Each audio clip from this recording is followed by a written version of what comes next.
shaped in my face. I don't know how long I was there, but it must have been a couple of hours. I rolled over once and tried to get up, but it was like trying to barbecue a cake of ice. There was a sick, sweet smell in the room.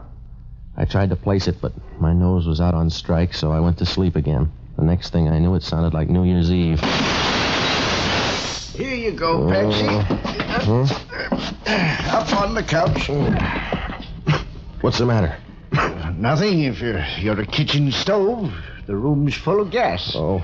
You ought to open the window if you're going to turn on the gas. Some of my playmates, I guess. Well, you weren't at the apartment, so I tried here. Yeah.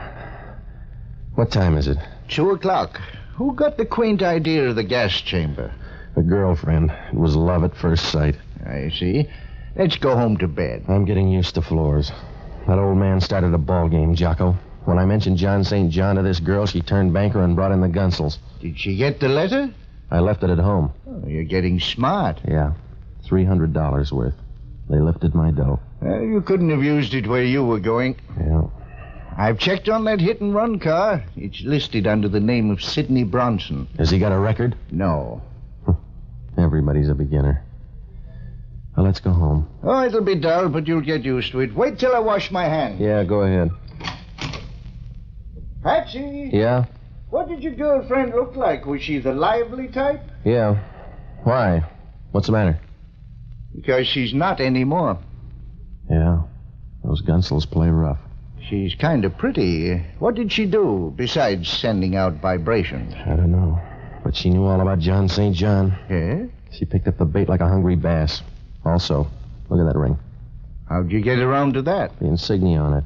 It's the same one that's on that envelope. Spliced crosses. Let's go home, Patsy. The police will be here. Yeah. Even Hellman will know she's dead. Come on, we better go. On your way out the door, Jocko, try it sideways because I think it's blocked. Hello, Novak. You look pale. It's my color scheme. What do you care, Hellman? None. She looks peaceful. Yeah, be quiet or you'll wake her up. I'll tiptoe. You always cut her throat before she goes to sleep?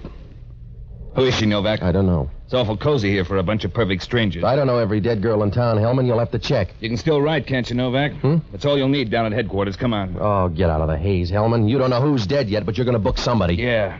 What are you doing up here, appraising the joint? I came up to find a guy named John St. John. She doesn't look like a guy named John St. John. She was my lead. I came up here to smell out a rat. She had a half Nelson on me when two Gunsels walked in.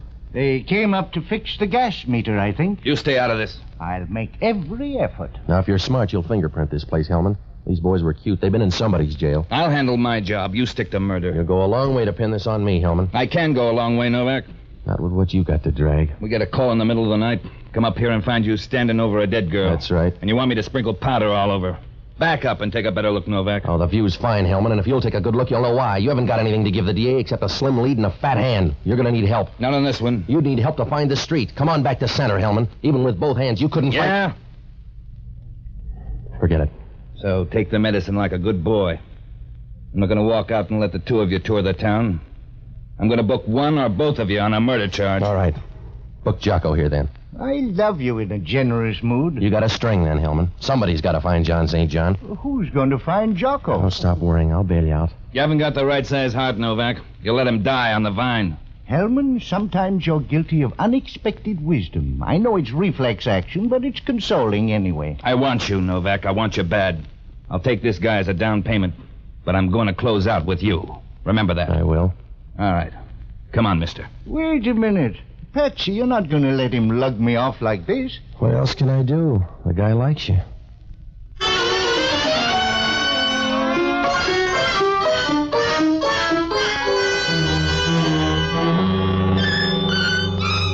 It was a bum curve to throw Jocko, but somebody had to dig us out of a hole. Jocko wasn't the boy. You can't shovel dirt with a bar rag. Well, I had no idea where to start. There were two murders, and they were both tied up with this John St. John. He didn't look like a good guy to know. Then there was that insignia, too. The one on the letter and the one on the girl's ring. Sure, it could be a coincidence, but that's what they said about Bluebeard.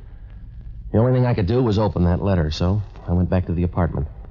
I didn't have to turn on the light. They were running in pairs tonight. She was sitting there on the couch, proud of a pair of long silk legs and smiling like a guy who knows he's got $1 million in the bank. She was blonde, too. A little more lemon juice, maybe, but blonde anyway. She was nice and comfortable, and I got the idea she just signed a lease. Good evening. How do you do? Not very well so far. A sly remark, Mr. Novak? No, I'm just bringing you up to date. Your girlfriend's dead. Yes? Yeah. The gas jet's out in the kitchen. It is? I think that's supposed to be mysterious. You clear it up, then. Find a name for yourself and a reason why you picked out my furniture. Oh? Do you mind my being here? I just want to know your name before I throw you out in the hall. Mr. Novak, I'll bet you're awfully slow when it comes to throwing somebody out in the hall. Not if they can bounce as well as I figure you can. When you do throw me out, throw the letter out, too. All right, now, I've already had a dress rehearsal. The answer's no. At least I know where you stand. By the way, why are you standing? Please sit down. Yeah. Who's John St. John? Don't be redundant, Mr. Novak. Who is he? If you want that letter, you know him. Don't shout. I'd like you better if you purred. I don't need your vote. Who's John St. John? I don't know him. You want that letter because you collect stamps. I want it. And you'll have to take my word. I don't know John St. John. Is he worth breaking your heart over? Look, there's a good guy down in the clink sweating on a murder rap for me, so I want John St. John. You've got nice friends. Who's Sidney Bronson? How does that fit into the picture? This started with a waterfront corpse. The leftovers belong to an old guy that was hit by a car. The car's registered in the name of Sidney Bronson. Mr. Novak, you seem so intense. It's a pity to waste it on random speculation. Now, look, I told you, lady, I got a friend in the jug. Loyalty's a nice trait. One of your nicest. Yeah. You're a pretty thing, Patsy. Let's don't get fooled by the wrapper. I'll take a chance. Anybody ever brief you on trouble? Mm-hmm. You're hard to see that far away.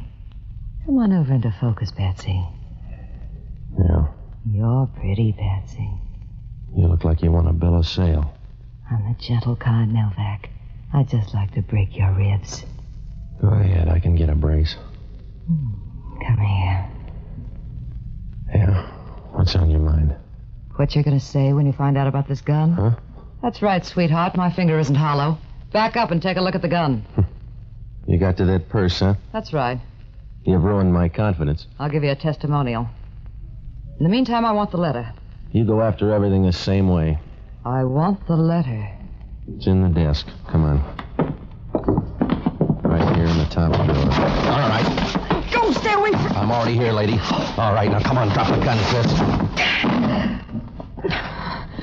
Let go of my arms now. That's your version. Let go of me. Let go of me.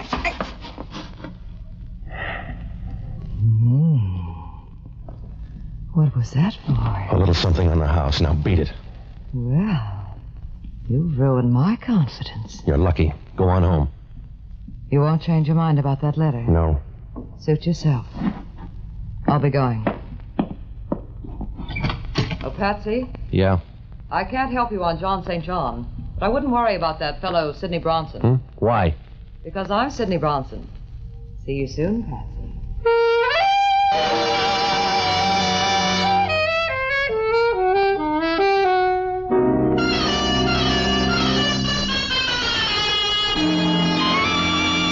I let that one sink in for a minute, but it got about as far as my brain and ran out of gas. She wasn't driving that murder car. Otherwise, she wouldn't get that talkie. It began to look like a big, fat, well-fed double-cross, and John St. John was holding up his end. I had to find out what was in that letter, so I made tracks for the bookcase. All I could do was browse because the letter was gone. Whoever took it didn't even leave a tip. I thought of the girl, but that didn't make sense. And I thought of John St. John. That made lots of sense. Things didn't look rosy for me or Jocko. I was about to buy a file and bake a cake when the phone rang. Yeah. Hello, Novak. Oh, Hellman. The coroner got a report on that dead girl. She died at 12:30. That's pretty close. What's he got, a stopwatch? 15 minutes either way. Those fingerprints panned out, too. Yeah? Couple of L.A. strong-arm men. Well, that's new for L.A. You got a call out? We already picked them up. Your favorite's named Welcome Danglers. I could make a joke. I already got one. They're set up with a perfect alibi for 12:30. That means I killed the girl. Nobody's arguing. I got some more news. Yeah? I'm out at Seal Rock. You got the figure for it. We just found an envelope floating around the water. It's one of yours. You better come on out. You found an envelope, so what? So the envelope turns out to be in some guy's pocket. Come on out.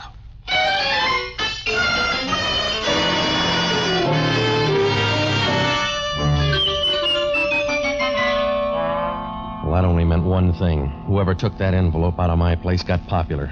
It was getting late, so I grabbed a cab and rode out to the beach. When I got there, Hellman was standing down near the water. He had Jocko with him. The surf was rolling in, and Jocko wasn't much better. Hello, Patsy. Hiya, Jocko. How's jail? Dry. Thanks for coming, Novak. You're sweet. Where's the envelope? Here. Yeah, it's the same one. It makes you look good. There was a letter in here. Did you take that with the guy's money, Hellman? You got all there is. This guy on the beach is the third one. It's my opinion the case will solve itself. We're running out of people. Who is the guy? His name's Walter Avery.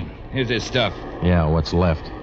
Well, this spliced cross really gets around. Huh? It keeps bobbing up. Here it is on the guy's fountain pen. I'm going to run this guy through the morgue, and then I'm going to look you up, Novak. Yeah? Sure. We want you down with us. That's right, Patsy. I'll introduce you to all the best people. Good night, lover.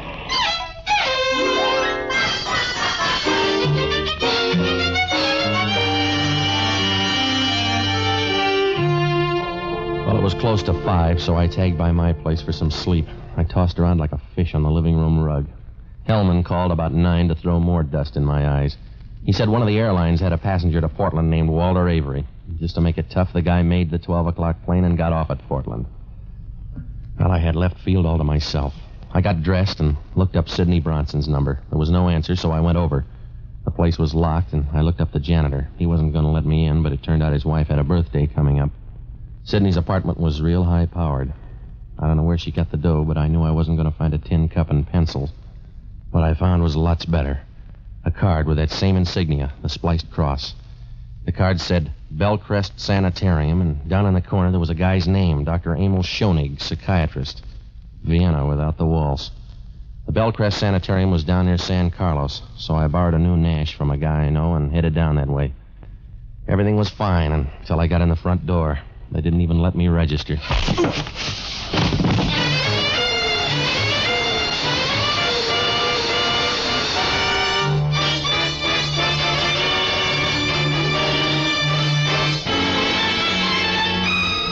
I woke up on a couch in Schoenig's office. It was dark outside, and my left arm was throbbing like a love story in a woman's magazine. The radiator sitting next to me was Sidney. You're a deep sleeper. I think I got some help. What happened to my arm? Hypodermic. You only need one arm anyway. In your case, I need a spare. Who did it? Dr. Schoenig. He's a darling boy. Where is he? Out on the phone trying to figure out what to do with you. What's that make me, a patient? That's one way of putting it. You made things easy. We were coming to you for the letter. You want to try that over again? We were on our way when you stumbled in. You're wrong, Sid. Somebody's giving you a fast pitch. That letter was gone when you were up at my place. I don't want a bum rib, Patsy. I want that letter. You're trailing the field, Angel. I told you the letter's gone. A guy by the name of Walter Avery took it out of my place.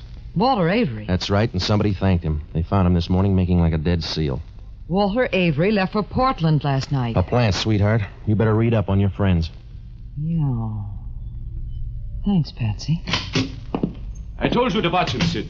You had more shots. What's the difference? None, I suppose. Why don't you mix us a drink while I talk to Mr. Novak? I'll be right with you. Well, Mr. Novak, you're one of my best patients. That's because I like your needles. You better go easy on that drink. Yes? Why? You'll get drunk and run somebody down the way you did that guy on the waterfront. Oh? A good guess.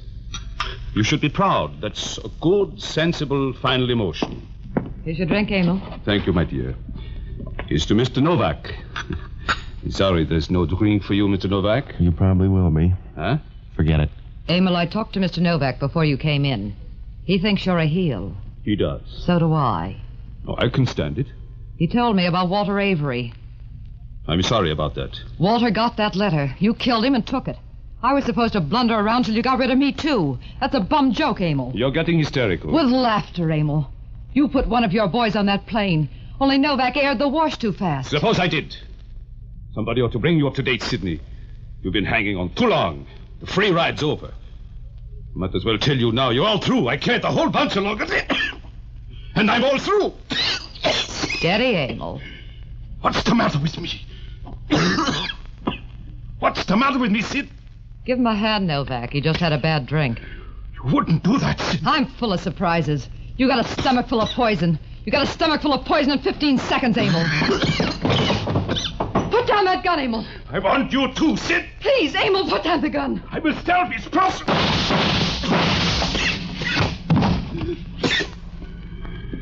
This happened kind of fast for you, Novak.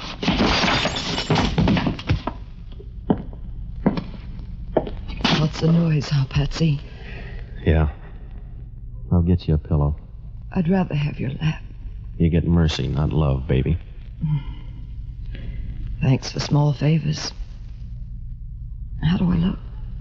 Not so good. That was the 3-2 pitch. Yeah, I had it coming up. I'll tell you about John St. John. I know. There was no such guy. That's right. It was the name of the group. Those spliced crosses? Yes. I found out a little late, but it's always that way. That's the way I found out about you. Yeah? I had a funny hunch about you and me. I found out a little late. But I know now, Patsy. Does that help?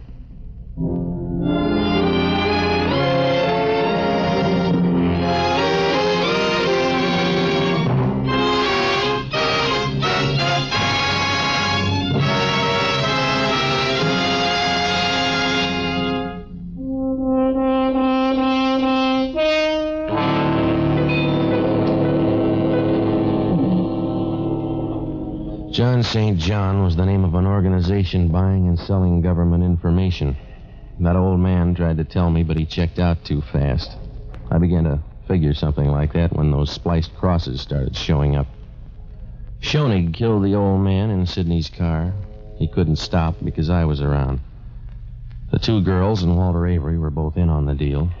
Schoenig knew who I was when he saw me go into my office. He tailed me to my place and left Avery there to look for the letter. He killed that girl up in the rooming house, and then he found out she didn't have the letter. When Avery showed up, he took it away from him and threw him to the fish. Schoenig was trying to shake Sidney by sending her up to my place after he had the letter. The scheme went haywire when I showed up at the sanitarium. He was trying to work himself out of that one when the payoff came. John St. John? Yeah, right from the start, Jocko said he was either dead or in the state pen, because anybody with a name like John St. John would have killed his parents as soon as he got old enough to find out about it. Worked out all right. They found the letter out at Schoenig's place. There were some plans for guided missiles and a few other trifles. Well, Hellman asked only one question. How come Schoenig didn't kill me before I could talk to the girl? Well, it's always that way with a guy who commits murder. Either he goes too far or he doesn't go far enough.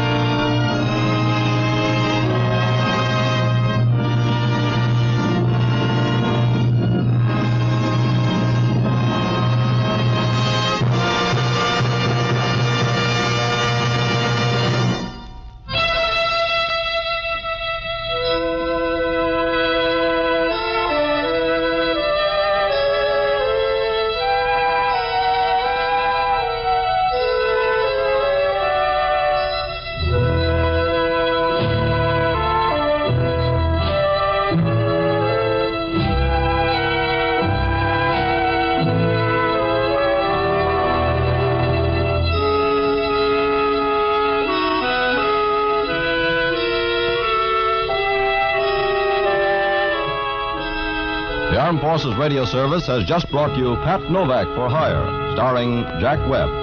Pat Novak is produced by William P. Russo. Jocko Madigan is played by Tudor Owen. Inspector Hellman is played by Raymond Burr. Music was composed and conducted by Basil Adler. Be with us again next week when over most of these same stations we'll bring you Pat Novak for Hire.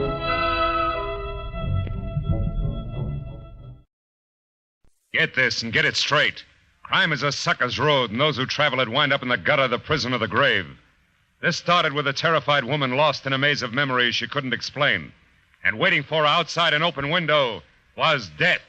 From the pen of Raymond Chandler, outstanding author of crime fiction, comes his most famous character in The Adventures of Philip Marlowe.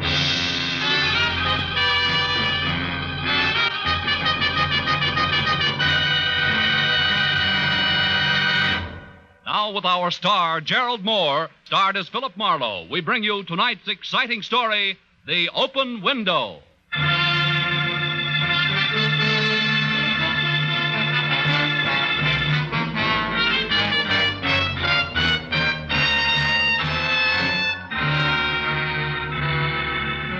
California's a year-round kind of place, where each day blends into the next with a sort of sunny indifference. But the one just passed had been a little special. It was the cool, crisp autumn weather that reminded you of the East, where autumn meant kicking your way through knee-deep drifts of brown and yellow leaves, along a rutted country road that hinted at adventure at every turn. Yeah, that's the kind of a day it had been. But now, at a little past 8, as I stood at the window of my third-floor apartment and stared out over enough improved Los Angeles real estate to house maybe 500,000 people that tonight I wanted no part of, because the world was out there minding everybody else's business, while I was in here minding my own. In here, everything was in order and cozy. I could read if I want to, write a letter if I want to, or just relax with... Oh, no. Is your name Philip Marlowe? Yeah, why? Because I have that name and this address written here on this card. I think I was supposed to see you. Do you know me? Well, no, frankly, I don't. What were you supposed to see me about? Who are you, Mr. Marlowe? I mean, what sort of business? I'm a private detective. Private detective? Wait a minute. It's not that bad a racket. Oh, now, look. Why don't you come in and we'll talk this over, huh? Come on. All right. Thank you. There. Sit down, won't you? You look like you can use a drink. Do you want one? Oh, no, thank you. I just need to rest a moment. Oh. I've been walking for hours. Well, now, tell me, what is it? A man, I think. Someone's been following me. I was followed here, I'm sure. I don't know why. Really? This is Los Angeles, California, isn't it? Yeah. I keep thinking... That is, I feel as though it should be Vancouver, British Columbia. Oh? I don't know how I got here or why I want to see you, but I've walked until I'm nearly exhausted, and I found that I'd written your name and address on this card here, so I decided to come and try to find out. Well, now tell me, do you know who you are? No, I don't know who I am. Mm-hmm. This man you're afraid of, do you know him? No. But I believe he knew me. He reminded me of Vancouver, and that frightened me. I seem to remember I saw him a year ago. Maybe it was just the day before yesterday. See how crazy that sounds? But I can't help it. I can't remember. Here, take it easy. Now, you better lie down on the divan. That's it. Come on. Atta girl. Now, look, I think we ought to call a hospital and see it. Stay where you are. It's company in the hall. Maybe for us. Now, just take it easy. Hey, you hold it. Hold it up there. Oh, great. Who was it, Mr. Marlowe? I couldn't see. Don't let it bother you now, honey. It's probably just one of my clumsy neighbors. He never watches where he's going. You know, the other night... Stop, please. All right. Whoever was out there was looking for me. I know he was. I know it. Now, look, honey. Isn't there something you can tell me? Don't you remember anything? No, I don't know. Here, look in my purse. There are things in it I don't understand. Maybe there'll be some help. Key. Address on a piece of brown paper. 8400 North Virgil. Tompkins. Does that mean anything to you? No. A little snapshot album with one of the pictures missing. Wait a minute. I remember now. That was stolen. Good. But I don't remember what the picture was. Oh, please try to find out who I am and why I'm being followed. Please try to find out why I'm afraid. All right, baby. Now, you stay here till I get back, huh? I won't bother anything. I'll wait right here. Oh, I'm so tired. I'm so tired.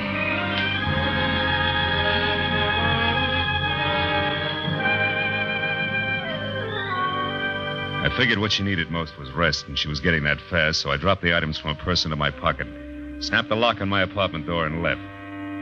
My first stop was the phone downstairs in the lobby, where I found out that the Missing Persons Bureau had no one on file answering her description. My next stop was 8400 North Virgil. A half hour later, I found it. A crumbling stucco rooming house in a welter of knobby hills, huddled with other ramshackle houses that years ago had abandoned any hope of beauty in the face of the leaky, bobbing oil wells that had invaded the neighborhood like a horde of huge, greasy grasshoppers. I walked past one of the creaking monsters in the front yard, then down a grimy hall to a door marked Manager, Jacob Philpotts, below which some neighborhood wag had penciled Stinks. It wasn't funny. But neither was Jake Philpotts. Yeah. What is this? Speak up, Sporty. I'm very busy killing a soldier. What's on your mind beside your hat? Okay, comic, I want to see Tompkins. Oh, you want to see Tompkins? That's what I said. Well, you're too late, Sporty. He's gone. Flew the coop. Took the 500 berries and shoved off 2 hours ago. For where? Well, for his hometown, I guess. Vancouver. It's way up in Canada. Which is a long walk, Sporty, so you better get started. Bye. Wait a minute, Jake. Huh? Where did Tompkins get the 500? Where'd he get? Well, some classy guy gave it to him. Classy guy. Huh? Why? Well, to get out of town and stay out. So he does. Uh-huh. But first he pays back all his back rent and buys me a bottle besides. Wasn't that sweet of him? That stuff over there? Yeah. Must have hated you. Who was the classy guy? Why do you want Tompkins out of town? Why do you want Tompkins? Well, how do I know? What am I, an encyclopedia? Hey, look, Nosy, my whiskey's getting cold, so why don't you run along? I want to know who the guy was, and I want it now. Oh, so you're going to stop pushing, huh? You want to fight, huh? Okay, put him up. Come on. Take it easy, Buster. Take it easy. You'll beat yourself to death. Now, let's negotiate. Huh? Prop up against the wall, and I'll talk to you. What about a price for another bottle of that stuff? I wouldn't like to see another bottle? That's what I said. Oh, well, that's different. That's really nice of you, Sporty. Not really, kid. I'm trying to poison you. Now, what was Tompkins' racket? Oh, gardener, carpenter, handyman. Nothing much. What else? Who was the classy guy that bought him off? Let's see. I had his name right on the tip of my tongue a minute ago. It was red-headed, flashy dresser, had a sort of a... Palmer. Yeah, boy. Yeah, that's it. Palmerley. Very good. Now, one more. Where can I find him? Well, he says something about running the pearls. You get it? Yeah, it's a dive on Highland. Thanks, Philpotts. Oh, but don't thank me, Sporty. You bought it, remember? This brand comes to $7.50 with tax. Don't kid an old kid, Jake. You can squeeze that junk out of sour potatoes. Here's sour a fin. Potatoes? And have a happy hangover.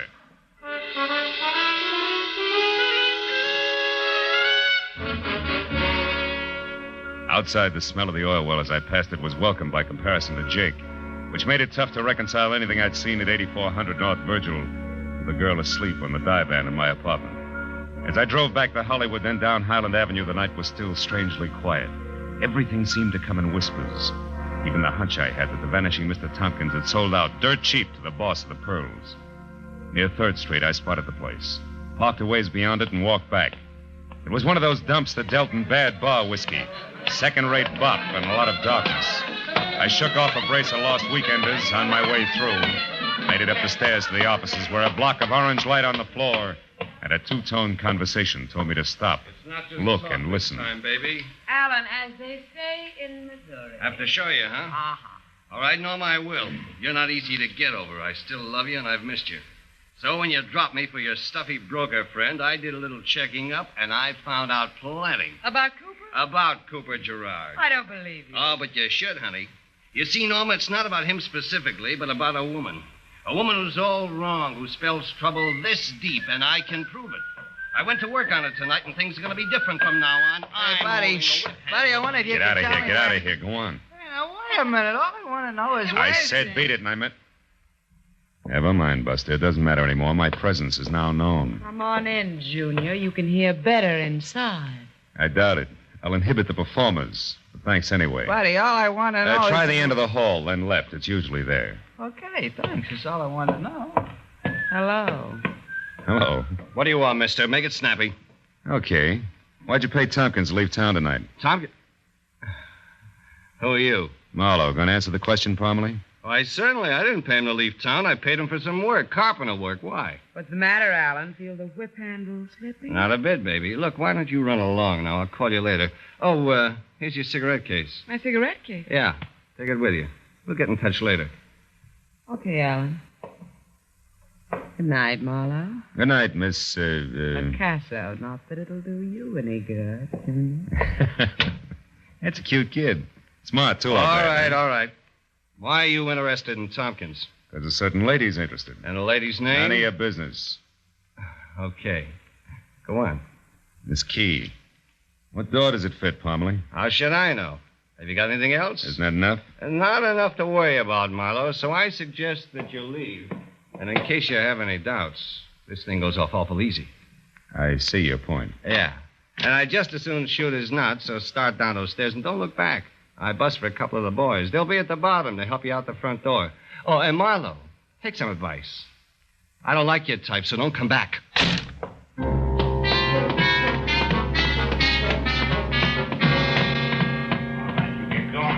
The boys escorted me politely as far as the sidewalk and gave me a send-off that piled me into the gutter.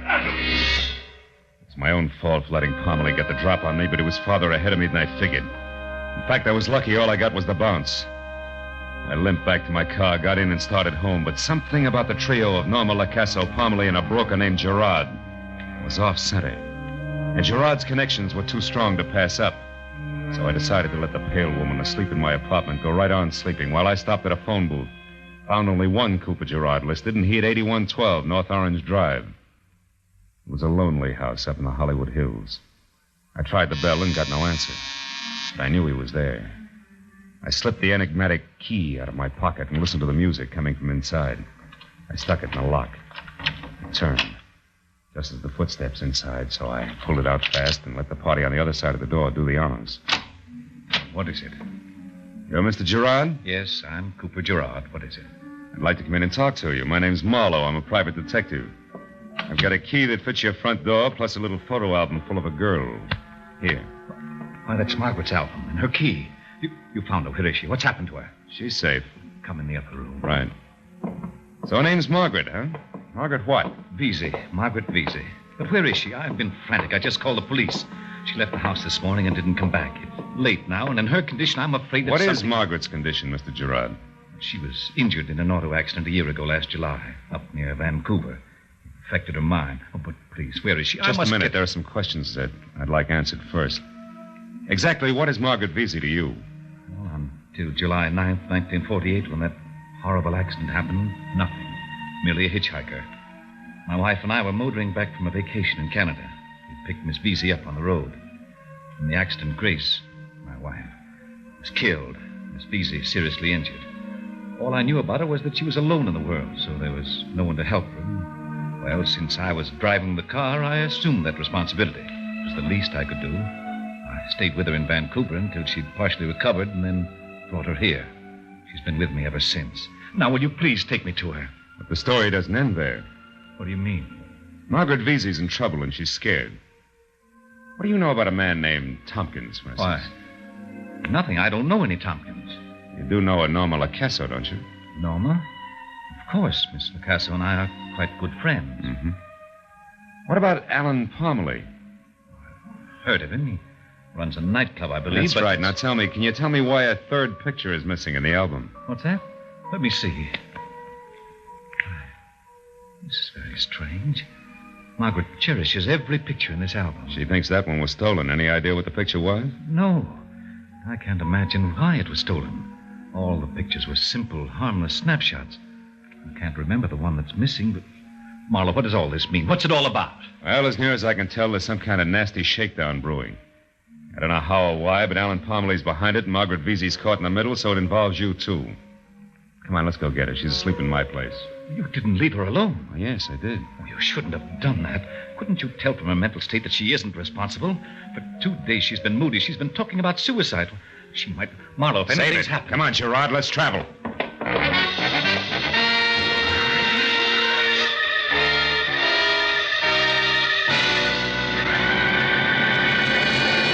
In just a moment, the second act of Philip Marlowe. But first, by the time you've listened to Johnny Dollar, Philip Marlowe, Gangbusters, and Escape, and the CBS All-Star Saturday Night lineup, you may be for some sleuthing of your own. So try it with Sing It Again and the Phantom Voice. Don't always let the other guy or gal solve the mystery. Try it yourself with Sing It Again on most of these same CBS stations every Saturday night. Tune in Tune in this fall for the shows that you love best of all. Listen carefully. Here's the address. It's CBS, CBS. Now, with our star, Gerald Moore, we return to the second act of Philip Marlowe and tonight's story, The Open Window.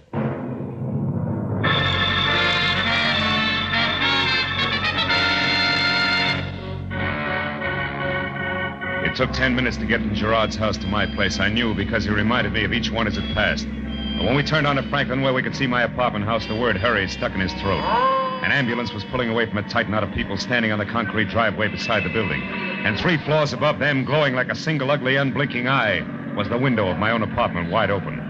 Even before I could stop the car, Gerard was out and running toward the crowd. Who was in that ambulance? Some woman, mister. It was terrible. She fell out of that open window up there. Did you see it? No, nobody saw it happen. Yeah, it's bad, brother. They say she'd been laying here on the concrete for at least a half hour before anybody got to her. It's been so quiet around here tonight. I'm surprised. Tell me, was she dead? Just about. They don't give her a chance. Come on, Gerard, let's go upstairs. The police are up there now. They're trying to find out.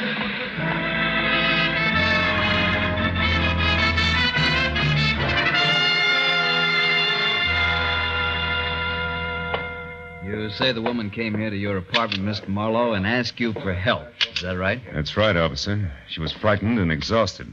When I left, she was asleep on the divan there. Was the door locked, Marlowe? Yeah, it's got a nightlight, Gerard. I snapped it myself. And you left her alone, right? Mm-hmm.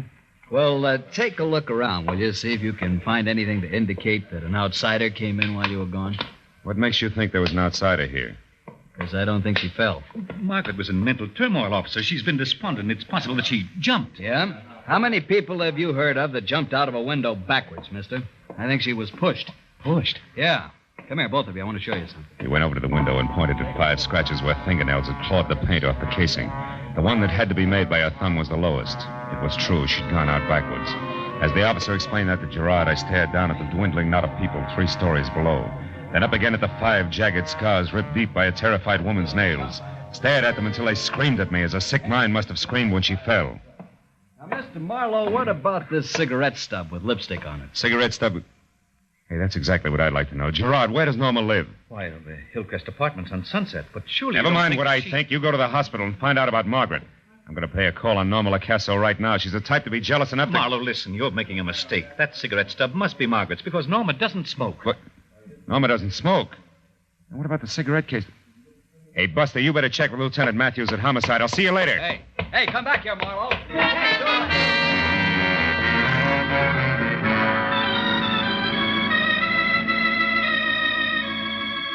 The Hillcrest Apartments fit Norma Lacasso to a T. They were sleek, soft tones of burnished wood, streamlined in glass, and just enough chrome around for glitter. And when she answered a door in glossy green, lounging pajamas edged in gold, smiled and tossed a head of hair that was almost burgundy back from her face, I knew what Alan Parmalee meant. Loving Norma Lacasso would be hard to get over. Hello, Junior.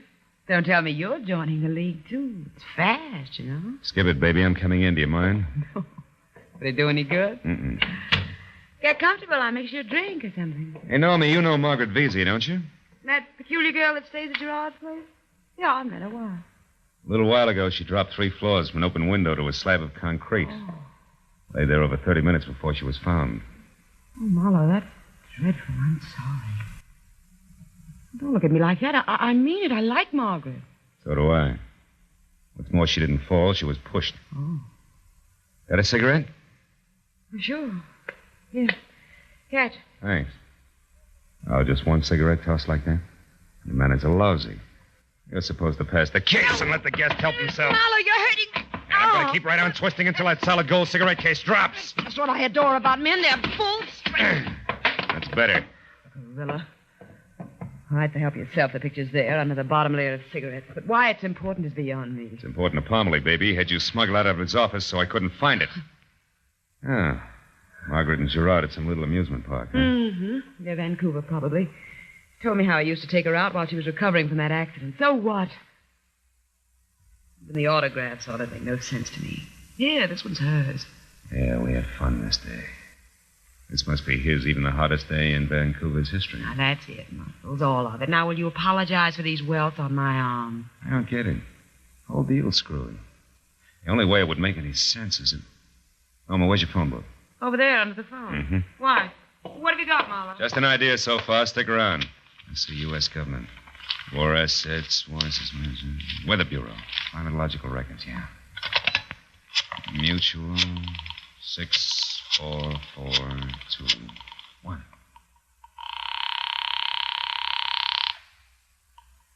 Weather Bureau records. Hello, listen, can you tell me what the hottest day on record in Vancouver has been? I mean the date. Do you have that information? British Columbia? Yeah. Yes, we've got it here. I'm pretty sure. Just a minute. What's that supposed to prove, Bob? I'm not sure yet. Yes, we've got it.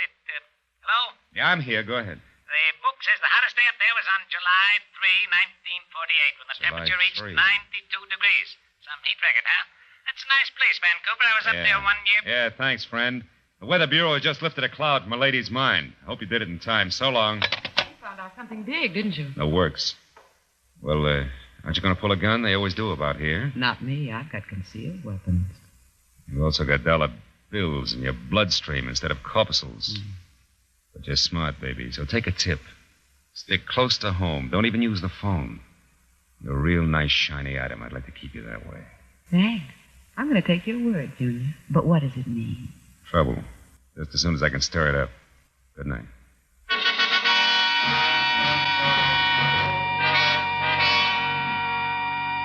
From Norma's and the time that had gone by, I figured my best bet was Gerard's place, but I was wrong. It was deserted, so I took the next best, which was Alan Palmerley's The Pearls. It was well after 2 o'clock when I got there, and the club was closed, but the lights were on, the offices upstairs. I parked, slipped around to the back and up a flight of iron stairs to a metal door at the top. I pressed my weight against it and very gently turned the knob, then tugged softly, and it swung open without a sound. Voices in the same square of orange light on the floor said that Palmerley's office was open again. So I eased my gun into my hand and moved until I could see him. A pair of jackals coming to terms over Since the I know carcass of your a little fawn. secret, Mr. Gerard, the proposition I'm offering you is perfectly fair. What is it? First, that you stop seeing Norma Lacasso. And I mean stop. Go on. Second, that you deliver $5,000 here to me by the end of the week. You must have got a lot of insurance on your wife, Gerard. Double indemnity, too. Am I asking too much? Blackmail leaves me no alternative. You're so right. How did you find out that she's not Margaret Vesey? Ha! A beautiful break. When you started seeing Miss LaCasa, I began checking up on you, and 2 days ago, that checking up led me to the strange woman you called Margaret Vesey and a character named Tompkins. Ever hear of him? No. An itinerant gardener was looking for work at your place. Also, Gerard, an itinerant gardener who knew your Margaret Vesey, who knew her as someone named Grace. And Grace Gerard, lest we forget, was your wife. When he called her Grace, it scared her. She couldn't open, but I could. So I see. Where is this Tompkins now, Palmerley? Oh, don't worry about him. I sent him away. He'll keep his mouth shut. He used to be a gardener on the wealthy side of Vancouver where your wife lived. Small world, eh? A very small world. Now, wait a minute, Gerard. I'm going to kill you, Palmerley. I knew something like this would happen someday. My wife was getting her memory back. She was beginning to remember things, to realize that she wasn't really Margaret Vesey at all, that Margaret Vesey had died in the accident. And tonight, I pushed her out of an open window. The doctors practically assure me that she'll be dead by morning. She won't be missed, and neither will you, I'm sure. Next one's for your belly, Gerard, if you move 1 inch. You, Palmerley, come around here. Wait from your desk. Come on. This time I'm glad to see you, Marlowe. You're the lesser of two evils. That's great. Well, it was a sweet story, fellas. Between you left out only one thing, the picture. You got it from the little album because you needed some tangible proof, didn't you, Palmerley? And it cinched the deal because the accident happened on the 9th of July. But Gerard here had his picture taken with a supposed hitchhiker on Vancouver's hottest day, which was July 3rd. 6 days before he claims to have met the girl. Picture? How'd you manage the master stroke, Gerard? The switch in identities in the first place? Come on, talk! What is it? It was a mistake. Both Miss Vesey and my wife were in the car at the time of the accident. The car burned. Then, somehow or other, later at the hospital, Margaret Vesey, who died, was identified as my wife, Grace. And since her memory was gone, you made the switch complete and called your wife Margaret Vesey and left it like that. You know, Gerard, I hope you make a break for it. Just once before we get to headquarters. Let's go.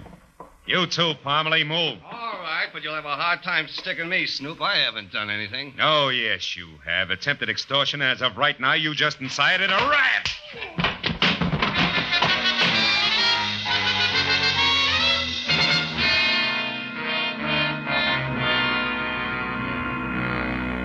Dr. Gray to receiving ward, please. Dr. Gray. She's in here, Mr. Marlowe. Sure it's all right if I see her now, Doctor? After what you've just told me, I think it's a good idea. Her condition has changed somewhat. She's responded better than I expected, but she can use some fighting spirit, some spunk.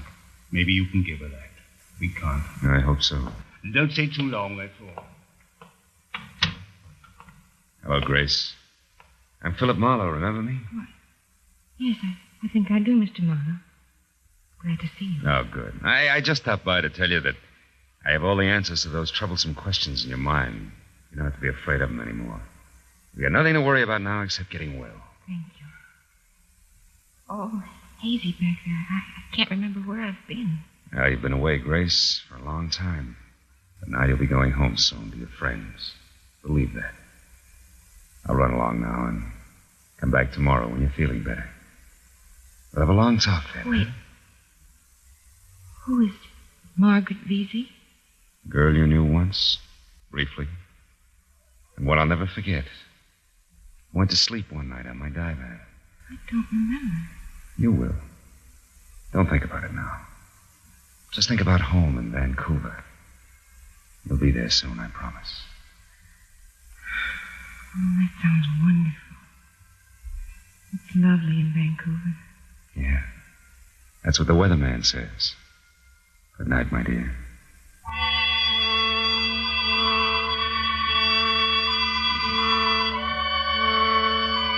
When I finally got home, the air in my apartment was thick, full of stagnant fear and stale tobacco smoke. So I went over the window to open it up. But there I stopped because I remembered standing at that same window earlier that evening. Standing there thinking how happy I was that the world was out there. And how happy I was to be inside, looking out. And then I saw again the 5 deep scratches on the casing. Inside looking out, huh? There was a guy once, a long time ago, who said something like, "No man is an island entire of itself." Yeah, about 300 years ago he said that. Any man's death diminishes me because I'm involved in mankind.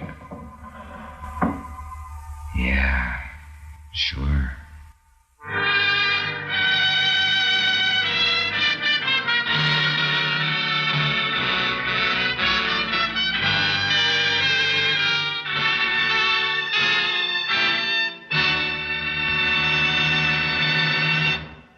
The Adventures of Philip Marlowe, bringing you Raymond Chandler's most famous character, star Gerald Moore, and are produced and directed by Norman McDonnell.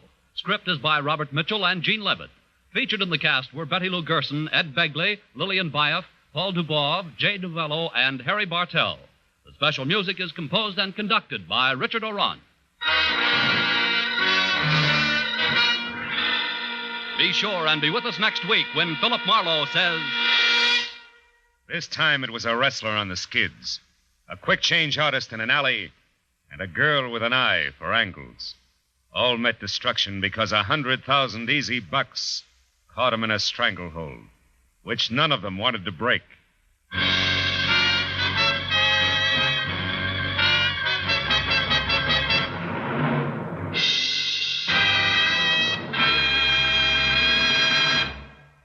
The next time you're in the woods, make sure that cigarette butt, that match, or that campfire is completely out. Only you can prevent forest fires. This is Paul Masterson speaking. Now, stay tuned for Gangbusters, which follows immediately over most of these same stations. This is CBS, the Columbia Broadcasting System.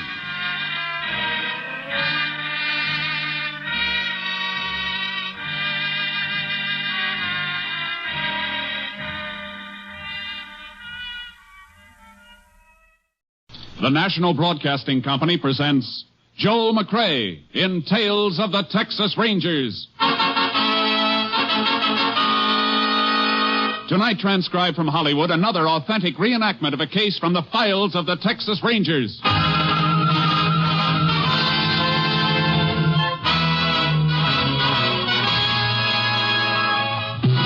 Tales of the Texas Rangers, starring Joel McCrea as Ranger Jace Pearson. Texas, more than 260,000 square miles, and 50 men who make up the most famous and oldest law enforcement body in North America.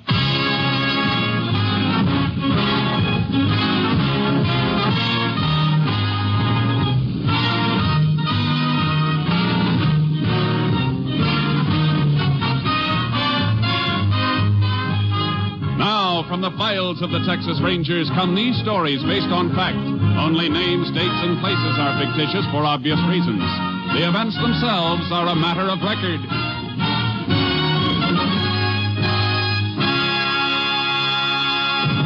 Case for tonight, the Cactus Pear.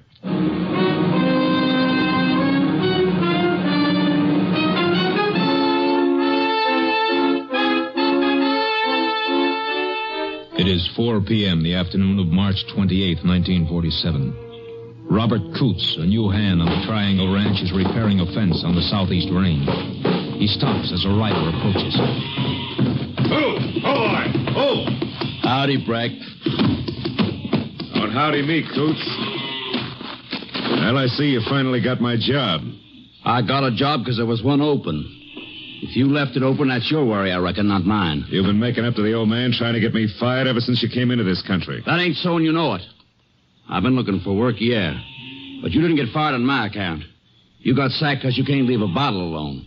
Sounds like you're calling me a liar. I ain't calling you anything. I'm just telling you. Now, how about clearing off?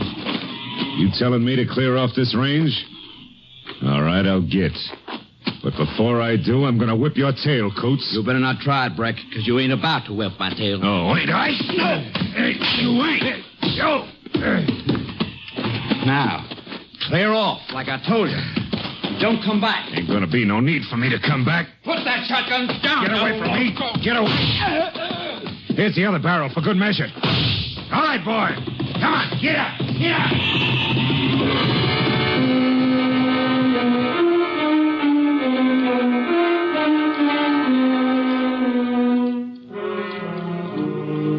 The body of ranch hand Robert Coots was discovered by the owner of the ranch next day when he rode out to search for the missing rider.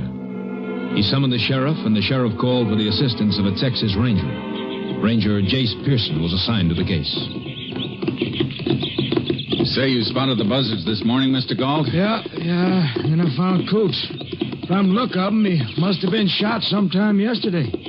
Thought I heard a shotgun yesterday afternoon. Should have rode out then. Why didn't you? Sheriff, you know, we've been having a time with the coyotes and mountain cats lately. I just figured one of my hands must have spotted one and cut loose. Coots was fixing to break in the fence, eh? Yeah, that's right. Might have known something was wrong when Coots didn't come back to the ranch last night. Spot's just up ahead where my deputy's standing. Yeah, I can see the body now. Anybody been stealing cattle around here lately, Sheriff? Oh, a few head now and then, Jace. Nothing big. Coots might have run into somebody doing it, though. Might have. Here we are. Oh, boy. Oh, Charcoal. Oh, boy. Howdy, Sheriff. Ranger. Hi there. Yeah. Tie the horses off the fence here. I don't want them tramping around near the body. Good idea. Coots with you a long time, Mr. Galt? No, Ranger, no. Hired him on less than a week ago. He was new around here, Jace. Only been here about a month, all told. You ever say where he came from? Yep, over around Marfa. Hit with both barrels, Jace. Once through the stomach, once through the head. Yeah. He was on the ground when the second charge hit him, though. Look, some of the shot clipped the grass. Yeah. Killer's horse stopped here, too. Looks like. Coots must have had a fist fight with the man who killed him. How do you figure that, Jace? A little dried blood on the grass here, scuffle marks, and some of the blades pressed down as though somebody'd been lying here. Coots was shot, though.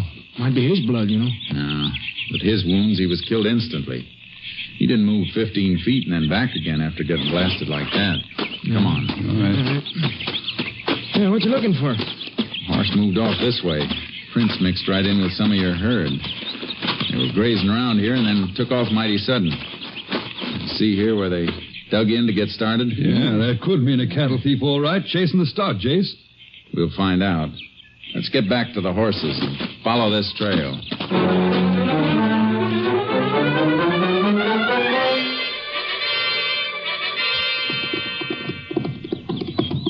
All right. This is far enough. Ooh, Charcoal. Hold up.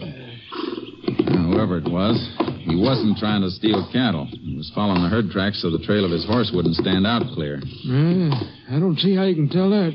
Well, herd moved uprange toward the mesa. Anybody stealing them would have been driving them to the south fence where the state road is. Have to get him to a truck to get him away. Yeah, but what made him run then, Jace? A shotgun must have stampeded him. If they'd been driven, someone would have left marks where they cut out to get away from the rider. And the rider would have left tracks cutting after him. I see what you mean. But shouldn't we keep on trailing him, though? Yeah, but not this way. He was headed for rocky ground near the mesa, trying to lose anybody who might follow him. He's smart. I don't get your plan. Well, he was careful leaving here after he killed a man. He mightn't have been so careful riding in before he killed. We'll backtrack the trail he took getting here and might tell us where he came from. That makes sense, Jace. Let's go. Hey, up, boy. Ranger, can I have the body picked up by the funeral house now? Yeah, and even an autopsy isn't going to tell us much. Oh? I thought you could tell a lot from the shot that killed somebody. That ballistic stuff, you know. Not so much with a shotgun. Barrels are smooth bore. Don't leave rifle marks, but... Hey, hold it. What'd you find, Ranger? These. Empty 16-gauge shotgun shells. Killer might have ejected him here to reload his shotgun in case he ran into trouble. Huh? Can you tell anything with those? If we find the gun they came from, we might be able to match the way the hammer hits the shell. Yeah, if we find the shotgun. Every rancher and cowpoke in the county must have one.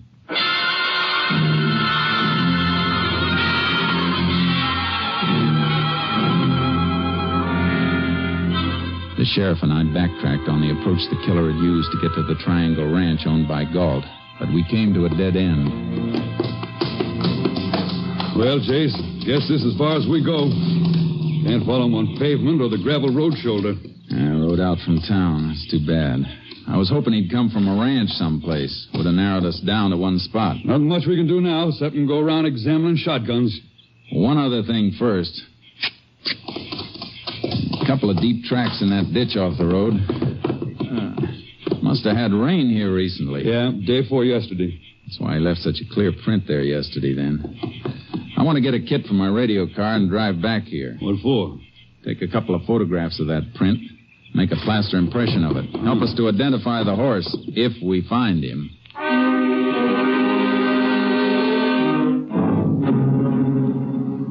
We took the cast and headed for town. To check every horse in the territory would have been impossible, so I had to gamble on a shortcut. Howdy, Ranger. Sheriff. Howdy. Hey, mind dropping that hammer a minute and taking a look at this? Sure thing. Yeah, what is it? Plaster cast.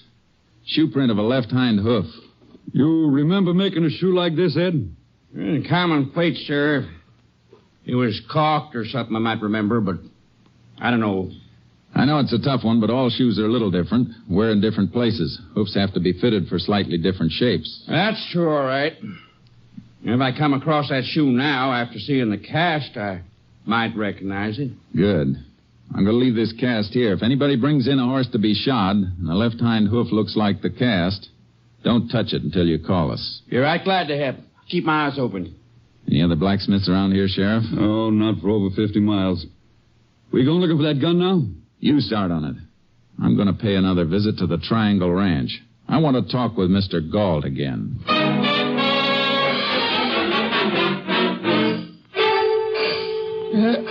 Finish here in a minute, Ranger. Hey, Joe. Yeah? Turn on the rest of the irrigation pumps, will you? Okay. That's fine. Good. What was it you wanted to know? I asked you if Coots seemed nervous. Like he'd been running away from something, or somebody he was afraid might catch up with him. No, I can't say he did. All he was anxious about was finding a job. Seemed like good workers, so when I had an opening, I took him on regular. Oh. One of your hands leave? No. You see, I had to fire a poke named Harvey Breck. Fired him, huh? Why? Drinking, making trouble in the bunkhouse, not doing his work. Did this Breck know Coots? Yeah, just seen him around. How did Breck take it when you told him he was fired? Well, he was kind of drunk. Cussed me out a little. Is that all? Yep. I paid him off, give him an extra month like I do with any hand I have to let go. He seemed all right after that. You know where this Breck is living now? Here he's bunked up in one of them deserted adobe huts by the old Quicksilver mine. Road's washed out, though. All the huts are empty since mine stopped operating. Why, Ranger? You gonna see him? I sure intend to.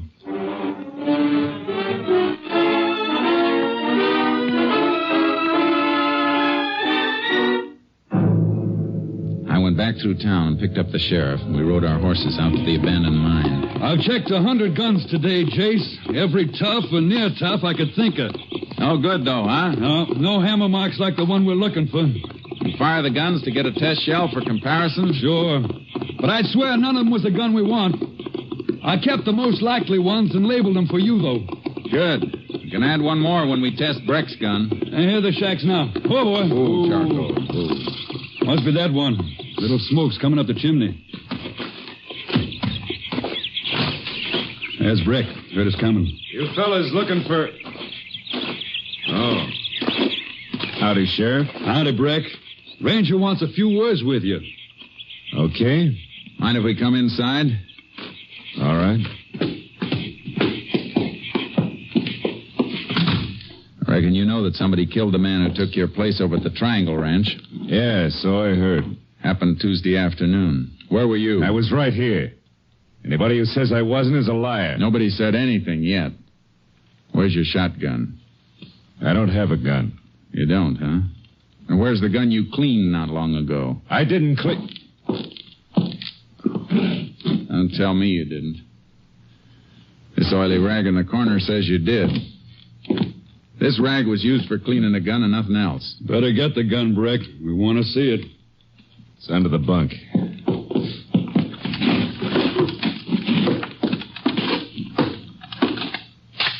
.16 gauge double barrel. Yeah, loaded too. Hey, let me have it a minute.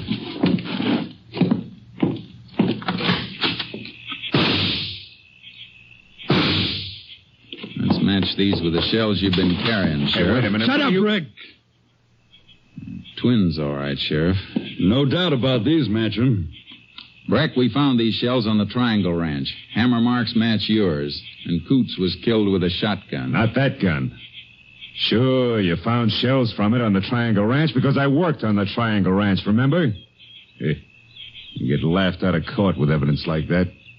I fired 100 shots out there. At coyotes.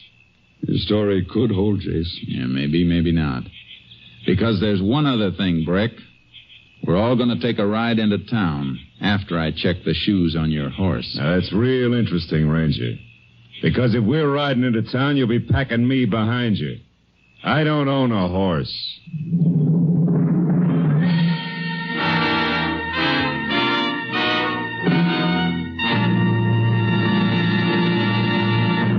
You are listening to Tales of the Texas Rangers, starring Joel McCrea as Ranger Jace Pearson. Now we continue with tonight's case, The Cactus Pear, an authentic story from the files of the Texas Rangers.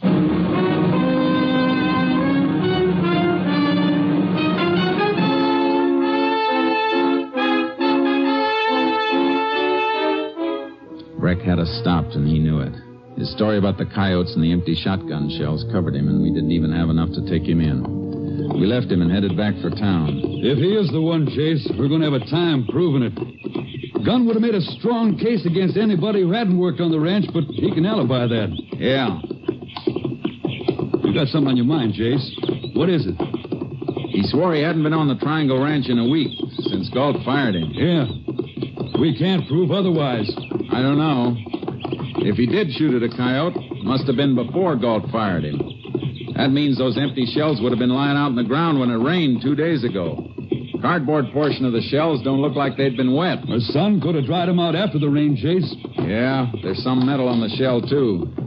I'm going to send those shells through to the lab at Austin. You think they'll be able to tell if they've been out in the rain or not?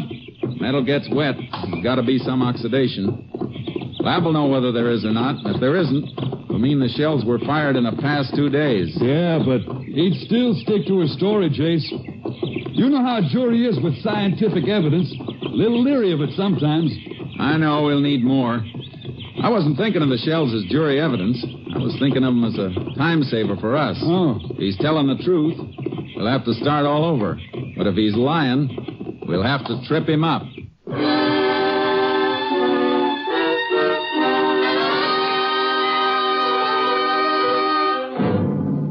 I sent the shells through to Austin, and while I waited for a report, I drove to Coots' old home at Marfa. He'd been well liked there. No reason for anybody to follow him and kill him. It was a routine check, and on the way back, I got my report from Austin. KTXA to Unit 10. Unit 10 to KTXA. Go ahead. Have report from Austin Lab on exhibits submitted by Unit 10 for examination. Ready for it. Lab reports slight oxidation, probably caused by brief exposure to normal night moisture. No evidence that shells were thoroughly soaked, though. No indication of such exposure in lab report. 10-4. Unit 10, clear. KTXA, Austin.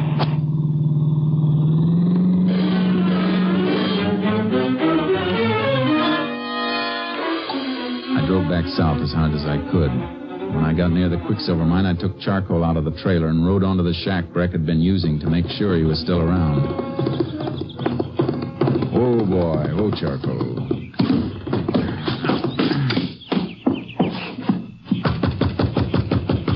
Breck, open up. I want to talk to you. All right, what do you want this time? I just want to make sure you're still around, that's all. Well, you see me, don't you? Yeah. I see something else, too. Looks like you've been packing a few things in there. That's my business, not yours. I'll make it my business if you try to leave this county. Now, look, Ranger, you got nothing on me, or you'd have taken me in before. If I want to move out of here, I reckon I can move. You try it. You'll hit the county jail so fast it won't even give your spurs time to rattle. Yeah, you're talking big, but you ain't got a charge to hold me on. Ain't no law against shooting coyotes. No, but there's a law against moving into a shack without the owner's permission. The mining company give you the right to live here? Yeah. It isn't going to be hard to check on. All right, then, Ranger, go back to town and check. Because until you do and get a warrant, you got no right in here. Have you? Okay, Breck. I'll be back. And you better be here. I got back to town as fast as I could. I had to have a minor charge to hold him on. But as I pulled up to the sheriff's office, I found out I wasn't going to need it. Stay in the car, Jace. Why? What's up? You got here just in time. We're just heading for my car. Let's move. Which way? Straight ahead. Blacksmith shop. He found the horse we've been looking for.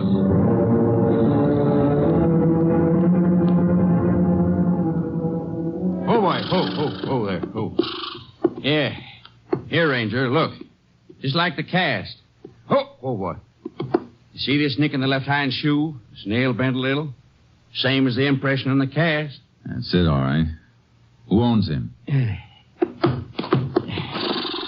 Ranger, you're probably going to eat me out for this, but he's mine. Yours? You mean to say you couldn't recognize a shoe you fitted to one of your own horses? Well, that's the trouble, Ranger. I didn't shoe him. I only bought him a month ago, and I was just going to put new plates on him for the first time now. That's how come I just spotted the shoe. What were you doing out on the Triangle Ranch when Coots was killed? But, Ranger, I wasn't out there. Your horse was, last Tuesday. But I wasn't riding him. I loaned him out. You better tell us who you loaned him to. Well, I let Harvey Breck use him. What? Breck? Well, my wife can tell you. I'll call her. You don't have to call her. Come on, Sheriff. Let's go.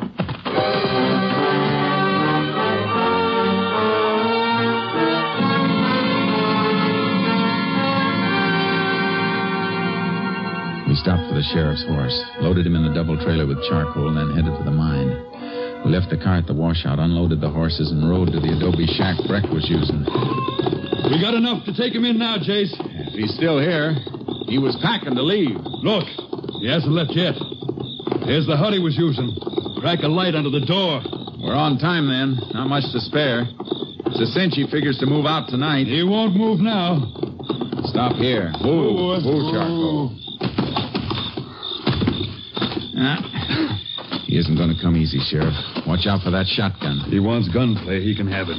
We'll know when he answers the door. All right, Breck. Open up. We know you're in there, Breck. Now, come on. He'll be waiting in there so he can nail us with that shotgun if we bust in. We can wait out here for you, Breck. Yeah. That light in there could keep us waiting all night if he's gone. You mean it's a trick to slow us up? We'll find out. Keep that door covered while I kick it in. Right. It was empty. Breck had made his getaway. We went over the ground outside to get his direction. It led toward rugged country, and we followed as fast as we could on horseback, cutting back and forth to pick up his marks. Went up into these hills, Sheriff. We made some time.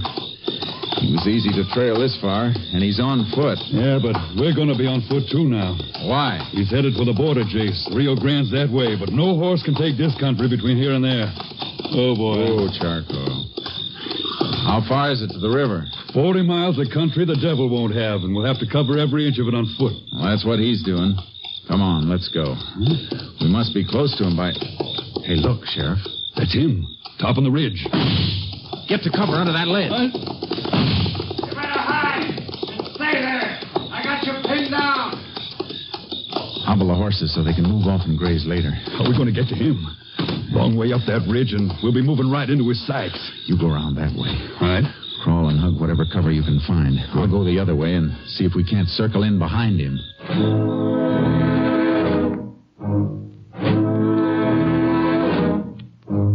We moved slowly, inches at a time, up the side of the treacherous slope. Took almost an hour, and it was just what Breck wanted. All right, don't move. Is that you, Jace? Yes, Sheriff. Jace, he isn't here. Of course he isn't. I should have figured his play. Only reason he fired from up here was to trick us into giving him time. Sure it was. He's ahead of us with the night to cover him. We don't have horses to give us an edge anymore. Let's see if we can pick up his trail. But Jace, if we're going into this, we're going to need water. No time to go back for it now. We'll have to get it as we find it. If we find it. He's headed this way. Come on. We'll have to keep trail cutting. And it's going to be plenty rough.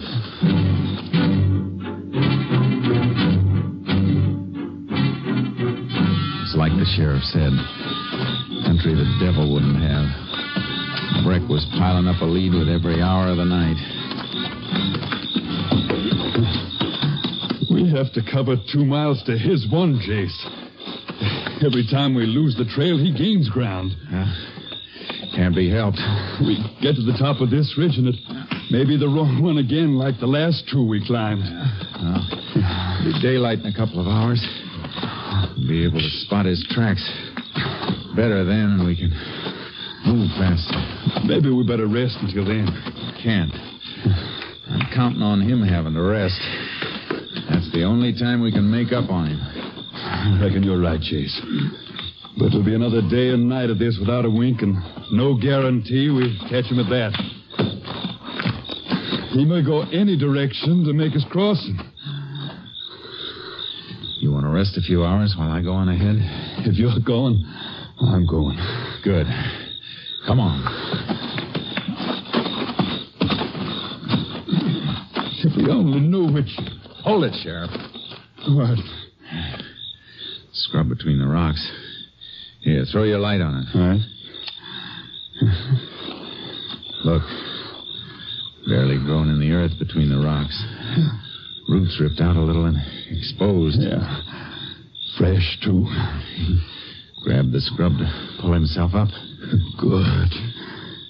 Means we aren't climbing this one for nothing this time. No. We better keep on climbing.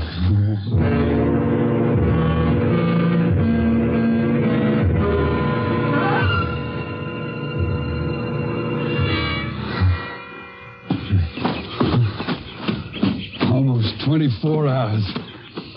Getting dark again, Jace. Yeah. And more mountains ahead. Here, wait. You losing? No. No, cut over this way. Something on the ground by that cactus patch. Yeah. Dug for water again and hit it, too. Still wet. Yeah.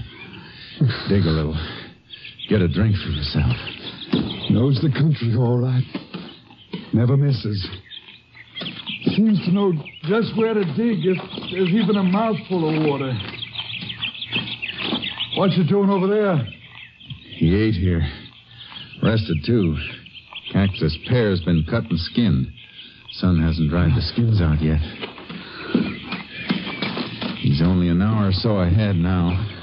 His tracks show he's slowing down. Still going fast enough to make that river sometime tonight, though. We'll be there, too, then. Little water running up in this hole now, Jace. You better take a mouthful. You... In the canyon, Jace. River's narrow there. How far? less than half a mile away. Gotta run then, Sheriff. Can you make it? Try. Look. His shotgun. Couldn't haul it any further. Lightening up to make his last run. I think I heard something ahead. Keep going.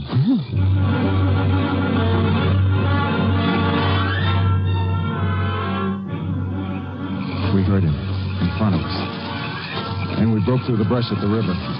He was just wading in. Stop, Brack! I'll get him. Don't make me put a bullet in you, Brack. Yeah, you ain't taking me. Oh, yes, I am. Let go. Let go. I'm over the border. Not while you're still in the river. Let go, I said. Now get him. Yeah. But you're going to have to help me. Drag him to shore. Few more feet, he'd have made it. He needed just a few more seconds. Just about as long as it took to eat a cactus pear.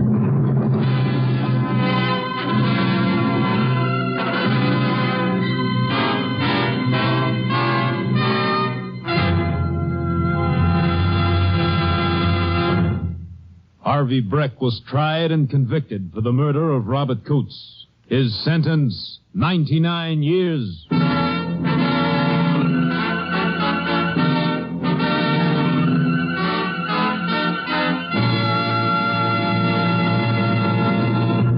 And now, here again is the star of our show, Joel McCrea. When the Allies invaded Normandy in World War II, they got an idea as to how far the fame of the Texas Rangers had spread. Both surrendering Nazis and liberated Free French said they knew the war was as good as over because the Texas Rangers had landed. Of course, it was the heroic American Ranger troops who made the landings, but nothing could convince the Nazi war prisoners that these were not the terrible Texans they'd heard about in many American legends. Good night, folks. See you same time next week. Next week, Joel McCrea in another authentic reenactment of a case from the files of the Texas Rangers.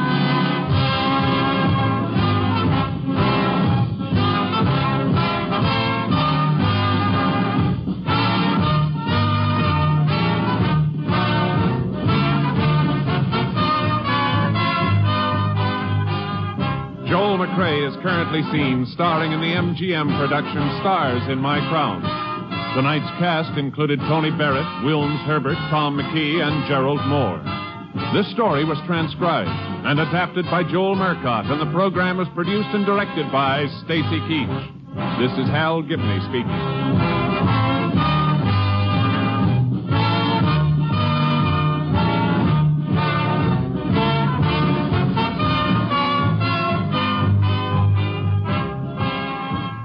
Three chimes mean good times on NBC. Adventures of the Falcon, starring Les Damon.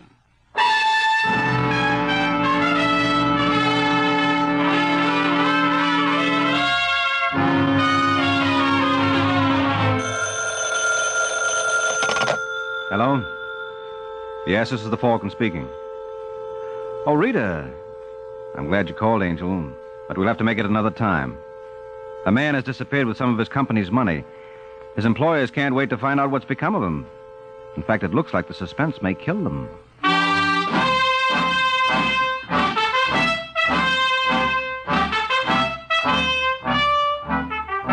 Once again, the National Broadcasting Company brings you The Adventures of the Falcon, dedicated to private investigators everywhere. Those hard-hitting detectives who, like Mike Waring, risk their lives to aid law enforcement agencies.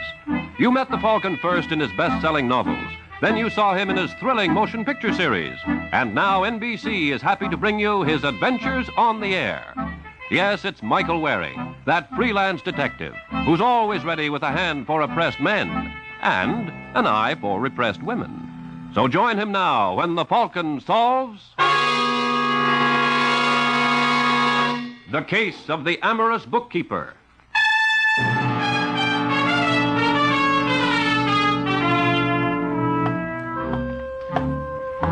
It's late Sunday night in New York, and Lucille Landis is worried. Lucille is the tall, willowy brunette who is gliding down the hall of the third floor in the Tremont building. She stops at the door of the Style Center Dress Company, pauses briefly with her hand on the knob, then shrugs daintily and opens the door. Her partner, large, paunchy Barney Murdoch, looks up from the books on the desk in front of him as she enters. Ah, at last. Come in, come in. All right, Barney. Now, what is it? You were so excited on the phone. Come here. Sit down. Well? I've been suspicious for some time. Didn't say anything because I didn't want to alarm you if I was wrong. Unfortunately, I am not. Well, for heaven's sake, will you tell me what it's all about? Must be pretty important to get you to the office on Sunday and then have you send for me. Yes, it's pretty important. I've had an accountant down here all day. What do you think? Something wrong with the books? Hard to believe. Finch has been with us for, almost from the beginning, and he's such a mild little guy. What's wrong? Has he made a mistake? Mistake? Yeah, quite a mistake to think he could get away with it. He's been taking us, Lucille, for the last 6 months. Are you sure? Oh, I can't believe it. It's all here, black and white. How much? Nearly $30,000. Oh, no, that's impossible. $30,000 in 6 months. I thought our profit was off for the volume we were doing, but I couldn't find anything. So I've had an expert go over it. He's found where Finch has been juggling. Well, what'll we do? What can we do? Have the police here when Finch comes to work tomorrow. I hope he hasn't spent it all. Yes, I suppose so. Oh, poor little feller. But if he's a thief... For $30,000, we can waive sympathy. Well, now, come on, let me show you. That's why I asked you down. I want you to see what the accountant pointed out so you'll understand. Well, you know I can't make heads or tails out of figures. I leave all that part of the business to you. If you say Finch has been robbing us, well, that's it. You ought to take more of an interest. Well, I do in designing and production. But believe me, Barney, when it comes to bookkeeping, I don't know a debit from a ledger. All right, Lucille, if that's the way you want it. That's the way. Now, let's call the police, shall we?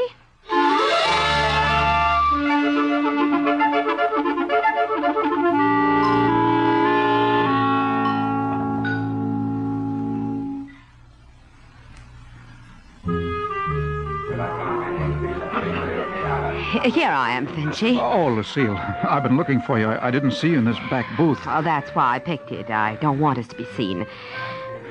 Sit down. You don't have to worry.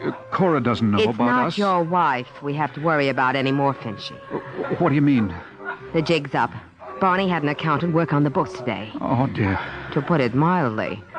What'll we do? Well, you've got to get out of town. Oh, I knew it would come to this sooner or later. I knew it. Good. Nothing like being prepared. We'll go to California.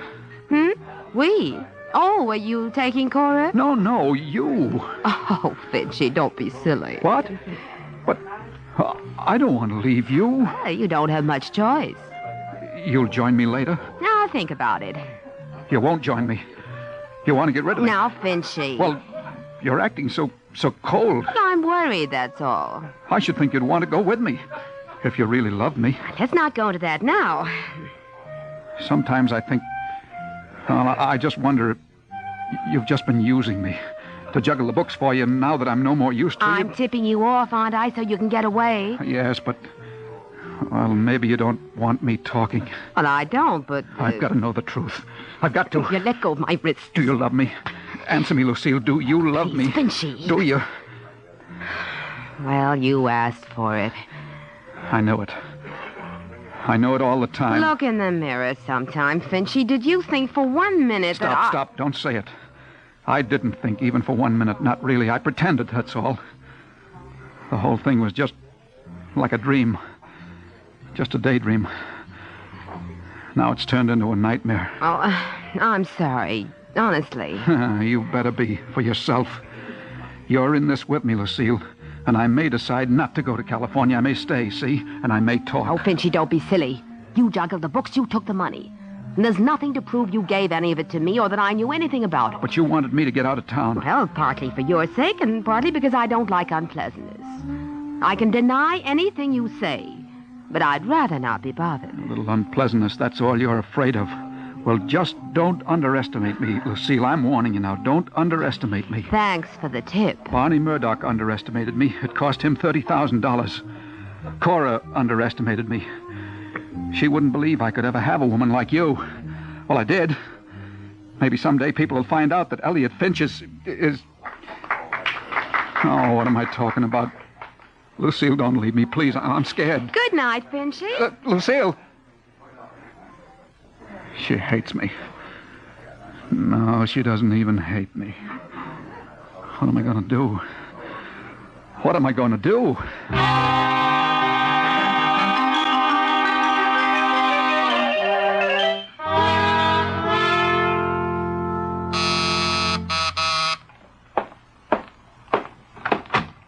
Yes? Michael Waring? That's right. My name's Barney Murdoch, Style Center Dress Company. Want to hire you. Oh, I never was much good on hemstitching. All right, you've had your joke. Now, may I come in? Yeah, sure. Thanks. They call you the Falcon, some such falderal, don't they? Oh, I've been called every kind of falderall in the book. Well, I'm not much for fancy names, but I understand you're sharp. Can deliver the goods. That's what I want. Oh, just what goods do you have in mind? I want you to find a man for me. What man? Name's Elliot Finch, bookkeeper. Worked for us until today. Didn't show up for work this morning, and his wife doesn't know where he is. Well, how much did he get away with? How'd you know about that? Well, when the bookkeeper disappears and his boss rushes frantically to a detective... Good. You're on the ball. 30,000, Waring. 30,000 nice, round simoleons. Well, to coin a couple of cliches, Finch certainly believed in making hay. And, brother, that ain't hay. What's in it for me? Your fee is... $50 a day in expenses. I'll give you $500. If the job's done in less than 10 days, keep the change. Oh, fair enough. Tell me something, Murdoch. When did you discover Finch's defalcation? Yesterday. And today Finch disappears. Yeah, I've been wondering about that. Don't see how he knew we'd found out about him. Well, who did know, besides yourself? Just the accountant I had work on the books. And my partner, Lucy Landis. But surely neither of them... You trust them implicitly? Of course.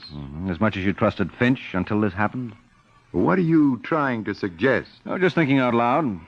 And in my business, you don't get very far if your thoughts are all sweetness and light. Very good, Waring. Suspicious of everyone. Probably just as well. Although I don't think... then I'll leave the speculation to you. All right, Murdoch. And as soon as I have something concrete, I'll let you know.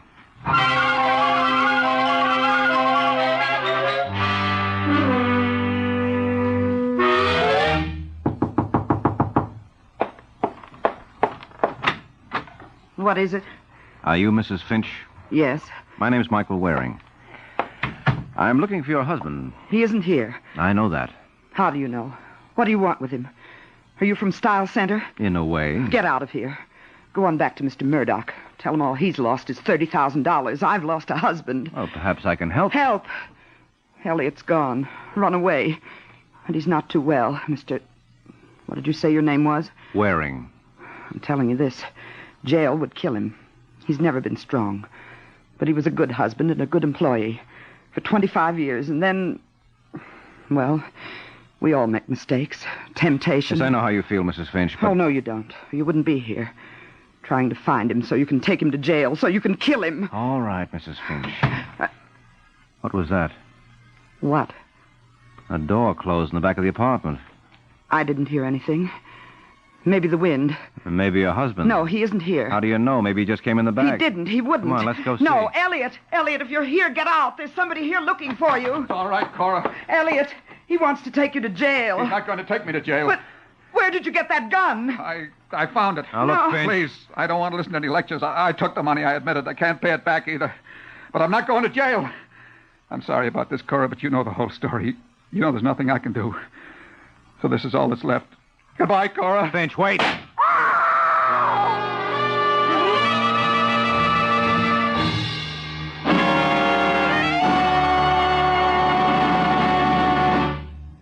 During the months to come, General Mills has planned to bring radio listeners an excitingly new half-hour show each weekday evening. Not just one, not two, but 6 thrilling half-hour shows. 2 of these shows have already joined the Wheaties Big Parade. On Mondays, Night Beat brings you tales of newspaper columnist Randy Stone, who hacks stories out of the shadows to make good reading in the morning papers. Join us here tomorrow for Night Beat. And then on Wednesday, you can follow the fast-moving adventures of Brian Dunleavy on A Dangerous Assignment. More to come in the Wheaties Big Parade of NBC shows will be a frolicking series starring Penny Singleton and a comedy detective series with a feminine punch starring Sarah Berner.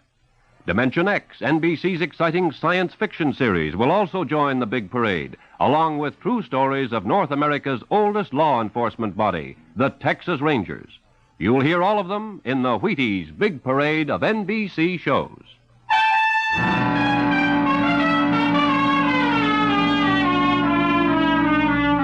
Now back to the adventures of the Falcon. Half an hour has passed since Elliot Finch tried to shoot his way out of his troubles by putting a bullet in himself. Finch has been rushed to a hospital, and now Mike is talking to Cora Finch, who is just recovering from the shock. Is there anyone you'd like me to get to stay with you? Only Elliot. That's impossible. Well, if you'd help me, perhaps we could... What could I do? You say Mr. Finch was a model husband. He was. Well, men don't just change overnight unless something happens. Now, what happened to make him suddenly take money from the firm? I told you. Temptation finally got the better of him. What temptation? Money. And it took its time. He'd been with the company for years. It grows with time. Mm-hmm. And that's all? He didn't have any sudden need for money? No. What did he do with the money? Oh, please, after what I've been through, do I have to go through this 3rd degree? I'm just trying to help. Like you helped Elliot? Hounded him, killed him? Now, look, Mrs. Finch, in the first place, I had nothing to do with your husband shooting himself. In the second place, he's not dead, and in the third place... He's not dead. Well, didn't you know? But they carried him out. I the thought... doctor told you. Oh, I was so dazed. You're telling me the truth? Yes, of course. No, you're just trying to fool me. All right, call the hospital. He's really alive. Elliot's really alive. Here's the phone. Now, hold it. Stop it. I'm sorry. Now, that's better. Now, do you want to call? Yes. Give me the phone.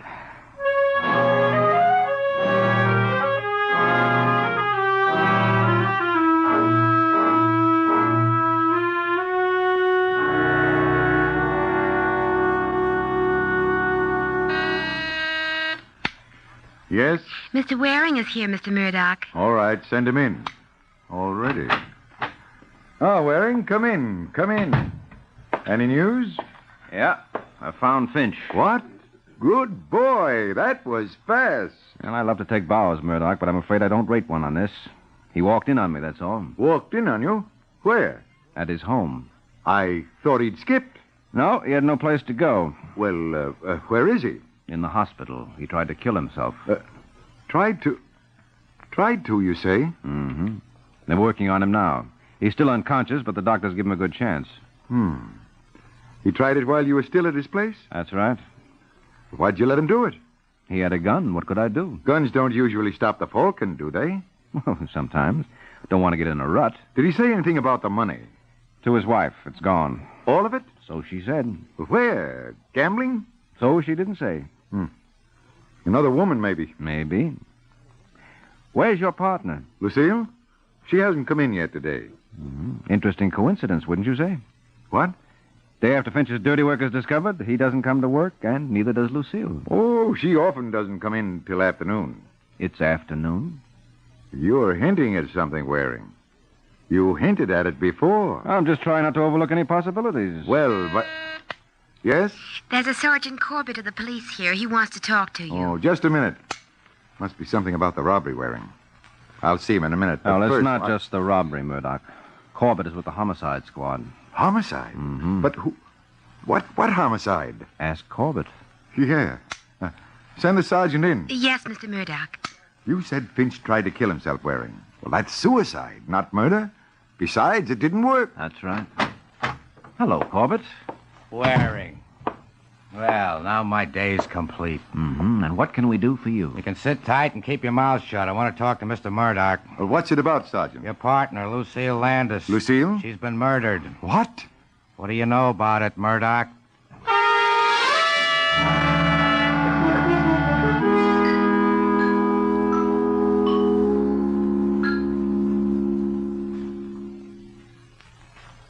So I guess that's about all I can tell you, Sergeant. All right, Murdoch, stick around. We may want to talk to you again. Sure thing.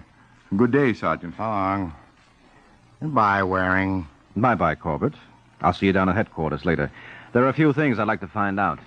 And you think we can help you? You flatter the department, Waring. I thought you're the guy who likes to tell us, not ask us. Oh, you're all right for routine, Corbett, if it's simple. He expects us to give him what we got after that.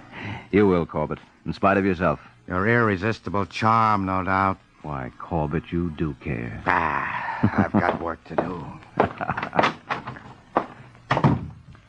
All right, Waring. Your friend, the sergeant's gone. You can stop being cute. I want results, and I want them fast. What results? Proof that Finch killed Lucille. And if he didn't? He did. Must have. She got him to jockey the books. Did she? Look, it's your idea. You've been hinting at it right along. Yeah. Tell me something, Murdoch. What? Just when did you catch on to my hint? Now, wait a minute, Waring. I don't like that kind of a question. You're supposed to be working for me. Well, why so touchy, Murdoch? All I said... I know what you said. Now listen to me. I hired you to find Finch. You did. Okay. Now I'm hiring you to prove he killed Lucille. For an additional $1,000. Do you want the job or don't you? Well, why are you so anxious to pin this on Finch? Because he killed Lucille. Well, if she was double-crossing you... Get out of here, Waring. I'll get somebody who can take orders. No, not so fast, Murdoch. A job's a job, and money's money. You want me to nail Finch? Okay, I'll nail him. I just wondered why you're so anxious. Because he's guilty. Oh. All right, if you say so. Well, if you don't think so... No, I do. All right, then. After all, Murdoch, the customer's always right. What more proof do I need?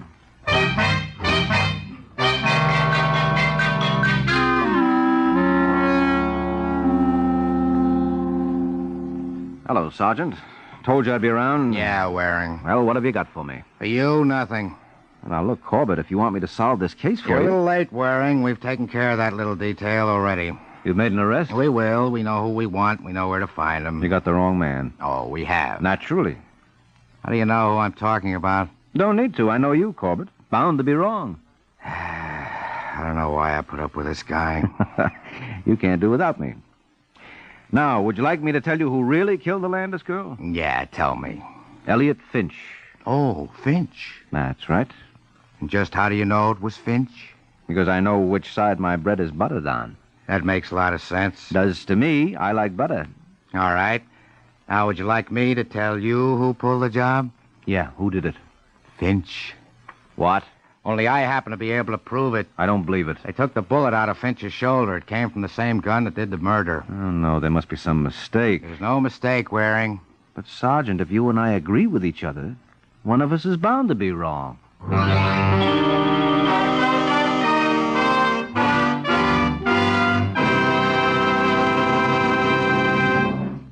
Next Sunday, along with the high-spirited adventures of the Falcon, include two new dramatic Sunday mysteries. From the celebrated Office of Strategic Services, NBC presents fully authenticated stories of the OSS in action during World War II. Cloak and Dagger presents actual cases adapted from the famous book of the same name. Another of the startling new NBC presentations is The Big Guy. He's Joshua Sharp, who supports two wonderful children while working as a keen, quick-witted detective. To his two children, he's Joshua Sharp, the fabulous hero, giant among giants. He's the big guy.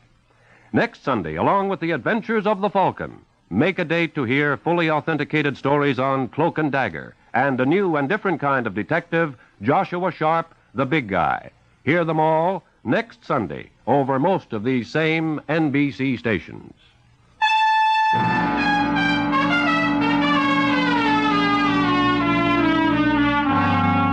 Now back to the adventures of the Falcon. It's 20 minutes since Mike Waring and Sergeant Corbett startled each other by seeing eye to eye on a case. Now they're at the hospital to see Elliot Finch. They find Mrs. Finch in the waiting room. Hello, Mrs. Finch. How's your husband? He's regained consciousness, but I haven't been able to talk to him yet. They're giving him a transfusion, and then they say I can go in again. Not until I do. Well, who are you? Oh, excuse me. Mrs. Finch, this is Sergeant Corbett of the police. I might have known. Can't they give him any rest even now? I'm sorry, Mrs. Finch. I'll bet you are. I can see it written all over you. Why do they always have to have families? You stay here with her, Waring. I'm going inside. But, Sergeant, You better do as he says, Mrs. Finch. I don't know why you all have to pick on Elliot anyway. He doesn't have the money. He only took it because that woman made him. She's the one who has it. Lucille Landis? Yes. If you want the money, ask her. We'd like to, but there's one catch. Well, what's that? She's dead. How did that happen? Somebody killed her. But what I'd like to know, Mrs. Finch, since you know about your husband and Miss Landis, how come you didn't tell me about her before? Because I didn't want to. I don't have to account to you. No, but you did account to me. Everything except that you knew about Miss Landis. Why do you make so much of that? Because you must have had some reason for holding back. I'm not holding back. I've just told you about her. Yeah, I know. That's what puzzles me. It must be awful. What? Your kind of work makes you suspicious of everybody and everything. Still, it's better than being afraid of everybody and everything. What do you mean by that? I'll tell you later. Here comes the sergeant again. Well, Corbett? Mrs. Finch can go in now if she wants. What did he say to you, Corbett? He has a story. Yeah? He admits he was at Lucille Landis's, but he says he got there after the murder. He found the gun then and took it with him. That's how he got it. Gun, Miss Landis's. You weren't here about the money. This was about the murder. Easy, Mrs. Finch. You can't think Elliot did it. He'd never hurt anyone. He didn't do it. Why can't you leave him alone? When a man has a murder gun, you don't just leave him alone. But he told you. Yeah. You buy his alibi, Corbett? For now, he's not going anywhere. That's right. But suppose I could rip his alibi right down the middle. What? How? I suppose I could prove he took the gun with him to Miss Landis's, that he went there to kill her. Go ahead. He can't. It's a lie. Mrs. Finch told me her husband admitted taking the money, but she tried to conceal his connection with Miss Landis. Now, why? I told you. Was it because she knew what was going to happen? And she wanted to protect Finch? No. Couldn't she have seen him take the gun?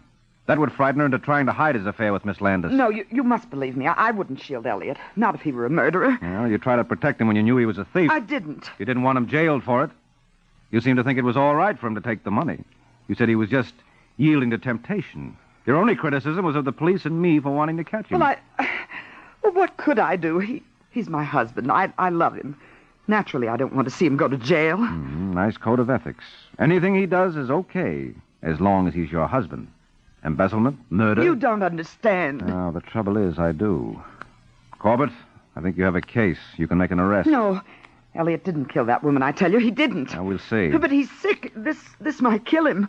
Let him alone till he's stronger. Then you'll see. He'll be able to prove You mean there'll be time to think up another alibi? It's no use, Mrs. Finch. Why do you have to be so hard, so unfeeling? I know. It's another side of that rotten work I'm in. Well, Corbett? Okay. No, please.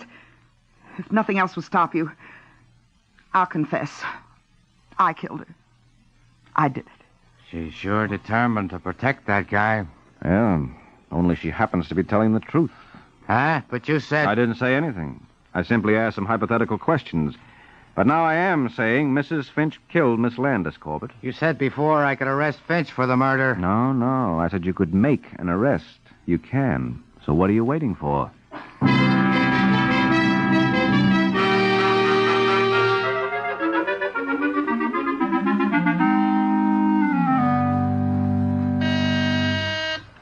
Yes? Mr. Waring is on line 1, Mr. Murdoch. Right.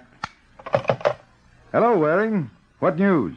Well, I've wrapped it up. You did? Finch? Yep, I hung it on him. There's been an arrest? Yep. Right. Come on over and tell me about it. I'll give you your check. Well, there's not much to tell.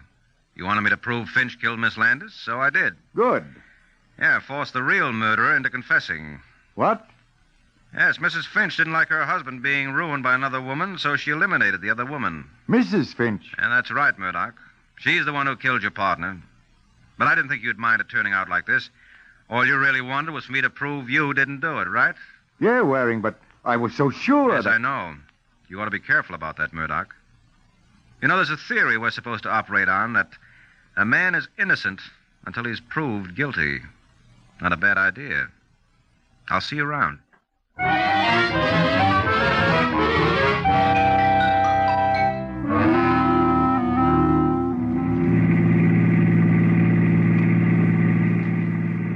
Don't look so smug, Waring. You were lucky, that's all.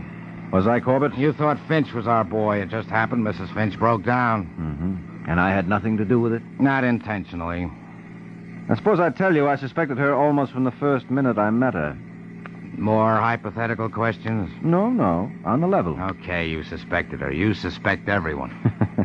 Yeah, that's what she said. But I picked her as the best bet. Why? Because one of the first questions she asked me was, Are you from Style Center? What does that prove? Nothing. But she followed it up with, get out of here, go on back to Mr. Murdoch. The Style Center isn't just Mr. Murdoch. It is, or was, Murdoch and Lucille Landis. But Cora Finch had already crossed off Landis. And I couldn't help wondering why. I see. Then what clinched it was her holding back on me about Finch's tie-up with the Landis woman. Although she knew about it all the time. Could have been she was protecting her husband like you suggested at the hospital. Yeah. Except that when she heard her husband was better, that he would live and could talk, suddenly she told me about him and Lucille Landis. Oh, I didn't know that. Yeah, so she couldn't have been trying to protect him, or she would have continued to keep quiet. So you figured she wasn't covering for him, but for herself? Sure. She didn't want us to know that she was wise to her husband and the Landis woman, because then we wouldn't know she had a motive to kill her. Uh-huh. But when she found out her husband was going to live and might admit he had told her the whole story, she decided to spill the works. That's right. She thought it would look better coming from her than it would if we latched onto it ourselves. But instead, it cooked her. Well, she's not cooked yet, Corbett. Just about, with the confession and all, but I reserve final judgment until the jury comes in. Why so cautious all of a sudden, Mike? I just like to practice what I preach. And I've been preaching. Isn't that a little out of character for you? Well, it could be. Fact seems to me this whole case is out of character for you. Well, how come? Well, there are only two gals in it. One of them gets herself bumped off. You pin the job on the other one, and that leaves you holding hands with me. Oh, no. You're overlooking one thing, Corbett. What's that, Mike? The receptionist in Murdoch's office. She's waiting, and I'll just have time to pick her up. So here's where you get off. Good night, Sergeant.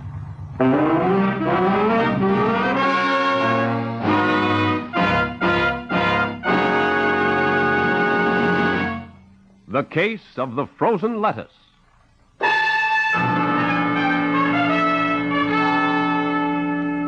The Case of the Frozen Lettuce. That's the title of next week's adventure of the Falcon, when Mike Waring learns that a person who tries to keep his mouth shut may wind up silent as the grave. So be sure to listen next week at this same time to another exciting Adventure of the Falcon. The Adventures of the Falcon are based on the famous character created by Drexel Drake, produced by Bernard L. Schubert, written tonight by Jerome Epstein, and directed by Richard Lewis. Music was conducted by Harry Sosnick. Les Damon was starred as the Falcon, with Ken Lynch as Sergeant Corbett. Tonight, Theater Guild on the Air presents a thrilling courtroom drama starring lovely Paulette Goddard, the wonderful Pat O'Brien, and handsome Tom Drake.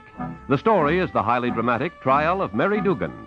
Hear all three top stars in The Trial of Mary Dugan, later on Theater Guild on the Air. This program came from New York. Peter Roberts speaking.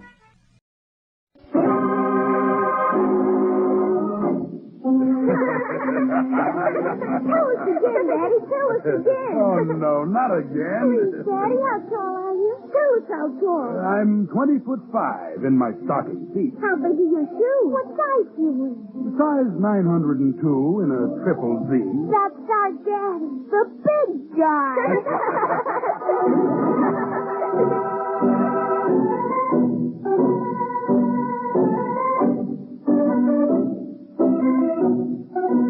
NBC presents The Big Guy, another in the series of adventures of a very unusual detective, Joshua Sharp. Joshua Sharp works for his clients on a strictly cash basis to provide for the needs of his nearest and dearest, Josh Jr. and his daughter Debbie. To these two, Sharp is both father and mother. To his clients, he is a good detective. To Josh and Debbie, he's the friendly magician, the fabulous hero, the giant among giants, the Big Guy. Tonight's adventure with the Big Guy, the case of the villainous friend. A man alone, trying to bring up a pair of youngsters, runs into a lot of unexpected problems. One of my most unexpected was a sudden shortage of bedtime stories. After all, you can read Grimm's fairy tales only a few hundred times before the kids begin to tire of them. And that goes for Hans Christian Andersen and all the rest of the once-upon-a-timers. Now, I'd reached that point with Josh and Debbie, and they were getting so bored with witches and sleeping beauties that finally, for all our sakes, I tried tapping a new source. I bought a copy of Tales from Shakespeare. It was an immediate hit. In fact, it was too big a hit. That first night, I read The Tempest and Two Gentlemen from Verona, and still they didn't want me to stop. What's the next one, Daddy? Well, we'll let the next one wait, baby. You and Debbie have to go to sleep. But what's the name of it? Just the name of it? It's The Tragedy of Othello. Now, you just close your eyes and... Oh, what about him, Daddy? Yes, Daddy, who was he? Well, he was a man, Josh. Oh, and what was the tragedy? Well, he was married to a woman named Desdemona who loved him very much. Is that a tragedy? No, the tragedy came about because he had a friend named Iago. Yes. And Iago came to Othello and told him that Desdemona didn't love him at all. He said she loved somebody else. He was bad, wasn't he, Daddy? Oh, very. And what happened next? Well, next, a couple of shrewd articles who are trying to worm another story out of their hard-working father give him a kiss and say good night.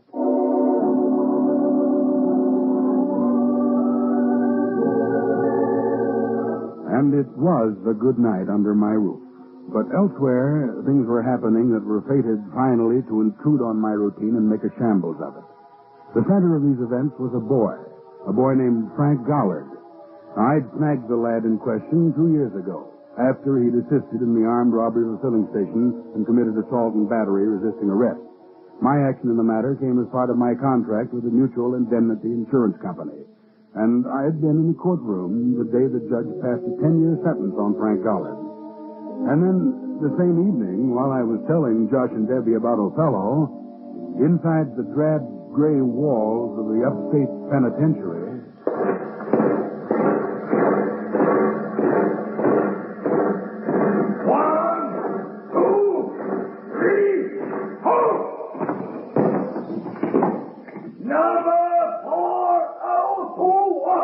The number 5604.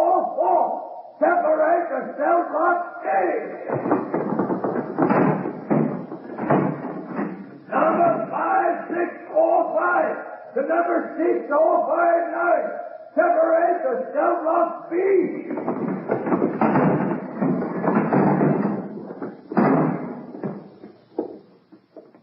You hitting your wife lately, Frank? Yeah, I got a letter from Lila last week. Now let's turn in, Hap. What do you say? Yeah, sure. Get in a minute. Lila. Oh, that's a pretty name. Hap? Huh? How come you asked me that? Oh, I heard you tossing around last night. I knew you wasn't sleeping. And I've been thinking about all the guys in this place who got somebody waiting for them and wondering where all them somebodies are tonight. Wondering who she's dancing with and wondering who she's drinking with. Wonder who's a kissing. Shut up. Oh, kid. I told you once, Hap. I was only wondering. He's a clean kid. Clean and sweet and straight. Oh, sure. There's a few good wrens in the world. Maybe you got yourself one of them. You couldn't expect me to guess that now, could you, Frank? Man never knows about a thing like that. Man just never knows. Good night, Hap. You ain't sore on me, are you, Frank? I said good night. I don't want you to be sore on me, you hear? You hear me, Frank? Okay, I'm not sore about you. Okay, Hap? Good night, baby.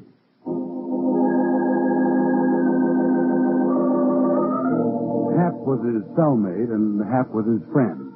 Big, slow, paternal Hap McLean. In for life. And not a man to talk much about the way he was to spend the rest of his natural days. It was mutual friendship, and the two found a degree of peace in each other's companionship. It was a peace, however, that was ripped to shreds with the suddenness of a thunderclap one hot night in early August. Hap had smuggled a newspaper from the prison library into the cell, and young Gollard was lying on his bunk, turning the pages. Hey, Hap. What's the matter? What's eating you, Frank? Hey, listen a minute. What cute lovely who's made is doing a 10-year stretch for armed robbery is now seeing the town inside out with more than one slick-haired Romeo. Even while I was on trial, she was rocking me. No, kid, take it. She was. While I took the ride to this pile of stinking stone. While I prayed for every night, she was telling me out. Midnight till morning, night after night. Shut up! Listen to me, will you, Frank? Listen to happen. Ease off, baby.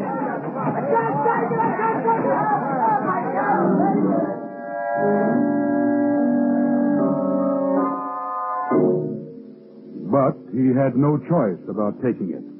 With his friend Hap's help, he calmed down and went on with the monotonous routine of his daily life behind the walls of the prison.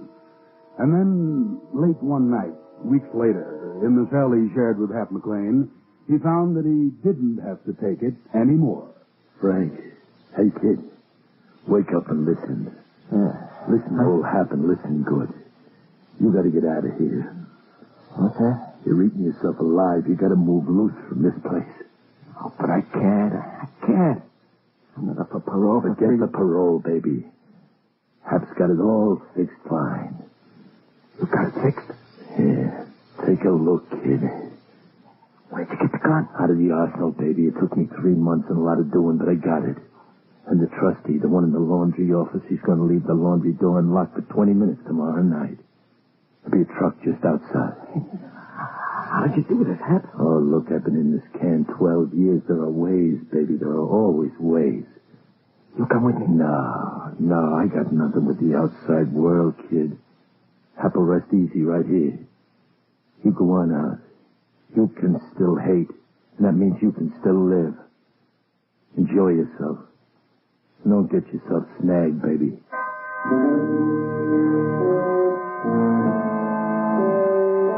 It was at 11 o'clock the next night that the guard changed. 2 minutes before this chosen hour, Hap McLean stood crucial guard for the appearance of any official, and the boy prepared for his venture. Where'll you make for? Her apartment. You figure Lilo's show? I'll wait till she does. What, and get nabbed off waiting? Forget it. Now, look, I'll get the grapevine and let her know that you're coming and tell her to stand by for you. There it is. 11 o'clock, kid. Okay. Play it cagey now, baby. Hap won't be around. Look out for you. No point in saying thank you, Hap. Go on, you punk. I'll bring you.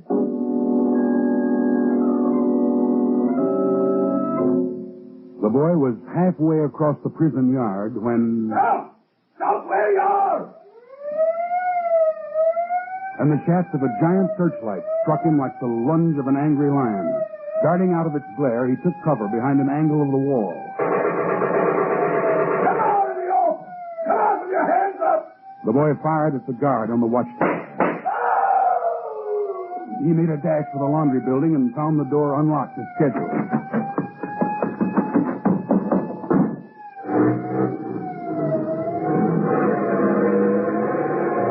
Roared along the back roads on the all-night drive to the city, while the state was springing into action to retake Frank Gollard.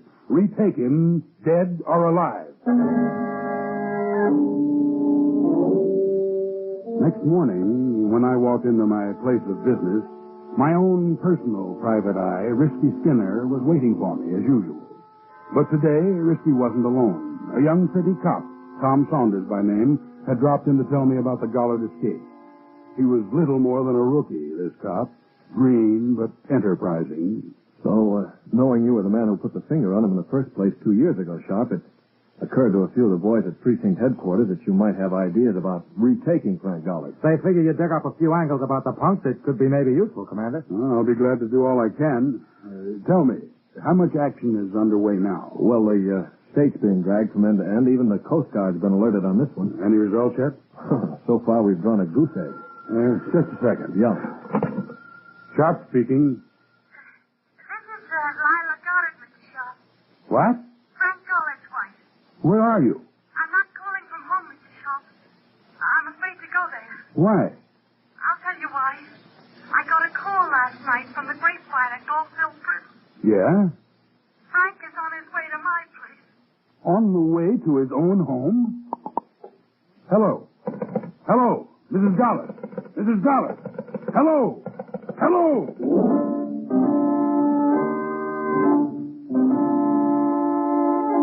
The wire was dead, but the news had been sensational. Leaving Risky to try to check back on the call, I found Mrs. Gollard's address in the city listings, latched onto Patrolman Saunders, and headed for Gollard's home. By 25 of 10, we were in his apartment. I was at the window and Saunders by the door. Hey, Sharp. Okay, I see him. He's coming in. Great. Get ready for business. Let's wait for him in the hall. All right. Easy with that door, Saunders. Here he comes. Let him get to the first landing. And for Pete's sake, stop shaking. There he is. He's carrying a gun. Hey, Saunders. No, wait!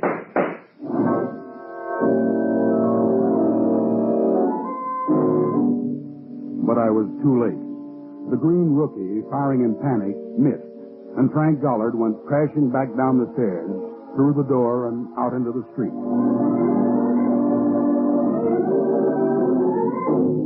I didn't have to be told that once loose, Gollard would head for his wife.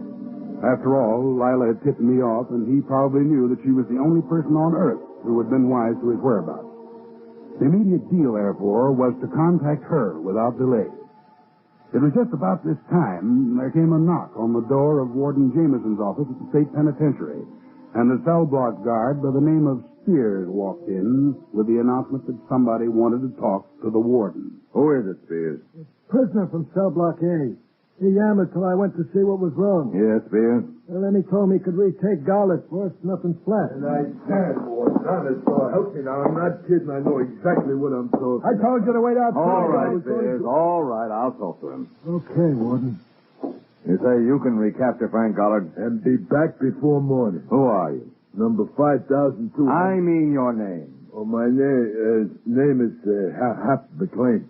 I presume, McLean, that you can only perform this remarkable feat if you allow to be left out of the prison alone. Who wants alone? Send Spears with me with a gun, a dozen guns. Who cares? Now, look, I'm only trying to do the right thing here, Mr. Warden. That's all I'm interested in. I see.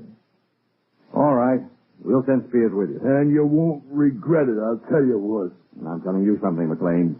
If you succeed in this mission, I'll see what can be done to secure you a full and complete pardon. No, you mean it? Don't you think you deserve it? Well, I guess I did figure something like that. Yeah, I imagined you did, McLean. Spears. Yes, sir. You'll take McLean into the city. And let him do exactly as he thinks best.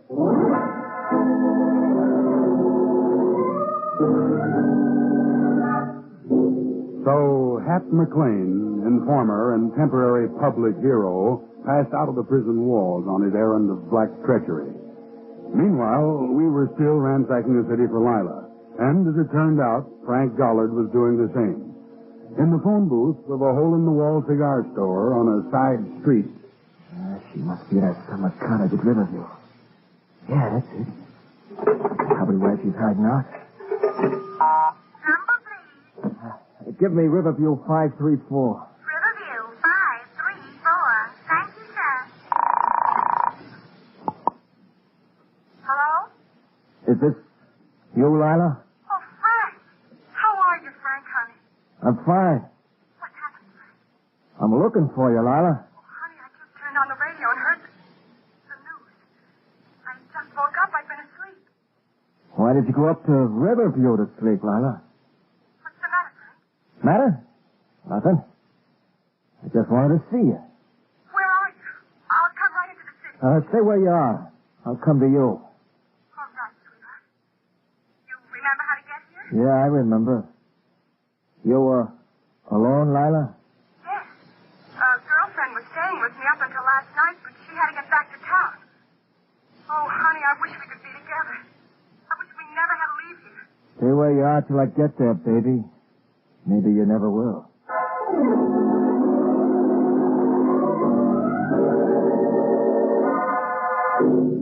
Feeling for the gun butt in his pocket, Frank Gollard ducked out onto the sidewalk and started the tortuous journey toward his final long-sought vengeance.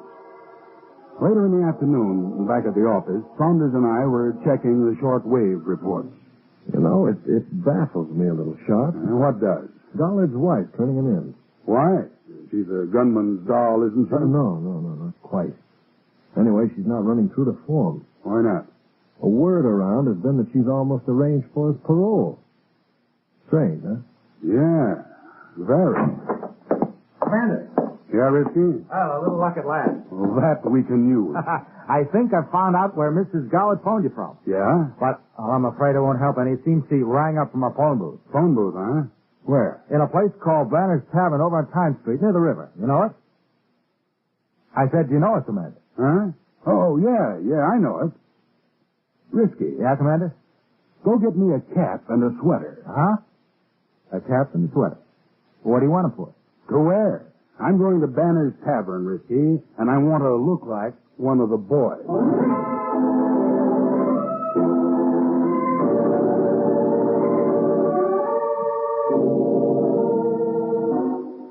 Banner's Tavern, at the foot of a wharf on the river, had never been what might be called a pride to the community, and tonight was no exception. The clientele I saw at once was entirely male, except for one blonde cutie who sat alone over a glass of beer, a bright red scar of a smile on her hard face. Well, what are you looking at? What do you think, honey? Beat it. I got a boyfriend coming. Yeah? From where? That would be telling. Well, how's about a little drink till he shows? Well, Go ahead. What do you have? how about a gin and water? Why not? What's your name, beautiful? Esther? That's all? Esther Moody. Moody? Mm-hmm. Esther Moody? So you make the doll used to kick around with Hap McLean. You know her? Like that. We used to operate together in North Jersey. Oh, what do you know? How's he doing these days? He didn't stir. Didn't you know that? For how long? Hard to say right now. There's some kind of caper in the work. Yeah? I've been trying to figure it out all night. What's the lowdown? Well, lean over here. Yeah. About 11 o'clock last night, Hap sent me the word over the grapevine. Uh-huh. And he tells me to call up a certain private eye this morning. Announce myself as Mrs. Gollard and say that Frank is on his way to his wife's flat. What do you think? What do you think? I think I trusted you mighty fast, Hanson. How about that little drink? How about better? Better? How about a little pinch? What? Rough stuff, Let go of lady. me. I'm the Wait a private minute. eye you handed that Let runaround go to of this me. morning.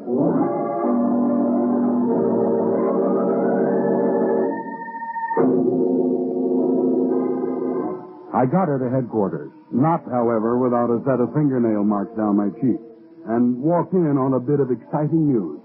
It seemed a postal clerk at a place called Riverview had phoned in giving Lila Gollard's whereabouts. The address, 21 Canton Lane, at which street number Frank Gollard had just arrived.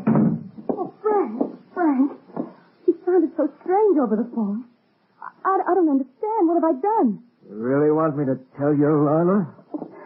You called the cops and told them where they could pick me up. I did, Frank? Yeah, you. Frank, how could I? I didn't even know you'd broken out. McLean got word to you at the apartment last night and told you where I'd be. But I wasn't there. I wasn't even there. Ah, that's an easy out. You turn me in and then you run for the tall timber. Frank, do you honestly believe I'd do that? I know you did it, you hypocritical swine. Darling. Darling.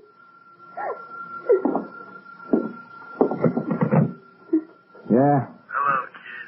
Hey. I laughed out myself, kid. I figured you needed somebody to look after you. You done business yet? Not all of it. I'm right here at home base. That's so I figured. Hap, Yeah, baby. you contacted my wife last night, didn't you? Well, sure. Sure thing. Why do you ask? I won't ask again. I gotta hang up now. Well, just a second, Frank. Look, I'm in the alley behind Banner's Tavern on the side by the river. You know where that is? Yeah, sure. Well, then beat it down and see me as soon as you can.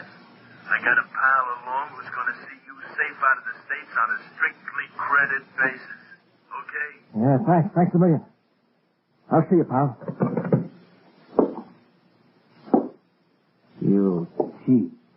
lying, rotten, deceitful tramp. Oh, no. No, Frank, no. Not a gun. Shut up. This is beyond begging and no place for talk. If you got prayers to say them. There won't be any time later. I won't need time for prayers, Frank. I'd die before I hurt you. I don't mind losing my life, Frank. All I regret is I'll never see you again. Never. Never.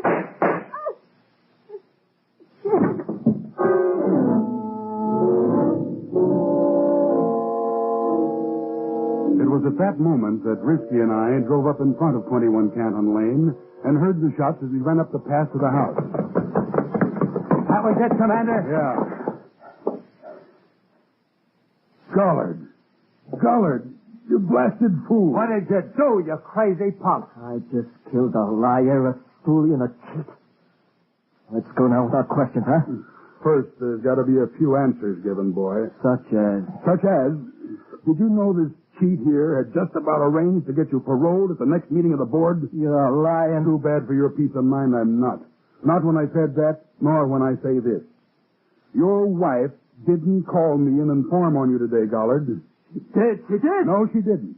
The call I got came from a woman named Esther Moody, who made it to help weave this net you're caught in. Moody? Esther Moody? Who's that? What's she got to do with me? She's got nothing to do with you. But I think maybe her boyfriend has. Her boyfriend? A guy by the name of Hap McLean.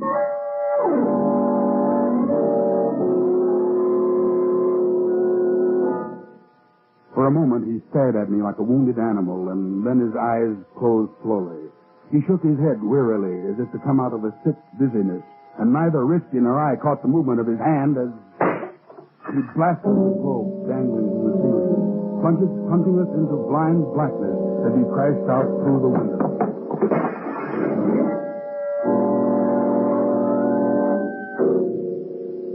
Nearer dawn, in the alley behind Banner's Tavern. It's getting chilly waiting here, McLean.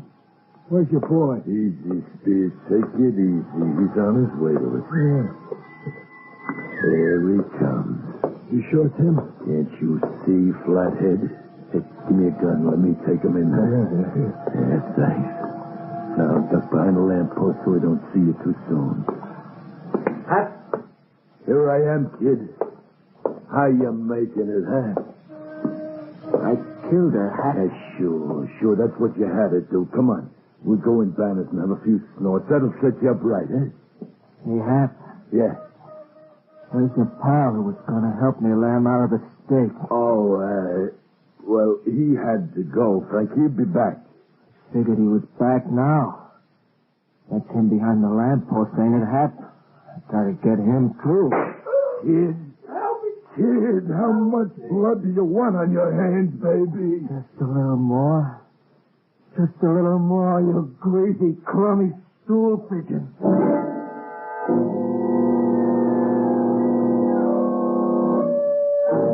Hap McLean took a look into the empty, cold eyes of the boy and suddenly bolted down the alley.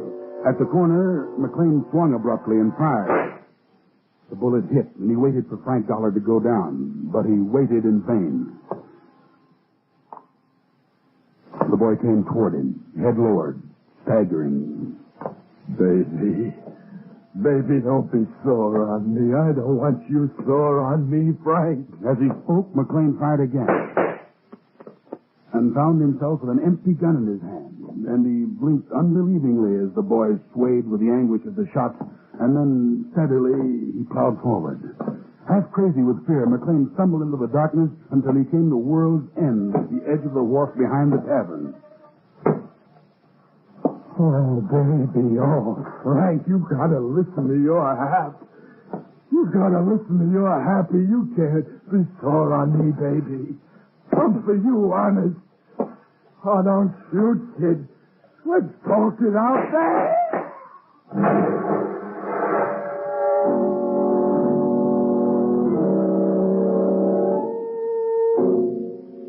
Frank Gollard, looking like a child asleep, was dead, stretched out on the rotten planking of the wharf when we found him.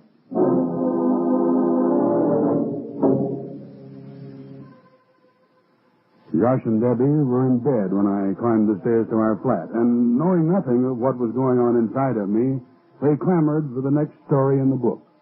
The next story was Othello.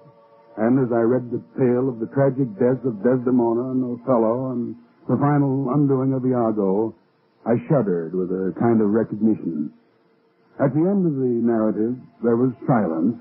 Then... And Othello killed himself, too? Yes, baby.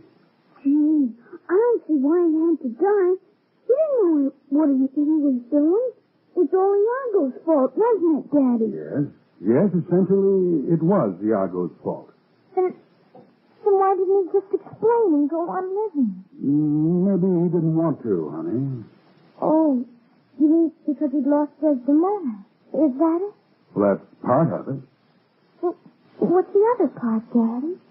Don't you know? You mean he'd lost Iago, too? Yes, baby. You get the point.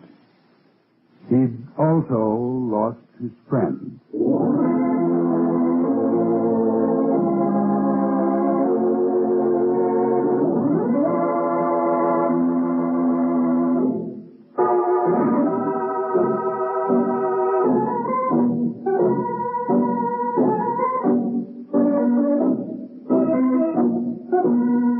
Joshua Sharp, detective, works for his clients on a strictly cash basis to provide for the needs of his nearest and dearest, Josh Jr. and Debbie. To them, he's the friendly magician, the fabulous hero, the giant among giants, the big guy.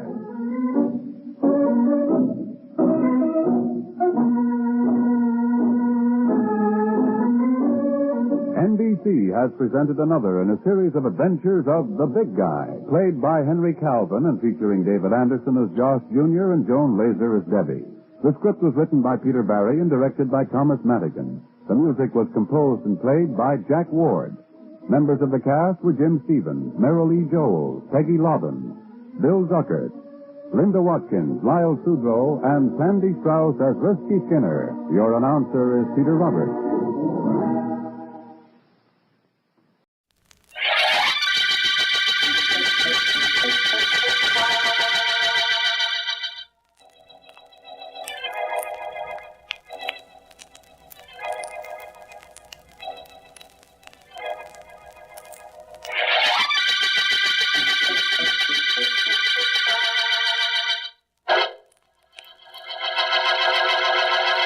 I'm sorry, Miss Westcott. What you ask is impossible. I cannot release your aunt. But there's nothing wrong with her. There's no reason for her to be locked up in your... whatever you call this place. It's a rest home, Miss Westcott. The finest in the East. Our patients have every comfort, every care. Maybe. And if they're ill, maybe that's what they need. But not my aunt. There's nothing wrong with her. She's a wealthy woman, and her family had her put here so that they could get her money. I'm sorry. Well, that may be so, but your aunt has never said she was unhappy here. Never asked to be released. Apparently she's quite content. The only person making trouble, as far as I can see, is you. Excuse me. Yes? Yes, I'll see him. Send him right in. I'm sorry, Miss Westcott. I'll have to ask you to leave. To leave this building and these grounds. I have an appointment with my chief assistant. With your chief guard, you mean? I've seen the way he treats Aunt Alice. Mr. Ward, believe me, I'm going to do something about this place and about you. You got company, I see. Miss Westcott was just leaving. Good day, my dear. We'll keep you informed as to your aunt's condition. There'll be an improvement in that condition with her out of here, and I'm going to see to it that she does get out. I promise you that. I promised that to Aunt Alice. And what's just as important, I promised that to myself. She's really got a beef, ain't she, boss? She thinks she has.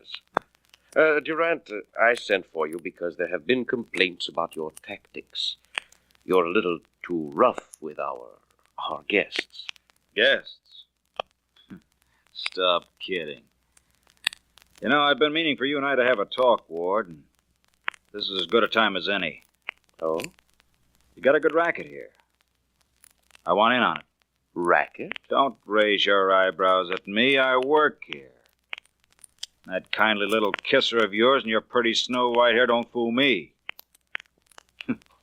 This joint's practically a prison for people whose families want them out of the way. You ain't such a nice character as you look, Ward. Well, that does call for a little talk between you and me, Al. Shall we say this evening?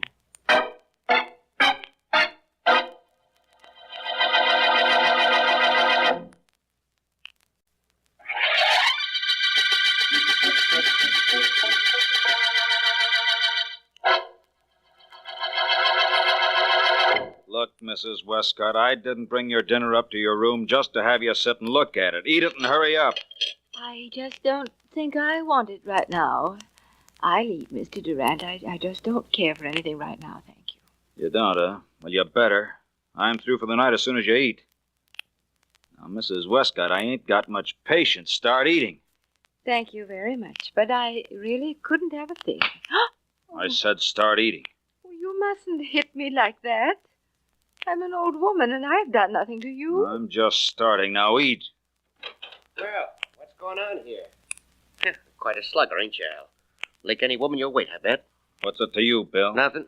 Go ahead and hit her again for all I care. Now, look, Bill, Mrs. Westcott here's on this floor. This is my floor. That's got nothing to do with you. You belong downstairs. Yeah, sure. What I came up to tell you, though, Al, was that I ain't got the dough I borrowed from you. No? No. Maybe I'll be able to pay you in a couple of weeks. Maybe. Maybe? What do you mean, maybe? You'll pay me that dough. Believe me, you'll pay it. Please, gentlemen.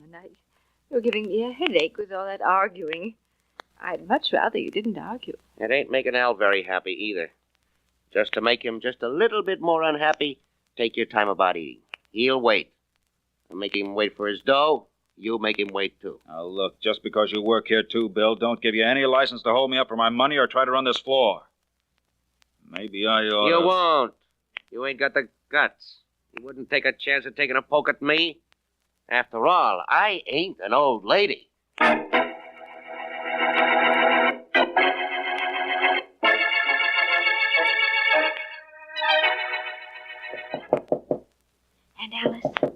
Alice, please wake up. And Alice. Joan, dear, what are you doing here at this time of night? Let me in quickly. Of course. And Alice, get your clothes together. I'm going to get you out of here. But why, dear? I have no place to go. My family doesn't want me at home. You always have a place to go as long as I have an apartment. Now hurry, please. I've been hiding here in this building till everyone went to sleep, and then I came right here. Did you, dear? I wasn't sleeping, you know. I was just lying on the bed and thinking. Just thinking. And Alice, please hurry. Something terrible has happened.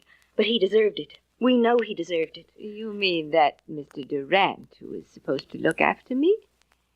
He's lying outside my door, isn't he? And he's quite dead. You know about that? Oh, yes. And I'm not a bit sorry. Not a bit. He was struck down by Providence, you know. No, I don't know. I only hope that's what it was. Oh, it was. Of course, sometimes, like in this case, Providence has to have a little outside help.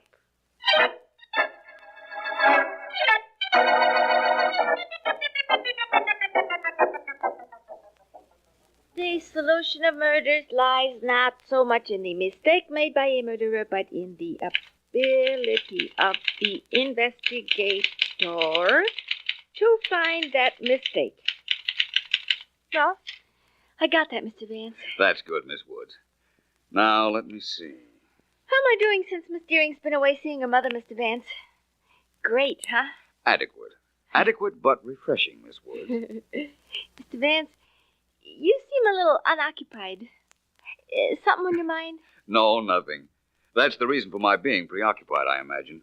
I heard over the radio a little while ago of an unusual murder. And it disturbs me that my friend, the district attorney, hasn't called me. Who got killed?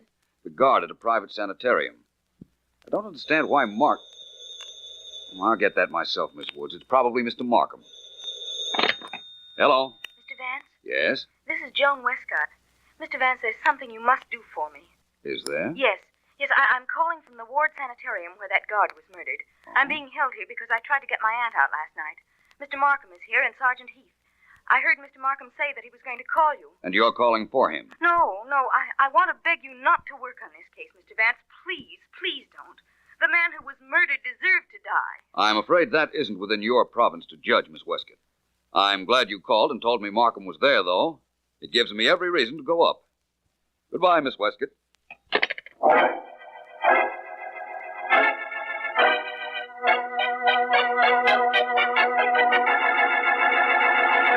See now why I didn't want you to call, Vance, Mr. Markham? How can I miss solving this case myself? I don't know how you can. I just hope you don't. And I did phone Vance Heath, only he wasn't in. Now, let's see. The dead man was killed by a blunt instrument. Blackjack, probably. And in his hand, you found 3 black hairs. Yeah, he probably yanked him out of his murderer's head when he was struggling with him. Now, I talked to everybody in this joint that's got any sense. And there are 3 suspects. And all of them got black hair. First, that Joan Westcott, the young dame who got locked in Mr. Ward's private office there. She's a brunette. Quite attractive one, I'd say. Well, it all depends on how old you think she is. On the contrary. It all depends on how old you think you are. Maybe. Well, my second suspect, anyhow, is her aunt. She's a little touched, I think. She's a patient here, and she's old, but her hair is pitch black. Yes, I saw that. And the hair of Bill Williams, the guard you suspect, is black, too. Sure. So, all I have to do is take samples of their hair, send them down to the police lab with the samples taken from the dead guy's hand. Whichever checks, well, that's our killer. Somehow I'm sure that Vance would have another theory. Mr. Markham. Mr. Markham. Yes, what is it, Mr. Ward? There's a Mr. Philo Vance outside. He says you're expecting him, or rather, that you should be expecting him. I'll go out. Well, Heath, Vance is here. Yeah, I know.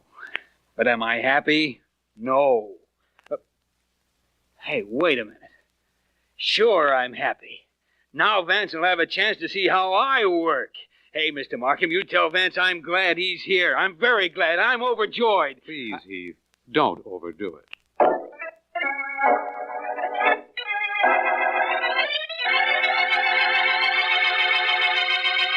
Thanks, Markham. You're welcome. Just give me a few minutes in Mr. Ward's office with Joan Westcott and that other guard, Mr. Williams, and I'll be satisfied. All right. You know, of course, that the reason you didn't reach me on the phone was because I was on the way up here. Of course. My fault for calling late. Go right in, Vance. I'll wait for you here. All right. You know, murder in a sanitarium is such a delicate thing. I'm really gratified that you did come. Right, and thanks again. It's all right. Well, hello, you two. Hello? Hiya. My name is Vance. Oh. I've a purely academic question to ask both of you. Miss Westcott, did you kill Mr. Durant? So you came after all, didn't you, Mr. Vance, even after I begged you not to? I told you I would. Mr. Williams. Don't bother me. I'm sorry, but I must, Mr. Williams. What's that? Changing of the guard? Patients are exercising. We march them around. What about it? I'd like to see that. So look. Yeah, look, Vance. You can see it very plain from this window. Well, I'll try. That's quite an imposing sight. Does Mr. Ward always lead the patients through those maneuvers? No, that's my job.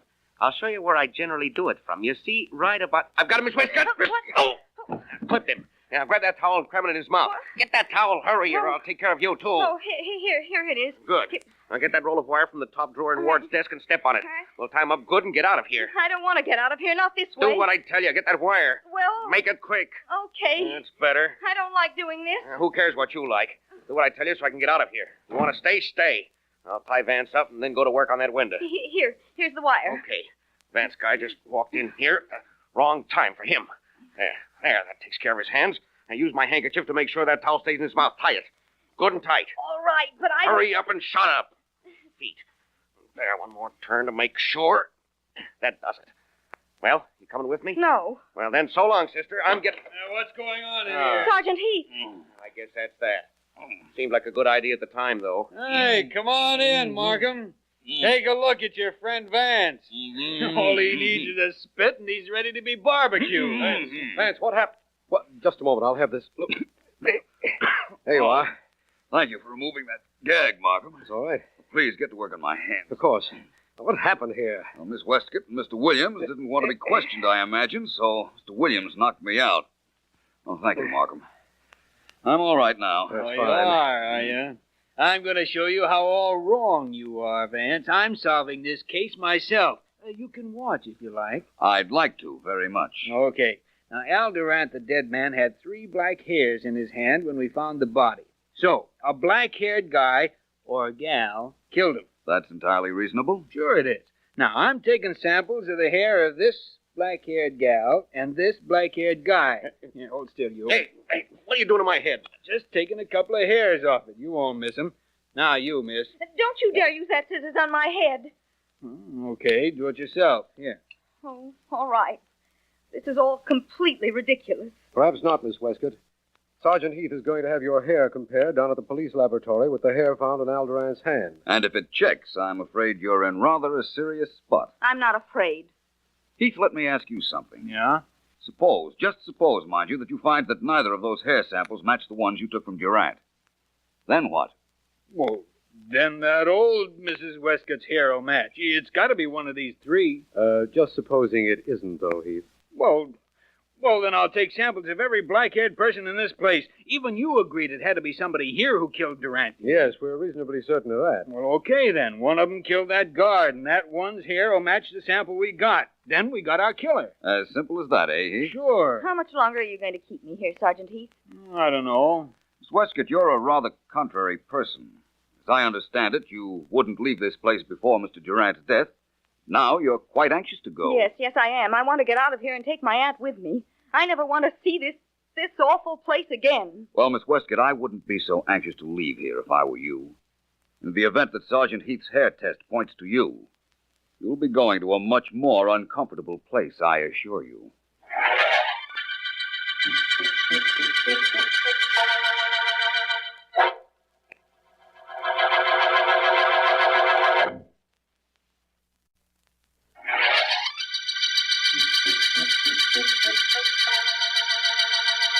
This is District Attorney Markham.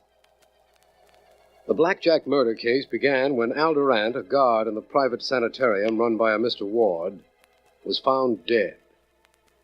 Suspects include Bill Williams, another guard, a patient, Alice Westcott, and her niece, Joan Westcott. Vance has one important clue: 3 strands of human hair that have been found in the dead man's hand. Vance told me he was on his way to interview Mrs. Westcott, and he should be there. Sit down, Mr. Vance. Please do. Thank you, Mrs. Westcott. Yes. I have a few questions to ask you. I don't mind.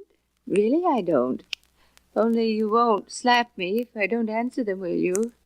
I'd rather not be slapped, Mr. Vance. I won't slap you, Mrs. Westcott. In fact, I'd like to see anybody raise his hand to you while I'm around. Mr. Williams, the other guard, made Mr. Durant stop hitting me the day Mr. Durant was murdered, just before they quarreled. Yesterday, I believe. Mrs. Westcott, do you think Mr. Williams killed Mr. Durant? Oh, no. Your niece, then, Mrs. Westcott? Oh, my goodness, no. She's so nice and gentle. She wouldn't hurt anyone. I wonder, then, who did kill him? Oh, I did. You? You killed Mr. Durant? Yes. But he was mean and very rude to me. He slapped me. I'd rather not be slapped, Mr. Vance. I know. You told me that before. How did you kill him? I opened the door, and there he was. And he had a blackjack in his pocket. I took it out of his pocket and hit him with it. I'm sorry if I've caused everybody so much trouble, but nobody asked me until now whether I killed him. All they wanted was a few strands of your hair.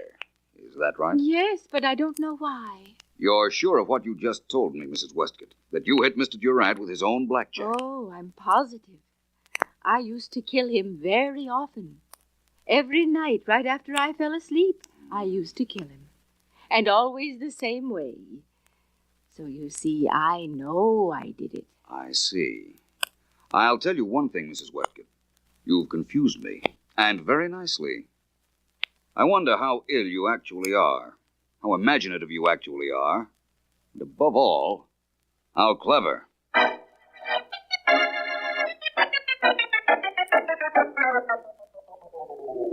What a case this is, Mr. Markham. The only clue is a couple of hairs, and listen to this report the police laboratory sent me. You can listen too, Mr. Ward. Well, thank you, Sergeant Heath. Go ahead, Heath. I sent him the hairs we found in Al Durant's hand and the hairs from our 3 suspects. Now listen. Sergeant Heath, this is to inform you that there is no similarity between the samples taken from the heads of your suspects and the original hairs found in the dead man's hand. Signed, Morgan Police Laboratory. Looks like we haven't gotten very far on this case, doesn't it, Heath? Yeah, sure does. A fine time for your friend Vance to run out on us. Oh, he'll be back. I know that. You know it, but what do I know? All I know is a black-haired guy killed Al Durant. Well, I'll leave you with Mr. Ward. I'm going to go looking for another black-haired guy. And see you later, Mr. Markham. Mr. Ward. Right. How soon will the police leave here, Mr. Markham? They've spoiled my discipline, my routine. They've ruined this office. How do they ruin it, sir? By using it? Look and see. Papers helter-skelter, the desk moved, everything topsy-turvy. Nothing is in its proper place. Everything must be in its proper place, Mr. Markham. Yes, I know. And the reason we've made such a mess out of your office, Mr. Ward, is because we're trying to put a murderer in his proper place. Behind bars.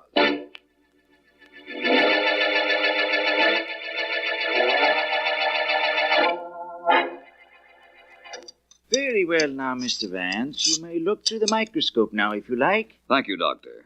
It's very nice of you to allow me here in the police laboratory. It is nothing. Mr. Markham phoned me and asked for me to let you come in. I was glad to have you. Sometimes even scientists like a little audience. Here, now look through the microscope, Mr. Vance. All right. Tell me first, though, Doctor. Your tests showed that none of the hair samples from the 3 suspects matched the hair found in the hand of Mr. Durant, the murdered man. None of them match, Mr. Vance. You are looking through the microscope now. Good.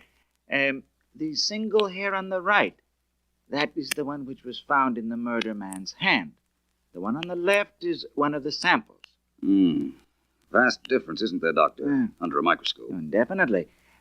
Notice, Mr. Vance, at the very tip of the hair on the right, a little unusual substance. Yes. That is gum arabic, generally used as a glue. As a glue? Well, Doctor, perhaps the hair samples found in Mr. Durant's hand came from a wig. No, I'm sorry, Mr. Vance. They came from no wig. They came from a human head, and they were pulled from that head when the head was alive. Now, Mr. Vance, that hair came from no wig. It came from a living head. But the gum arabic, that must mean something. Yes, I imagine it does, but what? What, Doctor? Well, unless I'm very much mistaken, it means I know who murdered Al Durant.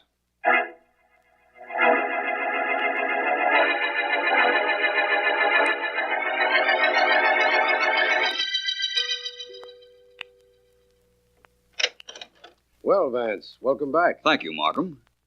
Any progress on the murderer of Mr. Durant? No, none at all. Frankly, I've been waiting for you. I've an idea you'll be glad you did. Where's Heath? He and Mr. Ward are gabbing in Ward's office. You know, Vance, I was thinking that perhaps an outsider killed the guard. That is possible, you know. Undoubtedly, only I'm quite sure that isn't what happened. Where's Joan Westcott? I'd like to see her. She's in that room right there, Vance. It wouldn't surprise me any if she were about to break down. I'd like to talk to her, Markham. I'll meet you in Mr. Ward's office in a few minutes, all right? Certainly, Vance. I'll be there with Ward and Sergeant. Hello, Miss Westcott. What is it, Mr. Vance? Why were you crying, Miss Westcott? Any reason I might do something about? No. Perhaps there is. I'd like to tell you something. This is no trick, believe me, but I know that neither you nor your aunt murdered Al Durant. You know that? Very definitely. Now, will you tell me why you were crying? Oh, Mr. Vance, I didn't mean to break down, but the hopelessness of this whole thing just got me. It just got me, that's all. I thought my aunt had killed Mr. Durant, and that's why I couldn't tell you about this place. I'm afraid I don't know what you mean. Well, if she had killed your aunt, I wanted you to think that she was insane, that she belonged in a place like this. Only this isn't a rest home or a private hospital, Mr. Vance. It's a prison. None of the patients here have anything wrong with them. I'm beginning to understand a lot of things now, Miss Westcott. The one thing missing from this case so far was a motive. I believe I have that now.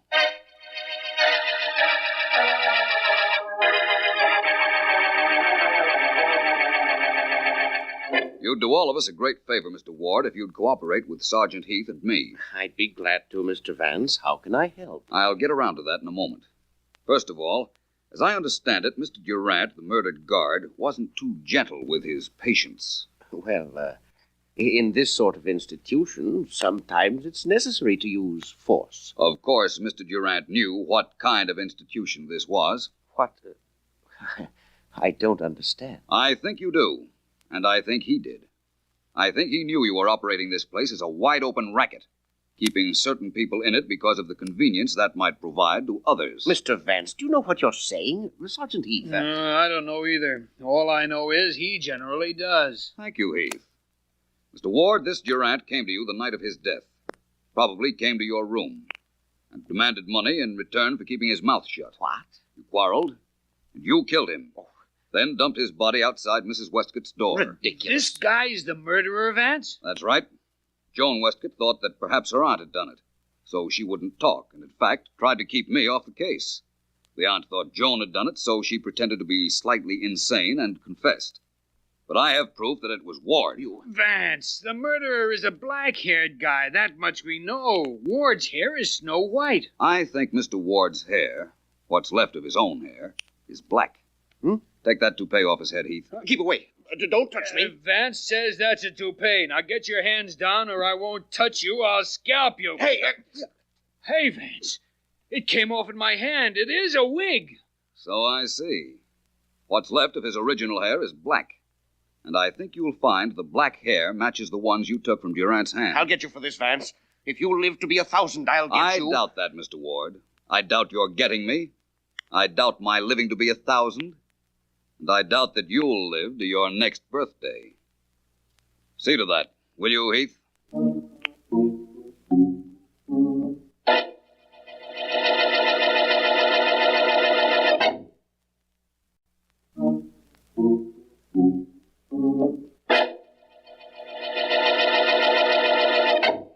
Mr. Vance, I'm so mixed up about that hair thing. I don't know how to begin asking you what made you so sure. I'm dumb, huh? Leading question, Miss Woods. Perhaps I might explain, though. The one clue we had was the black hair. Yeah. It had a bit of gum arabic on it. I believed that the gum arabic, or glue, got on the hair from a toupee. That's the way it turned out, too. That's right. I was sure then that Ward wore a toupee, and I reasoned that Durant must have come into his bedroom when he was preparing for bed, at which time he'd have taken off the toupee. Oh, hey, then they battled, and that's how Durant got some of Ward's real hair in his hand. That's right. Sergeant Heath spent his time looking first for a black-haired individual. Sure, that Mr. Ward's toupee was snow white. He had quite a racket, didn't he, Mr. Vance? For a while. But, like all rackets, eventually it backfired. This one backfired very convenient for me. You got back here just at 5:30. Right at the end of the day. That's right, Miss Woods. And right at the end of the day, we're right at the end of the Blackjack murder case.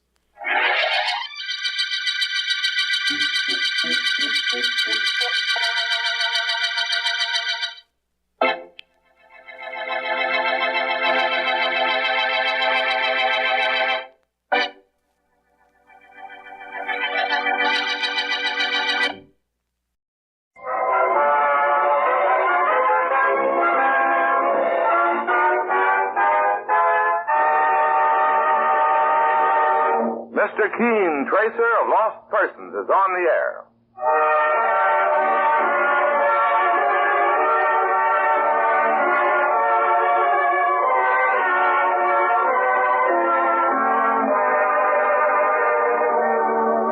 Ladies and gentlemen, Colonos Toothpaste presents Mr. Keene, Tracer of Lost Persons, one of the most famous characters of American fiction in one of radio's most thrilling dramas. Tonight and every Thursday night from 7:30 to 8 Eastern War Time, the famous old investigator will take from his file and bring to us one of his most celebrated missing persons cases.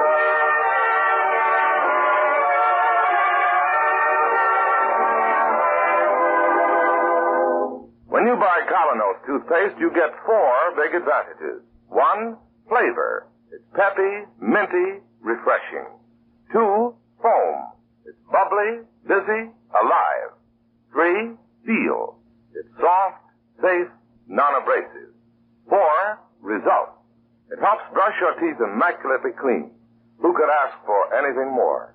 Don't wait. Ask for Colonos, a high-polishing toothpaste. That's spelled Kollynos. Calanos toothpaste.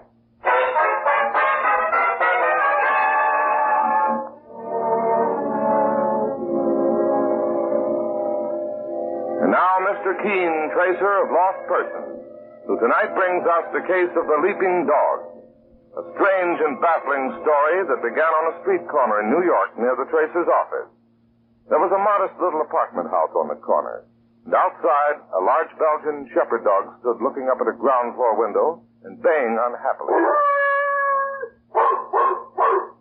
From time to time, the dog would leap with all his strength toward that closed window, only to fall back hour after hour. Of course, it attracted attention from many who passed by, and eventually from Mr. Keene and his assistant, Mike Clancy, as they were walking back to their office from lunch. Mike? Yes, Mr. Keene. Look on the corner there. That dog is still there. Oh, sure enough. The leaping dog. There he goes again. Still jumping and still falling back. Poor fellow. So handsome, pathetic. Nice set of teeth, too. Let's have a chat with him. Yesterday I saw him almost put his teeth in the one fellow who tried to have a chat. Boy, it was a close shave. Well, he's looking over this way. Sure, here he comes. Gentle as a lamb. Say, boss, what you just tell him now? That I like him, that's all. Here you are, young fellow.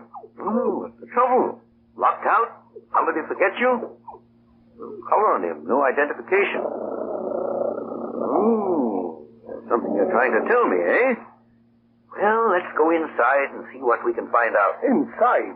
Boss, you've got a year's work waiting for you at the office as it is. It'll only take a moment, Mike. Let's ask those two men standing there in front of the doorway. Maybe they can give us some information. Now we're working for a dog. Come along, young fellow. I beg your pardon, gentlemen. Yeah, what do you want? I wonder if you've noticed this dog leaping up at that window. What dog? This Belgian shepherd, right here. Never saw him in my life. Neither did I. Been out here all morning and yesterday, too. We never saw him in our life. Okay. Here, Mike. Let's go through this door. The dog's trotted along like he knew you all his life, boss. It's a walk-up apartment. There goes the dog, heading for that first door. And that's where he probably lives. Ring the doorbell, Mike. No luck. See what's down there on the doormat. Oh, newspapers, a pile of them. Let's have a look at the date. Here you are, sir. Lying here as far back as 5 days. Hey, boss, you think somebody's dead inside the apartment? Died sudden like maybe, or committed suicide? Could be. Let's call the cops. No, before we go that far, let's try the easy way. We'll ring the bell of the neighbor next door. Okay, sir.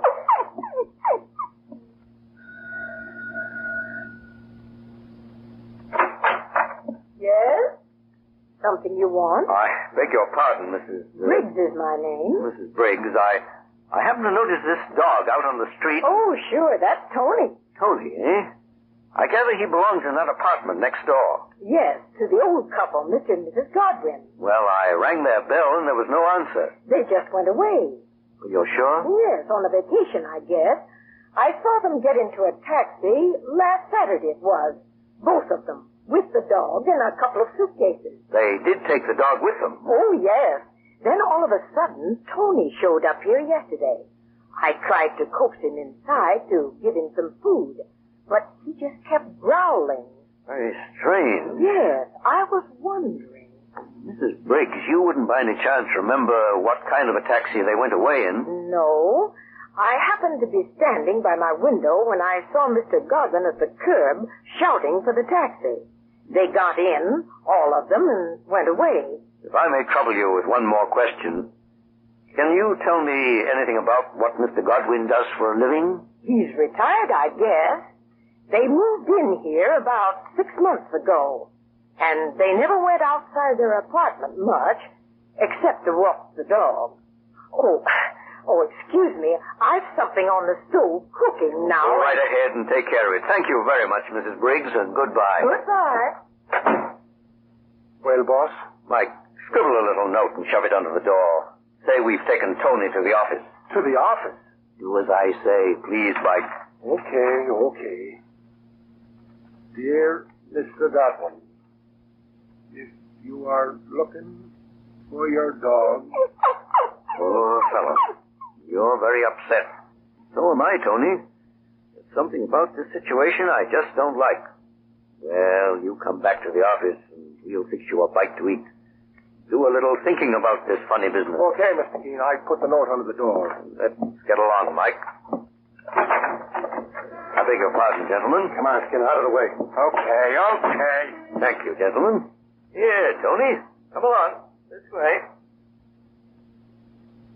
Hey, Skinner. Yeah, Harvey?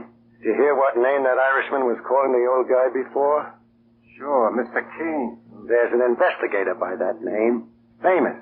I've seen his pictures in the paper. Me too. That's the guy. What makes him come snooping around here? It's one of those accidents. There's officers around here. I don't like it, Skinner. Better keep an eye on the old guy.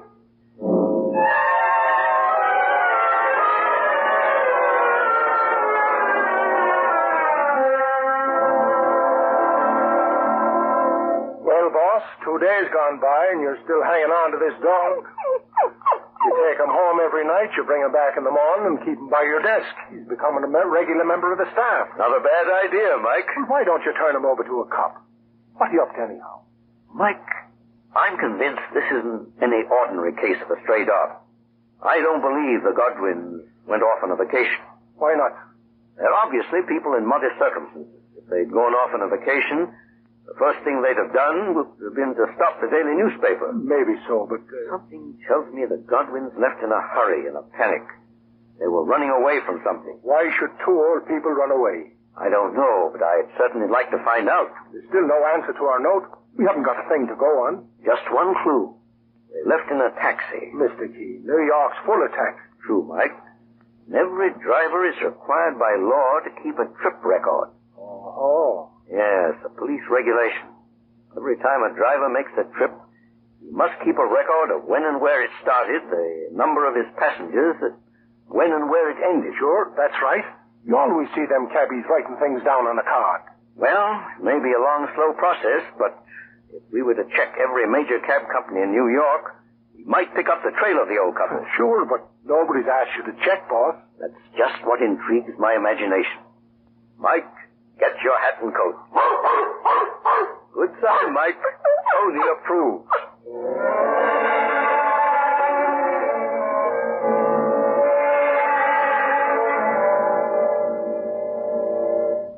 Skinner, I don't like the looks of it. Just because the old guy makes friends with the dog? He's hanging on to the dog because he's got a hunch of some kind. You know Keene's reputation? Maybe so, Harvey. Shut up. Do like I say. You keep tailing Keene night and day as long as he hangs on to that dog. Okay.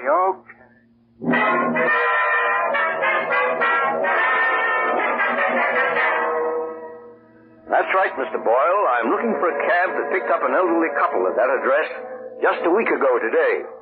Sorry, Mr. Keene. Wasn't any of our cabs.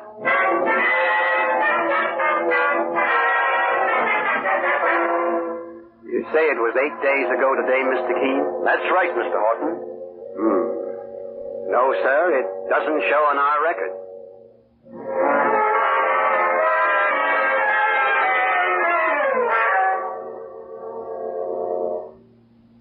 Well, Mr. Keene, sir, it looks like the well-known needle in the well-known haystack. Mike, we mustn't weaken.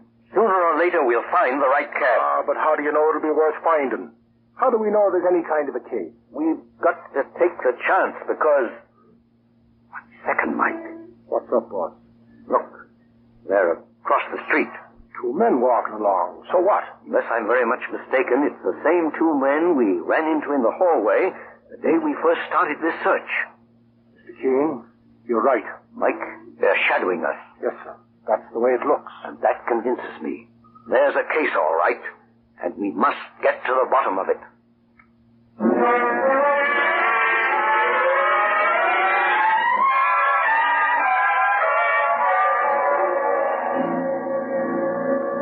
Sure, Mr. Keene. I drove that old couple in this taxi right here. You're certain of that, driver? Oh, it checks all the way. The time of day, address where I picked them up, and a couple of other things happened to make me remember. Oh? Tell us about them. Well, I was cruising along that morning, and suddenly I hear the old gent shouting. Taxi! Taxi!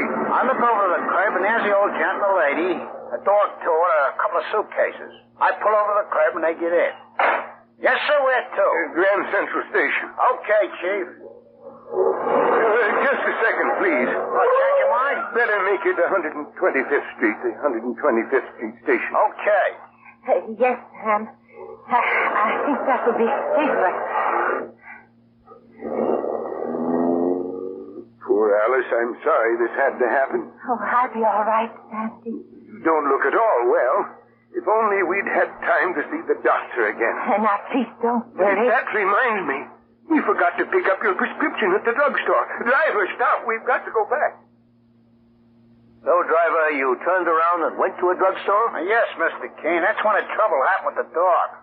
The old gentleman tried to trot along to the drugstore, but suddenly a cat came along, and off went the dog down the block and around the corner. Look, Sam, Tony's gone. Now, don't worry, Alice. He'll be back. Oh. Meanwhile, I'll pick up the prescription. He'll be back. But he never did come back. We waited and waited, and finally Mr. Godwin said... Alice, I hate to do this, but we'll have to go without Tony. Oh, no, Sam. We can't. Tony's been almost like a child to us. But if we waste any more time here, it may cost us even more than Tony. Driver, get going.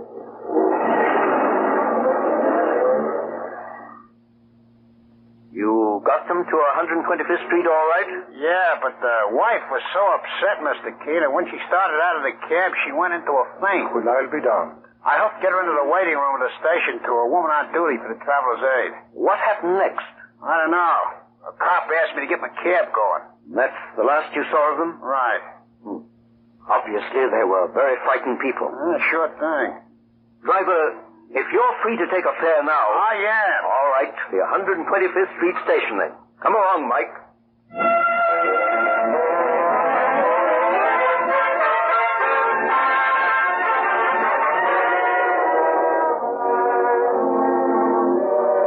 While Mr. Keene and Mike Clancy continue the search, we pause for a moment.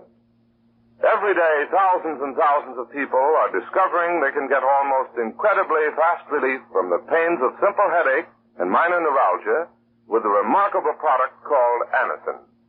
You see, Anacin is like a doctor's prescription, for it contains not just one, but a combination of medically tested and proven ingredients. That's one reason it brings such amazingly fast relief.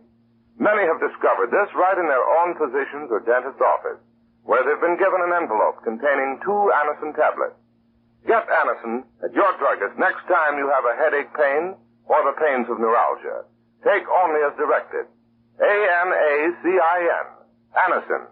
In handy boxes of 12 and 30 tablets and economical family-size bottles of 50 and 100. Now back to Mr. Keene and to Mike, his assistant, at the 125th Street station. Yes, Miss Thompson, that's the old couple, all right. Tell me the rest, please. Well, as representative of the Traveler's Aid, I put myself at their disposal, Mr. Keene. I offered to get a doctor. And? She refused. She said all she needed was a spoonful of her medicine. A few minutes later, they got on their train and left. Did they tell you where they were going? The old gentleman was very vague. Indiana, he said. Indiana? And that's all. Boss, it's Keene. Yes, Mike? Look, over there in the corner. 2 men again. Still trailing. Miss Thompson, I have a very important request. If anybody else comes along to ask you about that old couple, unless it's the police, don't give any information. Why, I don't understand. It's still a puzzle to me, too. But obviously, those 2 people are in some terrible danger. Please do as I ask.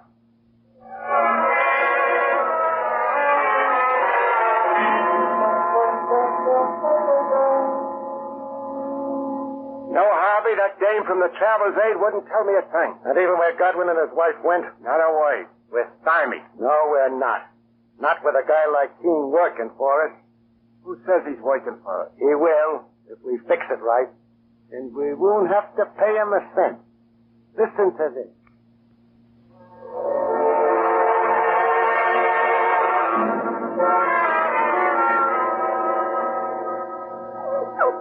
Easy there, Tony, easy. I'm doing my best to find them. Just be patient. Patient. Boss, you're up against the wall and you know it. I do know they've gone to Indiana, Mike. You found that out yesterday. Nothing since. Indiana. It's a very big place. Give it up, Mr. King. Turn the dog over to the animals inside. Mike, maybe I'm just a vain old man, but I hate to admit defeat. Yes, Susie? A letter just came for you, Mr. King. Special delivery. Thank you, Susie. Very well, Mr. King. Maybe the Godwins have children out in Indiana. Maybe they... Well, I'll read this letter. Oh. Mike, this is very interesting. What's up? I'll read it to you. Dear Mr. Keene, I'm an old friend of the Godwins. I'm told by their neighbors that you were asking about them. Don't worry, they are safe and sound. Sam Godwin is a retired trainer of racehorses. Oh, a trainer. And he and his wife have gone off to visit some friends on the training farm. You don't mind keeping the dog? They'll pay you all the expense when they come back. It's signed Arthur Ross. Boss, that letter is a phony. Why? Well, if the friend knew that they were on vacation, how would he happen to drop in at the house and find out you were investigating? Good point, Mike. The next question, why was this letter sent to me? Why, sure, plain as day. The man who wrote it wants to steer you off from looking for the Godwins. He wants to make you give up the search. Oh, Mike, I've got another theory. Just the opposite. Well, what do you mean? This letter was written to spur us on. What? The writer knew it would sound fishy. Knew it would make me worry even more. Also, he went out of his way to give us a clue that may help find the Godwin. Well, you mean that this mentioned that Godwin is a trainer of racehorses. Since we know the Godwins went to Indiana, as the writer probably does not, that narrows down the search. You see, there are any number of obscure little half-mile tracks out in Indiana. Sam Godwin may have gone out there to work at his trade. A place his enemies mightn't think of looking. But still, why would these enemies want to put you on the trail? Why? So that I'll do their work for them. So that I'll act as their bloodhound. Oh, well, that means that if we find the Godwins, so will their enemies. Probably. Those two guerrillas who have been shadowing us day and night, Mr. Keene. Yes, Mike. Go on with the search now is a dangerous risk. But we are going to take that risk.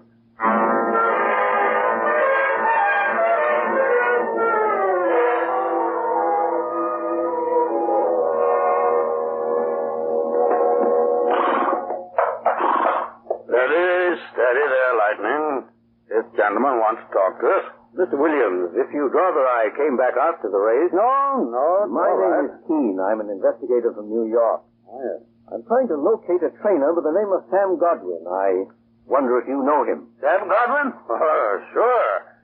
Yeah, he's old, but he's one of the best men in the business. Oh. Have you run into him by any chance? Well, you see, Godwin's a big shot, Mr. Keene. You wouldn't find him around a dinky half-mile track like this.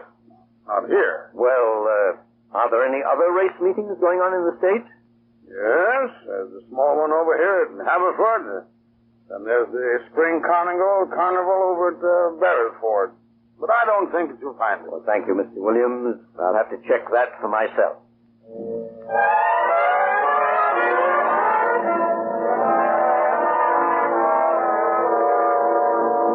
Yeah, Mike, this must be the office. Okay, boss. I'll knock. Come in. Yes, gentlemen. I'm told you're in charge of the racing program at the carnival. Yes, sir. You want to make some entries? No, I just want to have a little talk with you, Sam Godwin. You've made a mistake. My name isn't Godwin. I'm told otherwise. But just to prove it, Mike, go back to the taxi outside. Yes, sir, I will. And just open the door of the cab. Yes, sir. I get it. Who are you? What do you want? I think I can explain most quickly by showing you my card. Have a look. Your name is... Oh, you're the famous investigator. Tony, old boy. Tony, we thought you were gone for good. Poor fellow. I think this proves my point. You are Sam Godwin. How did you ever find Tony, Mr. Keene? And what brought you here? I won't go into that right now. I'll tell you only this. You're in danger. I know. Even more than you suspect. I may be able to help you, but only if you'll trust me. Come, I say. Tell me what the trouble is. Mr. Keene, all right. I'm sick of running away. I might as well tell you. Up to last year, I worked the biggest tracks. I minded my own business, which was to produce winners. Then last year, just before one of the biggest races, 2 men came to see me at my hotel. They introduced themselves. My name's Harvey. This is Mr. Skinner. I'm pleased to meet you. What can I do for you, gentlemen? Godwin, we think you're the best racing trainer in this country. Well, thanks for the compliment, but in fact, the way you've been handling Lady Checkers, we don't see how she can lose tomorrow. She'll win by 10 lengths. That's just what we don't want her to do. What? Cards on the table. You represent a gambling system. It's worth more to us if Lady Checkers loses. We'll pay you $5,000 if you fix it. Get out of here. We can go up to $10,000. I never threw a race in my life. Get out. $15,000. Just a little shot of dope before the race to slow her up. What do you say? I'm sending for the police. Take your hands off that phone and listen. You got a sick wife. She can't stand excitement. Suppose you start getting beat up every now and then. You can't do that. Sure we can. Or else we make you a present of $15,000. How about it? Which is it? Make up your mind, Godwin. Well, Mr. Godwin, what did you decide? I said yes, Mr. King, to stall them off. I wanted to tell the police, but I didn't see how I could prove it. And my wife is a very sick woman, a heart condition. Yes, I know. But I never harmed an animal in my life. 1 hour before the race, my wife and I packed up and ran away. Lady Checkers won. Cost the gamblers a fortune. They've been after you ever since? They trailed me from town to town. I had to give up my work. We lived in New York on our savings. Then somebody tipped me off they were looking for me in New York, so again it meant packing up and running. We were hoping that this time... One moment, Mr. Godwin. What's up? Come over here. Look through this window. Heavens above. Those 2 men lounging by the gate. Skinner and Harvey, they found me again. You can blame me for that. You? While I was following you, they were following me. Now I am a goner with my wife sick at the hotel alone all day. 1 minute. Don't lose your nerve, Sam Godwin. But what can I do, Mr. Keene? You can take the bull by the horn. How? Listen carefully. Tonight, Mike Clancy and I are going to the station to take the night train out of here. The moment we're gone, I know you'll have a visit from those 2 men. And here is the only thing to do.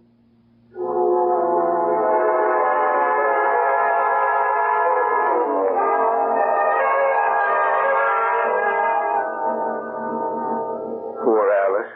Having quite a bit of pain, aren't you? No, don't try to talk, dear. That sleeping powder should be working any minute now, and you'll be dozing off. That's it. Just relax. Sleep. That's it. Sleep. 1 second, please. It's you. You? Hello, Godwin. Surprised to see us? We're coming inside. No, you can't. My wife's sick. She just dozed off. So bad. Let's go downstairs to the lobby. Have 10 witnesses around? No, we're coming inside. Please, my wife has a bad heart. You should have thought of that before. Before you gave us the double cross. What do you want of me? You want our dough back, the money we lost in the race you didn't throw. You know I haven't got that kind of money. You got a proposition. What did you tell your owners when you walked out on your last job? That I had to take my wife to a rest home. So you still stand all right with your old stable and all the big stables, huh? Yes, I've had a couple of good offers lately. That's what we're getting to. You're going to take one of those offers. You're going back to the big time. To work for us. For you? When we want your horse to win, he wins. When we want him to lose, he loses. You work for us. And you keep on working for us till we get back our dough. And something more. No, I can't. I can't do it. Let's ask your wife what she did. No, don't wait, because she had another heart attack today. And she'll have a whole lot more if you don't get wise. Get her, wake her up. Please, I beg you. No! Wake up, Mrs. Godwin, wake up! Shake her, Skinner. Okay, wake up, Mrs. Godwin. Don't touch me. Hands up, both of you. What? What? Reach for the ceiling. I've got you covered. Hey, it's that guy Keene. Yes, my friends, and looking a little strange in this nightcap and nightgown. I didn't leave town after all. I hopped off the first car of the train just as soon as it cleared the station. Well, Mrs. Godwin, fortunately, is in another room of the hotel with Tony, her dog, to take care of her. I decided to take her place here in bed, just long enough to listen and get the evidence that will send you both to prison for 10 years. 10 years? Yes, for attempted extortion. All right, Mr. Godwin, phone the police. And then you can help me out of this nightgown.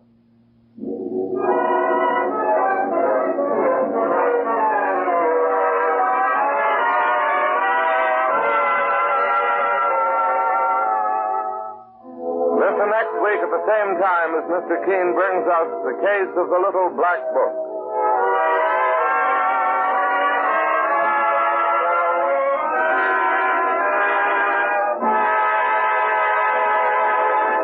The main job of a toothpaste is to help your brush clean your teeth. Isn't that correct? We honestly believe that Colonos toothpaste will help clean and polish teeth more effectively, safely, beautifully. And here's the reason. Colonos is a high-polishing toothpaste, especially designed to help clean and polish teeth with the greatest possible effectiveness, consistent with safety. That's why you can compare the action of Colonos to a jeweler's polish, removing tarnish from precious silver. Quickly, gently, it helps take away clouding surface film. Leaves your teeth really clean, looking their best. Just run your tongue over your teeth and you'll feel the difference. Look in the mirror and you'll see the difference.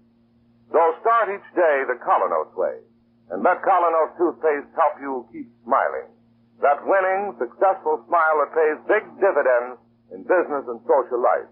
Ask your druggist for Colonos, a high-polishing toothpaste tonight. That's spelled K-O-L-Y-N-O-S. Colonos toothpaste.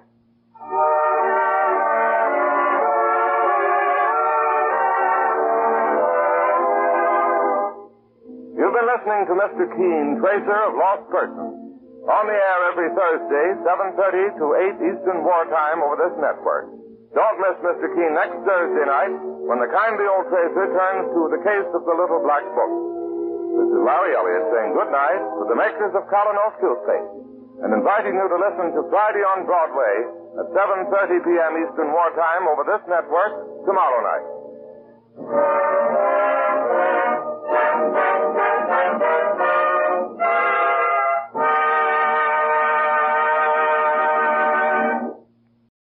William Gargan stars as Barry Craig, confidential investigator.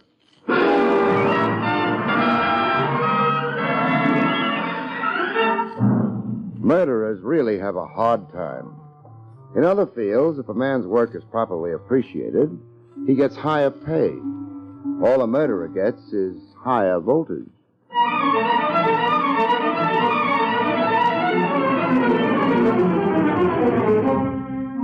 The National Broadcasting Company presents William Gargan in another transcribed drama of mystery and adventure with America's #1 detective, Barry Craig, confidential investigator.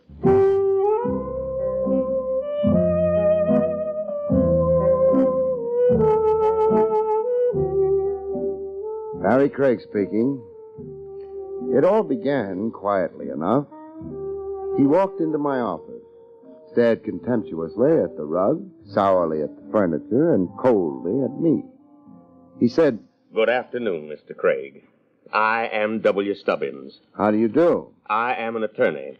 I represent Arthur Philip Peterson." You do, huh? You are questioning my word? I was just being friendly. That is not necessary. Oh, forgive me. Cha. Is that annoyance or Russian soup? I find your levity irksome, Mr. Craig. There's no extra charge, Mr. Stubbins. Were it not for Mr. Peterson's insistence upon hiring you... That's Arthur Philip Peterson? Never mind that. You might tell me about the case instead of trying to impress me with Mr. Peterson's importance. I shall. Good. I have here a photograph. Thanks. Of Mrs. Peterson. Stella Peterson, to be precise. Now I have the photograph. Also, on this paper, the address of the lodgings where Mrs. Peterson was last known to be, plus her last place of employment. I'm to assume that she no longer lives or works at these addresses? That is correct. And I am to locate her? If possible. How long has it been since she dropped out of sight? Oh, 3 months or so. Somebody wasn't in a hurry. There were circumstances. Oh, I'm sure there were.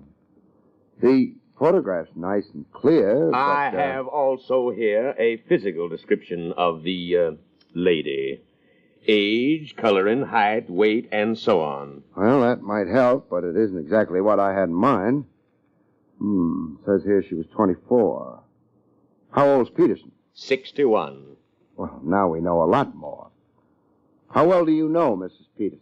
I barely know her at all. Well, in that case, I'll have to see Mr. Peterson. Descriptions are fine, but in a missing persons case like this, you need more. Habits, tastes, so on. They all help. Seeing Mr. Peterson would do you no good. Well, why? Is he bashful? No. He's dead. With which remark, W. Stubbins decided I had enough information, rose, deposited a check for $500 on my desk, and left. I wondered what the W stood for.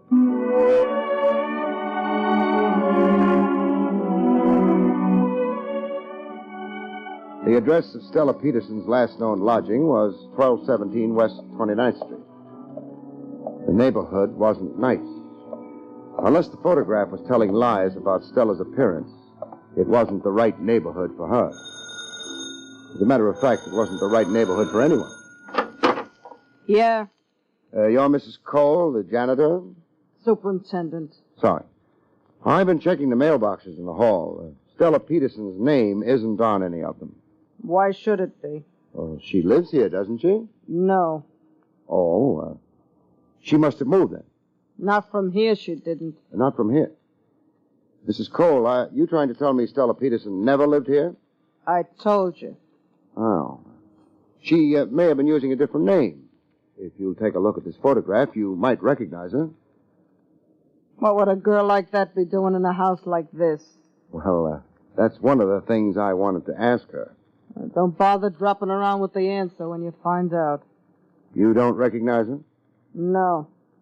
Well, tell me, how long have you been superintendent here? 10 years? Thank you, Mrs. Cole. Don't mention it. One thing puzzles me, though. Yeah, You recognized her name immediately. Didn't ask to have it repeated. that's so. I'm still puzzled. You oughtn't be, mister. What makes you think you're the first one who's been here asking for her? The interview was definitely at an end. Mrs. Cole shut the door in my face. I had no regrets about leaving that house. It was a process that only the dead wouldn't have enjoyed.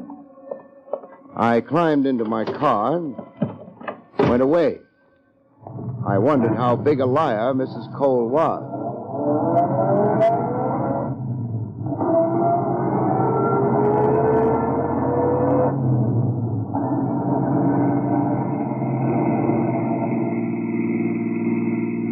It took 10 minutes for me to be sure I was being followed by someone in a green car. I decided it was too early in the case to get drastic about it. I let him follow.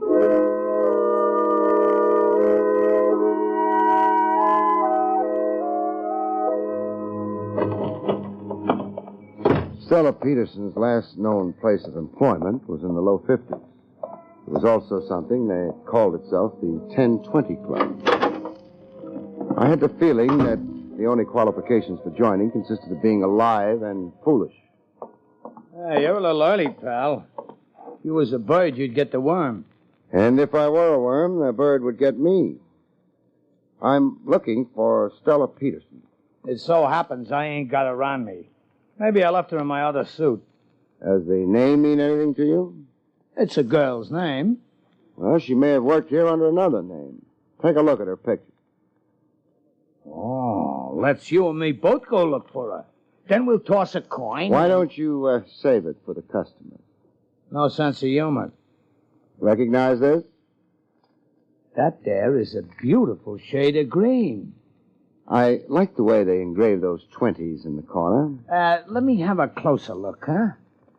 Thanks. Huh. Where do I go to find Stella Peterson? You tried the Lost and Found department at Grand Central? Hey! You want to be careful snatching a bill like that. You could tear it. I'll be careful. You're not letting me keep it? It's not a sample.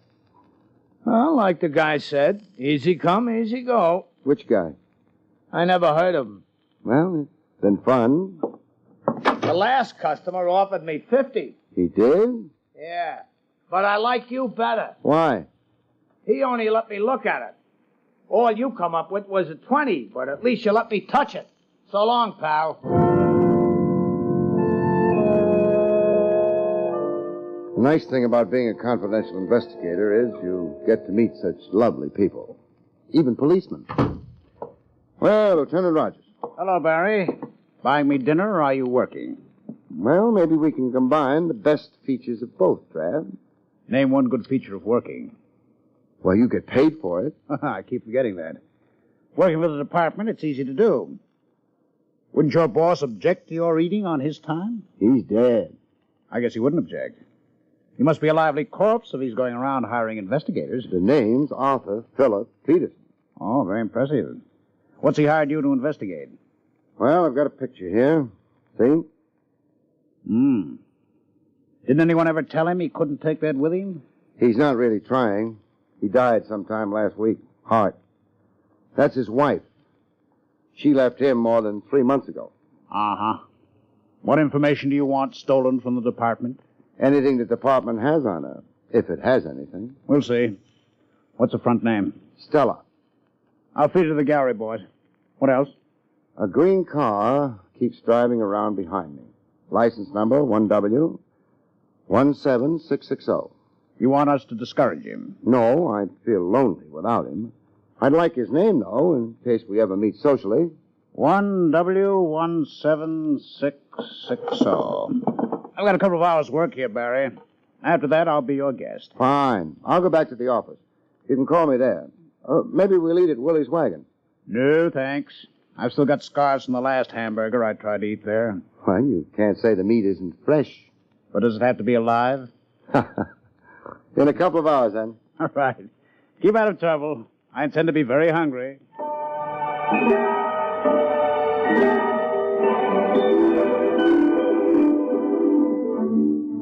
I headed back for the office. The green car was still behind me. I couldn't make up my mind whether or not to worry about it. I decided to postpone the decision.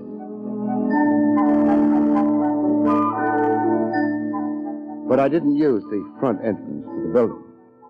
The back door and the stairs up would be smarter under the circumstances. Every once in a while, I do the smart thing.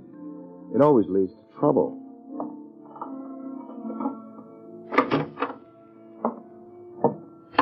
No. Huh? Don't put the light on. Why not? I'll shoot you if you do. How good a shot are you? Pretty good. You're a big man. I'm not very far away from you. Meaning anybody who could hit the side of a barn door? All right. I'm willing to discuss the matter. We're not going to discuss the matter. Get away from the light switch. Want me to leave? No. Go to your desk. What am I supposed to use instead of vision? Radar? Your eyes must be getting accustomed to the dark. Just walk straight forward. Straight forward. Women and cats are much better at this kind of thing. Look out! Oh! That was a chair you ran into. Thanks for telling me. I tried to warn you. If you really cared, you'd let me put the light on. No. Sit down. You mean I happen to be directly above a chair right now? The one you knocked over. Pick it up. Oh, okay.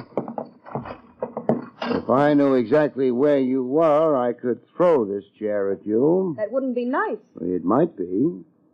The only trouble is I don't know you well enough yet to decide whether you deserve being thrown chairs at. Well, thanks for asking me to sit. Mr. Craig, Yeah? why are you looking for Stella Peterson? What makes you think I am? But you are, aren't you? One of the things you want to look for if you ever hire a confidential investigator is whether he knows how to keep his mouth shut. About confidential things. Well, yes. You're looking for Stella Peterson isn't a secret. It hasn't made the front page of the Times either. You've been asking people about her. When I went down to lunch today, I asked the boy at the newsstand who won the 6th at Jamaica.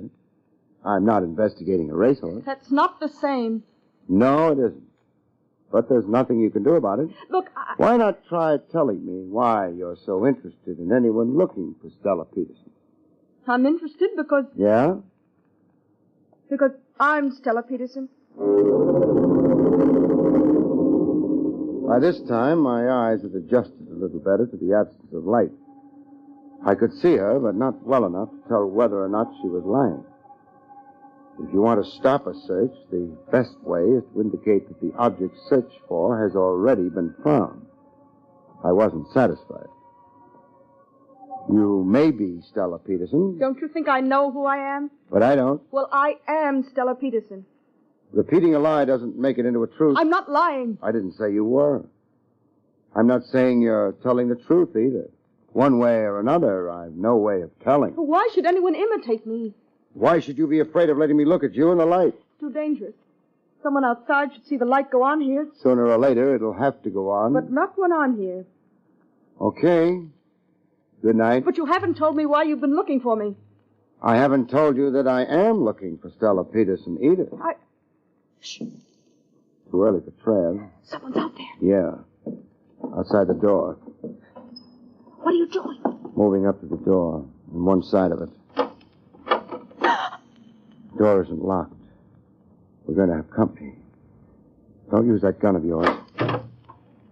So glad you could come. Hey, let go. Never come visiting with a gun in your hand. Okay, I'll drop it. You're breaking my arm. Oh, thanks. Now, get over to the side. All the way over. Wise guy. No, nice. The gun. Yeah. And I think the lights. Where the... The door to the next office. Jimmy'd open.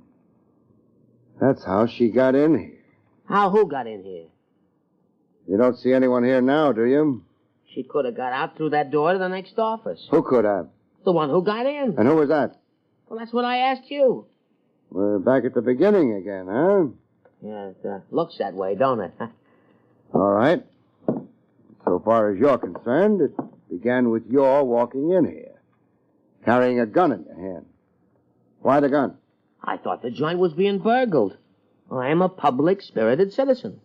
And you happen to be strolling past the office? Up on the fourth floor of an office building, late in the evening? Yeah, that's right. It ain't so drafty up here like down on the street. Not as safe either. You're not going to try any rough stuff, are you? A police lieutenant named Rogers is going to be along in about a half an hour. I already got all my tickets to the policeman's ball. Maybe, but what he'll give you is a burglary charge. Burglary? Yeah, breaking and entering. Plus attempted armed robbery. Add it up for yourself. Add it up? That could be 10 years. Easily. Oh, now wait. I didn't burgle. My word's a lot better than yours. It ain't enough. Maybe you're right. See that pen on my desk? Yeah? Pick it up and put it in your pocket. Well, what do you... Hey, wait. That'll prove that I robbed you. Nothing doing. Would you rather I shot you as you were breaking and entering? But you didn't. But I will. Pick up the pen. No. What do you want from me? What's your name? Empty. Who hired you? You prefer 10 years up the river? Meaning you're more afraid of whoever it is. I better get out of here. Hey, come back here. You knew I wouldn't use the gun on him. Barry Craig here. Barry, I won't be able to make that dinner date. Why not? A homicide was just phoned in. Woman named Cole over on... On 29th Street? Yeah. Hey, how did you know? 1217 West 29th Street? She was the janitor? Excuse me, the superintendent there? That's right. I'll meet you there. All right. By the way, before I forget, we checked the license on the green car that was trailing you. Yeah? It belonged to a woman named Stella Peterson. So long.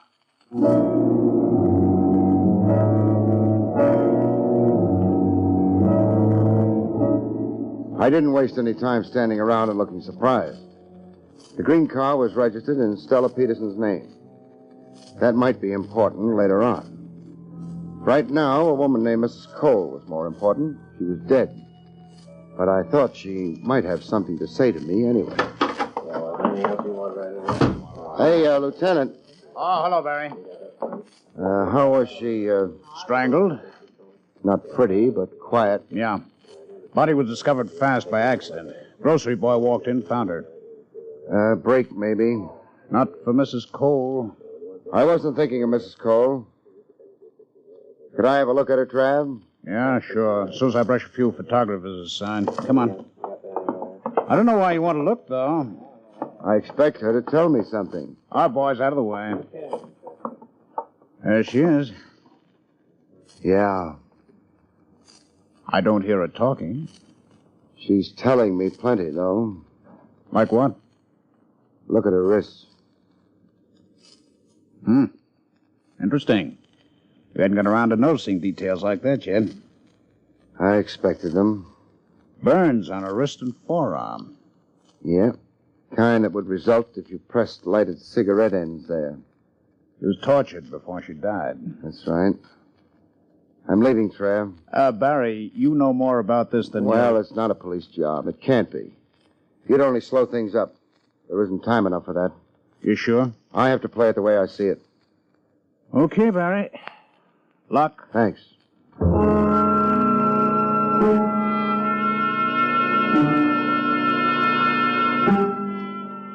The thing was forming into a pattern. I didn't feel bright realizing it because the pattern was backwards. And I was a step behind, as I'd been since the beginning of the case. Maybe a fatal step.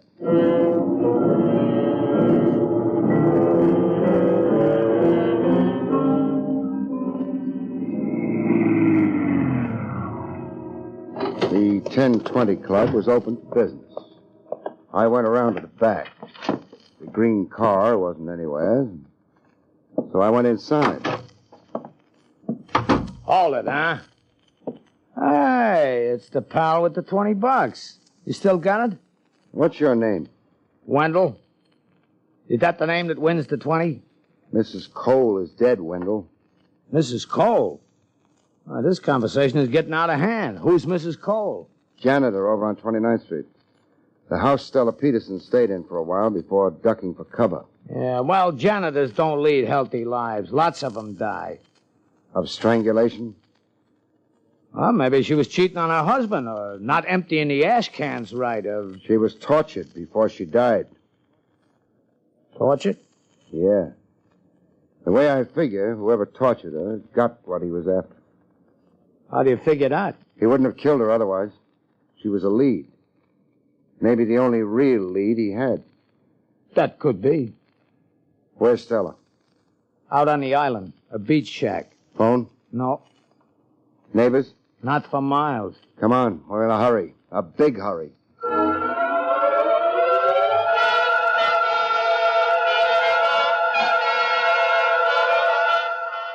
We made time. I didn't break too many traffic laws. Only one. The one that keeps your speed down.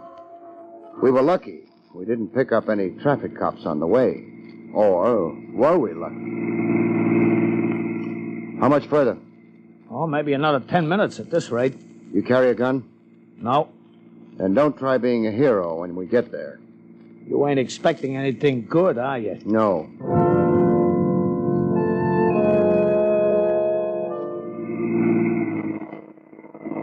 Who does the shack belong to? Mrs. Cole. That's why... Anybody besides you and Mrs. Cole know Stella is staying there? I don't think so. But that was before they got to work on Mrs... Forget it. For now. Stella dropped in at my office.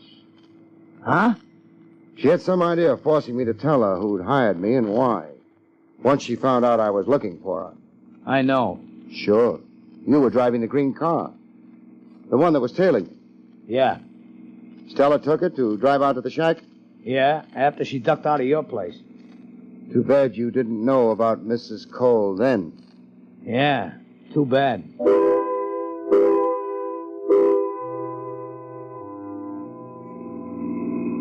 Better slow down. Shack is off a private road. Turning's right ahead. Okay. You run out of road another 100 feet. Uh-huh.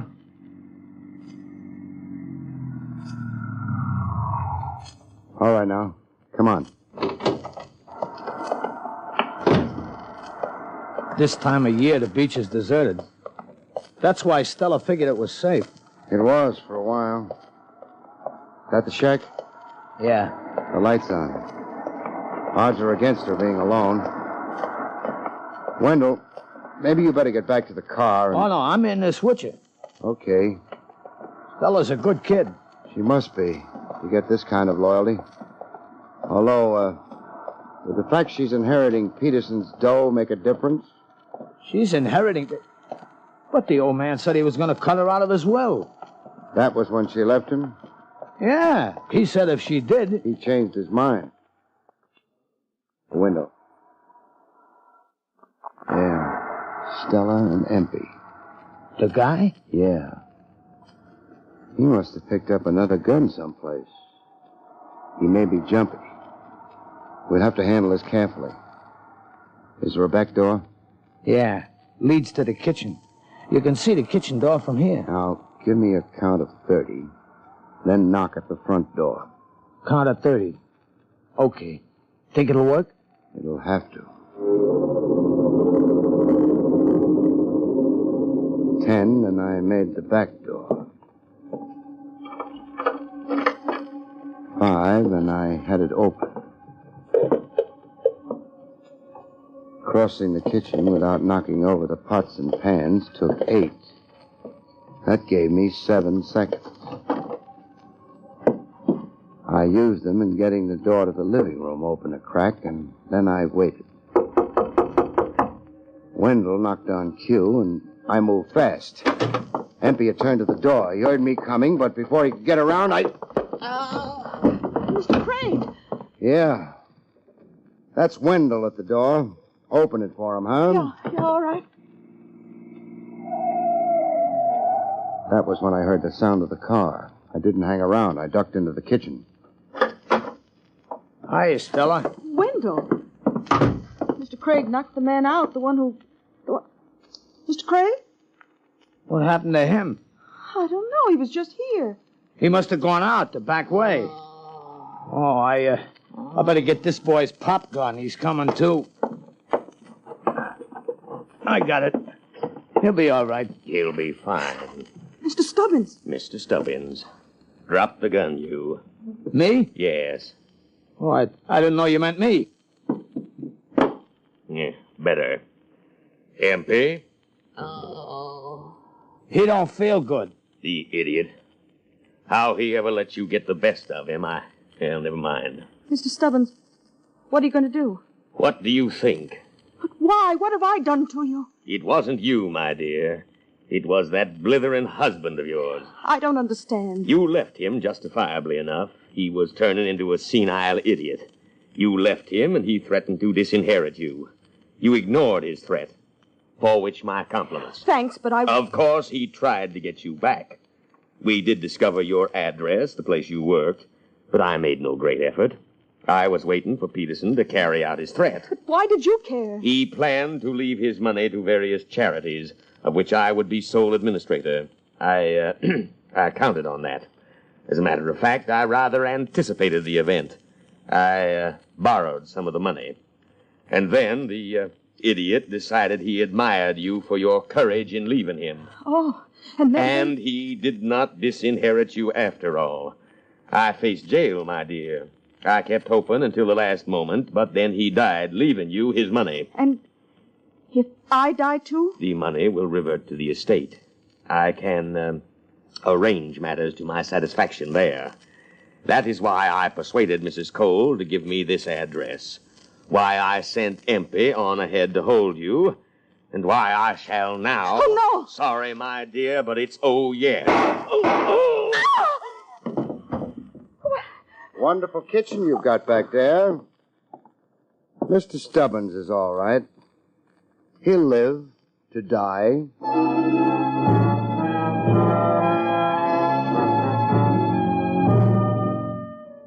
There's not much explanation needed, so if you don't mind, I'll get it over with quick.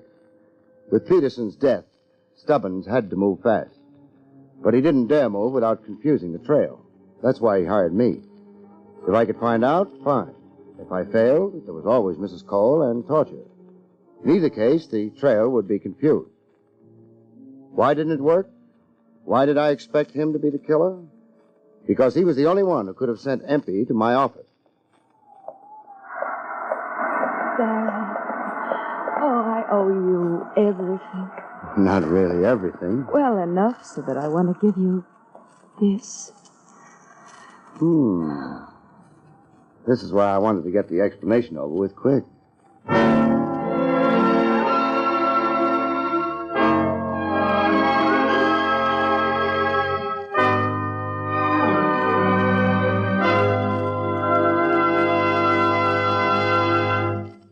You've been listening to William Gargan in another exciting transcribed mystery drama from the adventures of Barry Craig, confidential investigator.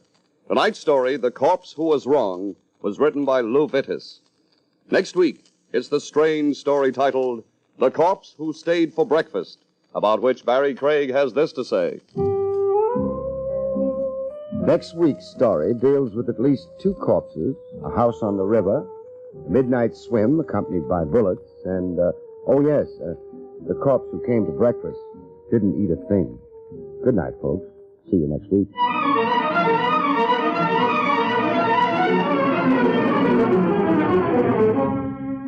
The National Broadcasting Company has just brought you William Gargan, starring as Barry Craig, confidential investigator. Featured in the role of Mrs. Cole was Bryna Rayburn. Don Pardo speaking.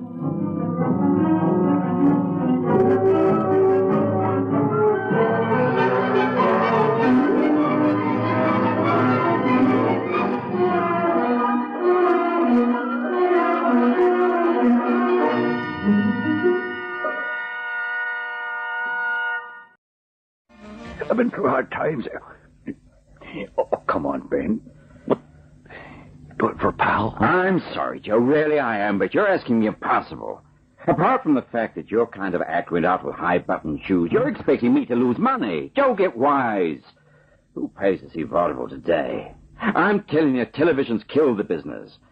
I've even got trouble filling half the theater these days. Unless I get the young kids with their rhythm and blues or country and western or whatever they call it, I go out of business, and those acts come pretty high. Can't always afford them. Yeah, well, listen, Ben, I'm not asking to get back into the big time again. I know them days are gone for good, but...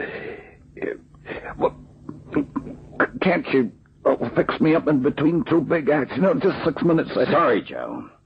I'd like to help out, but frankly, look, nobody pays good money anymore to see a clown.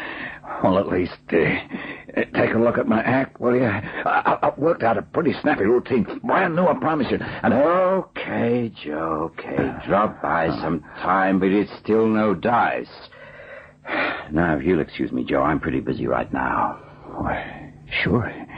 Yeah, sure, Ben. I'm on my way. The Sounds of Darkness.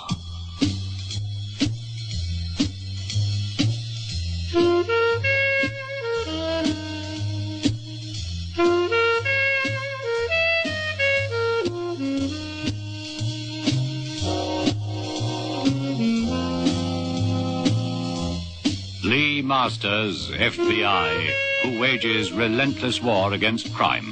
Lee Masters, the blind detective who challenges the sounds of darkness.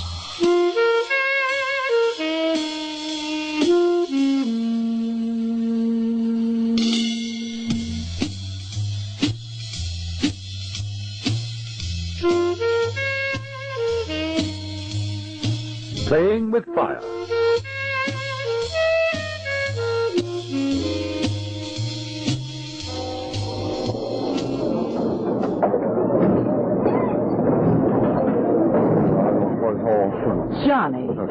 Johnny, would you mind waiting till you've finished eating before you say something? Well, how'd you like that? Dames, I bet Lee heard what I said. I wasn't listening, Johnny. I know from experience that when you're concentrating on food, anything you actually say can't be all that important. Oh, look, you two. I'm not the only guy with a normal, healthy appetite. Normal? Okay, so above normal. So what? I eat a lot on account I gotta make the best of all the all-too-rare occasions. Oh. Say, Lee, you've hardly eaten anything. I've had enough. Besides, my pleasure is in knowing that Johnny's happy. Don't you want the rest of your steak, Lee? Johnny. No, but I have a feeling it won't go to waste. Well, I was only thinking. Just a moment, Johnny. What is it, Lee? Eddie Koenig. I can hear his voice. Oh, Oh, yeah. Yeah, there he is, just talking to a few other guys. Yep. Anybody who's anybody's here. Only the best clients in the FBI restaurant. Invite him over, Johnny. Sure. Say, Lieutenant Koenig. Eddie. Huh? Oh, hi there. How's it, Lee? Johnny? Fine, Eddie. And you? Oh, great. Oh, Sam. Hi, Eddie. Still pretty as a picture, huh? Oh, gee, thanks, Eddie. Oh, quit fooling around, Johnny. And you're still bouncing, I see, Johnny. That's right. Same old lovable me. What's new, Eddie? Sit down. Oh, thanks. Usual grind, you know. You still dazzling us all. As a matter of fact, it's pretty quiet at the moment. They have solved everything. Well, that suits me fine. At least we can relax over a meal now. Say, Eddie, aren't you on the Arena Theater case? Huh? Oh, yeah, that's right. So now that we can do much about the theater itself burned to a cinder. All that is except Ben Samuel's office and 2 dressing rooms. What's this, arson? Oh, no doubt about it. And we know who did it. Oh? Who? Oh, it's an old hoofer. Well, clown, really. You know, thought of El Burlicue, all that stuff. I thought Bardwell was dead. Yeah, it is, almost. But you get the occasional old trooper who won't believe it. They go around from theater to theater begging for work. Still optimistic that the good old days will somehow come back. So, who's your suspect? A guy called Caroli, Joe Caroli. Joe? You know him? I met him way back. He must be pushing, 75? I remember being taken to see him when I was a kid. As far as I know, he's a harmless old pro. What makes you think he burned down the Arena Theater? Well, it's got to be him. We were called in by Ben Samuels. Oh, he's the owner. According to him, Caroli called on him the other day asking for work. Well, things not too good for Ben Samuels at the moment. He's struggling. Said he was sorry, but nobody was exactly breaking the door down to see clowns these days. He couldn't use him, so that's So it. you reckon that Caroli burned down the theater in revenge? Looks like it. Anyway, with a drunk like Caroli, anything can happen. What do you mean, he's a dipso? Oh, yeah, no. Most of the time smashed out of his mind. No, he's been known to get violent before. Have you made the arrest? No, I put a net out for him, but so far I haven't located him. Ben Samuels told you all this, huh? Right. Oh, and something else. Apparently Caroli asked if Samuels would at least take a look at his act. So, out of courtesy, old time's sake, if you like, Samuels asked Caroli to call back some other time. So, according to stage doorkeeper, a guy called Simpson, Caroli turned up next afternoon, stinking of booze, and all dressed up in his clown's outfit, demanding to see Samuels as promised. Well, Simpson explained that Samuels wasn't in right then, so Caroli pushes past him, says he'll wait for him. 20 minutes later, Caroli rushes out in a hurry. A few minutes after that, the whole place is going up like the 4th of July. And Caroli hasn't been seen since. Yeah, that's right. Oh, anyway, I got to blow. See you soon, Lee. Johnny. Bye, Sam. I'll look you up sometime, huh? Oh, why, sure, Eddie. Anytime. Bye. Bye, Eddie. Hey, did you see Eddie making with the eyes at Sam? What's going on, Sam? Come on, tell Uncle Johnny all about it. Ah, you kill me, Johnny. Yo, life in the police can be fun. What say you, Lee? Lee? Say, Lee, I'm talking to you.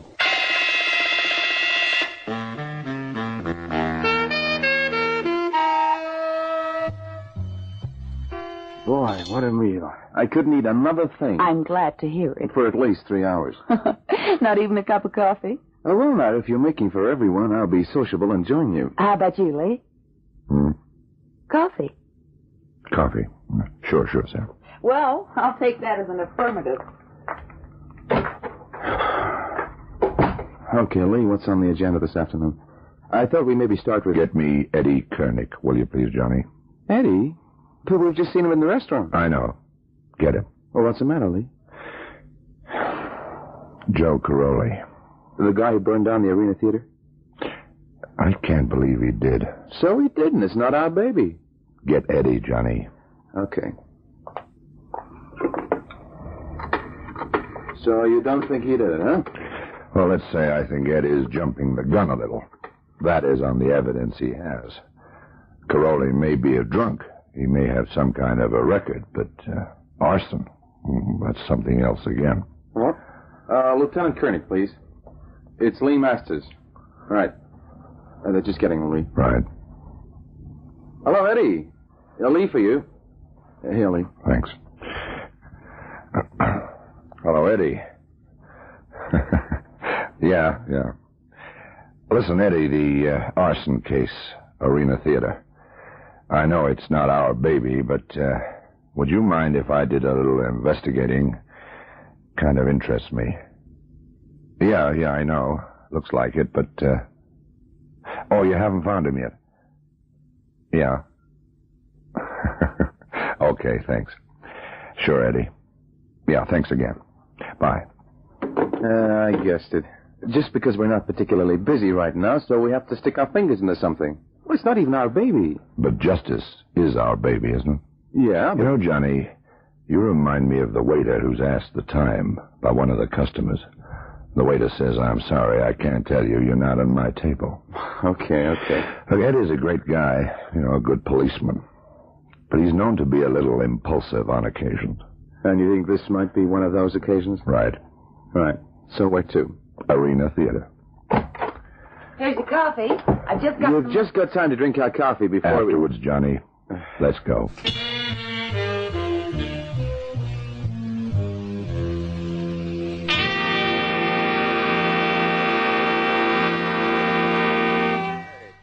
Pleasure to meet you, Mr. Masters, even though it's under such tragic circumstances. Thank you, Mr. Samuels. This is my assistant, Johnny Bridges. How do you do? I know.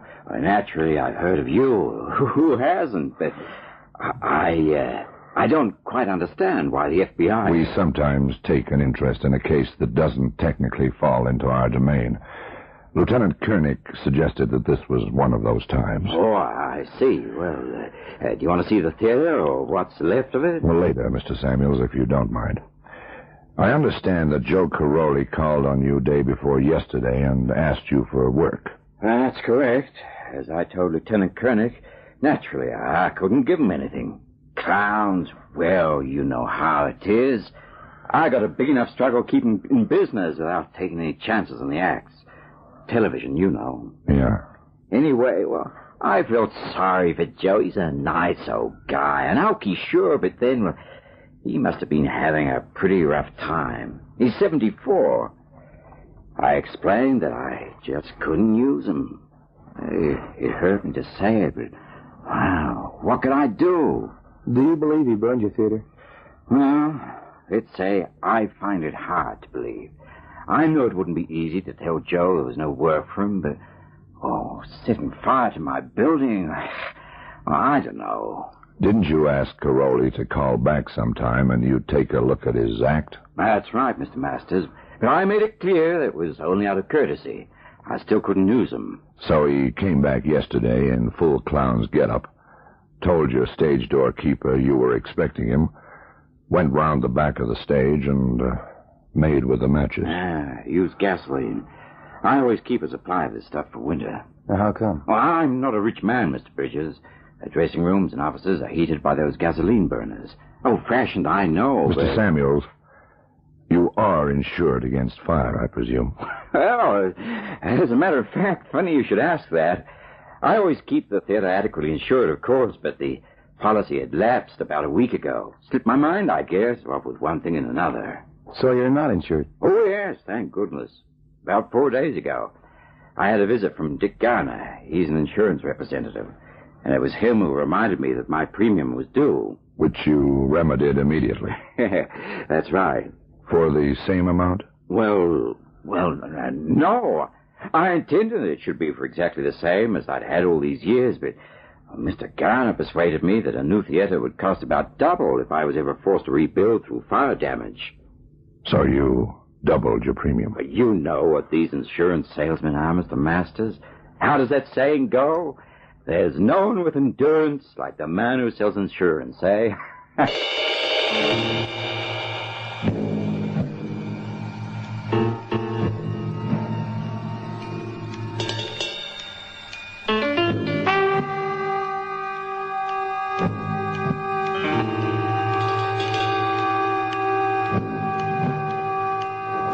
Boy, whoever did this job made sure of it. That's for real. A mess, huh? Well, how?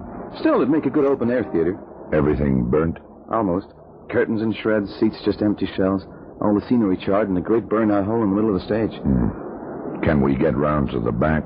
Just about. The fire was apparently started from the back of the stage, somewhere in the wings to the right. Take me across there, Johnny. Okay. Just to your left, Lee. No, straight on, Lee. Right. It's around here, I guess. Yeah, it must be. The gasoline fumes are strongest here. Well, that's it. Those cans over there must have contained the stuff. Can you see anything of interest, Johnny? Well, what am I supposed to be looking for? Something unusual, strange, out of focus. Nope, nothing. What can you smell, Lee? There's another smell besides gasoline. It's very faint, but it's there, okay. Well, what is it? Brandy. Oh, yeah, well, that figures. Caroli's a drunk, isn't he? Yeah. And he was drunk when he came here to do the job. Okay, Johnny, if there's nothing else, we'll blow. Right. Where to? To speak to the stage doorkeeper.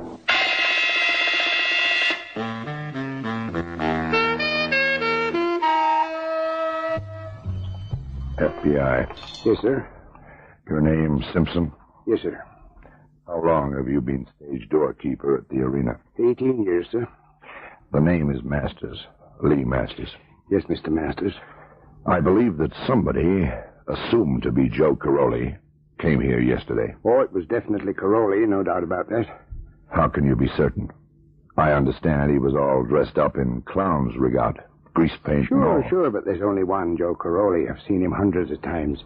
Besides, you don't have to see his face to know Joe Caroli. His voice is easy to recognize.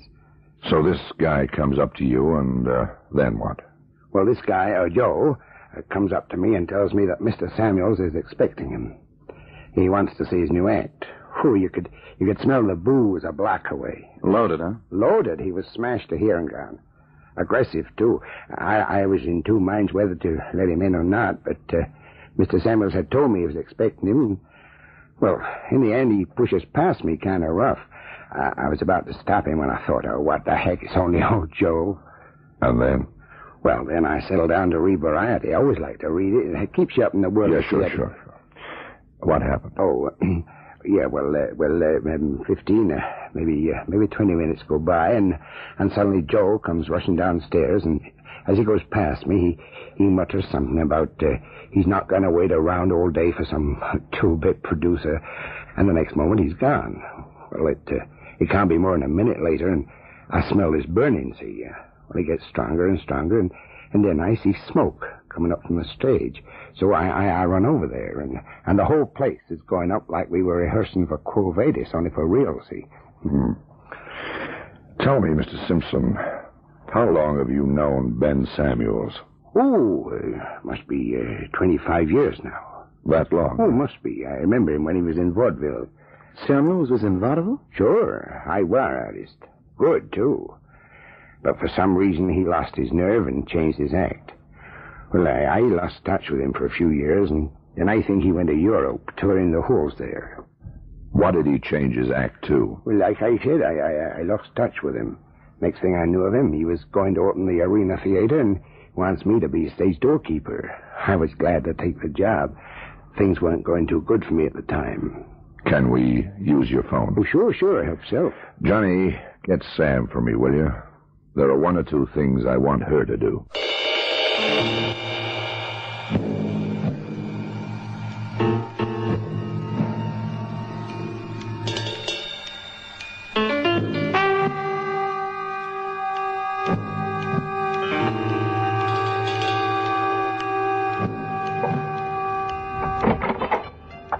Mr. Garner? Yeah, that's me. My name is Lee Masters. This is Johnny Bridges, my assistant. We're from the FBI. FBI? Oh, come in and take a seat, won't you? Thank you. Well, how can I help you? We're investigating the fire at the Arena Theater yesterday. I didn't think the FBI worked on arson. Normally, we don't. We're standing in for a friend. Huh? Now, we understand that you're the representative of the insurance company who calls on Mr. Ben Samuels. Yeah, that's right. Have done for a number of years. According to him, you visited him about 4 days ago to remind him that his premium had become overdue. That is so. It's my job, yeah. Yeah, quite. Tell me, Mr. Garner, did you always have to remind Mr. Samuels to renew his policy, or was this the odd occasion? Well, to tell you the truth, it was a pretty regular thing for me to jog his memory every year. So he wasn't an ideal client.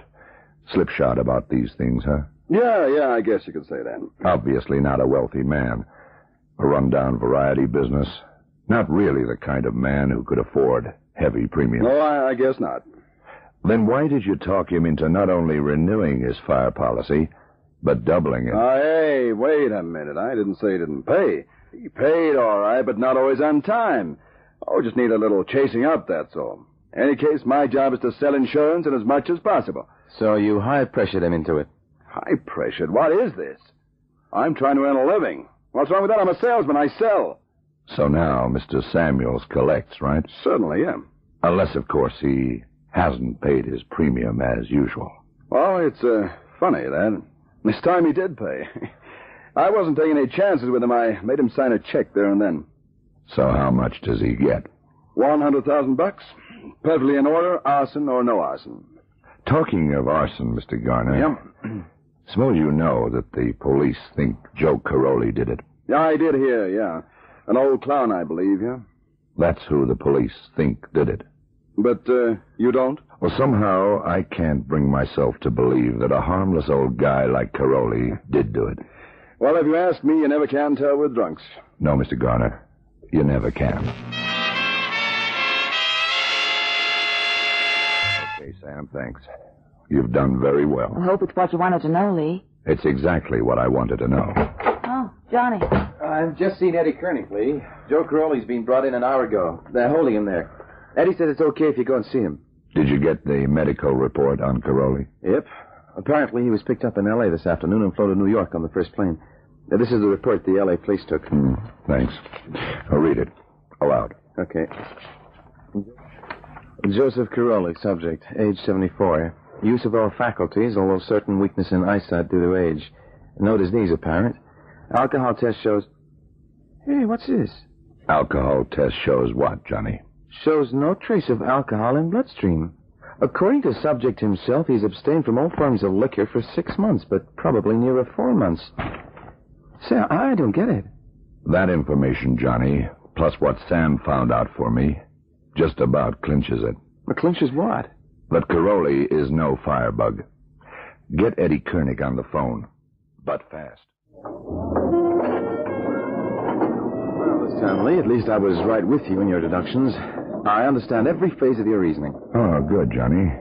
Perhaps you'd like to put Sam in the picture. If you finish the last of those 4 hamburgers. Very funny. As I see it, the first thing that made you sure it wasn't Caroli was the fact that he hadn't touched a drop of booze for months. If I may interrupt you, Johnny, that fact was actually the last link in the chain. That clinched it. You remember that Samuels had told Simpson, his stage doorkeeper, that he was expecting Joe Caroli to call on him that afternoon. Well, according to Caroli himself, although Samuels had promised to look at his new act, no definite appointment had been made. And even if it had, why should Samuels be out of his office at that precise moment? At the moment he knew Caroli would be calling. Yeah, it's true. You listening, Johnny? Mm-hmm. Good. Another thing was what Garner said. You know, about Samuels being slow on his yearly policy premiums. Yet this time, he had paid on time. Why? To make sure he got the payoff. After he started the fire. Correct. That point also showed a remote connection between Samuels and Garner. After all, Garner was in a perfect position to make sure the claim went through. But tell me, Lee, what was in it for Garner? 20% of the proceeds. He knew he had Samuels in a corner. His theater business was fraying at the edges. He needed cash in a hurry. That was the only way out. And Garner knew it. So he devised the arson frame and then sat back to wait for his share. Oh, a clever scheme, too. Caroli was a great fall guy. Right. Samuel started the fire, sprinkled brandy all around to pin it on Caroli, but neither Garner nor Samuels knew that Caroli had been on the wagon for 4 months. But, Lee, who was it who spoke to Simpson? I mean, the guy in clown's getup. That was Samuels. You remember Simpson telling us that at one time Samuels was a high wire artist, but that he lost his nerve and changed his act? Yeah, sure, I remember. Simpson didn't know what Samuels had changed his act to. Said something about Samuels going to Europe soon after. Well, that's where Sam came in. I asked her to check with Ziggy Malone. Ziggy Malone? Yeah, a theatrical agent from way back, a friend of mine. He told Sam that Ben Samuels became a clever impersonator. Got quite famous in Europe. So it was Samuels himself, dressed up like a clown, who spoke to Simpson. He impersonated Crowley. Yeah. And as a final artistic touch, made sure that Simpson believed he was drunk. Hence the smell of booze. Why was Caroli picked up in L.A., though? Well, he simply went there looking for work. Summer gig, you know.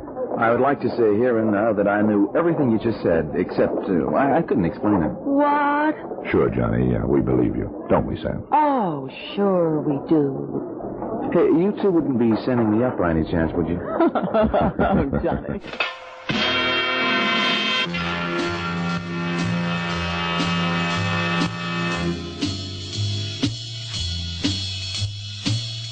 You have been listening to The Sounds of Darkness. Join the world of Lee Masters, the blind detective, next Tuesday and every Tuesday night at 7:30 in The Sounds of Darkness.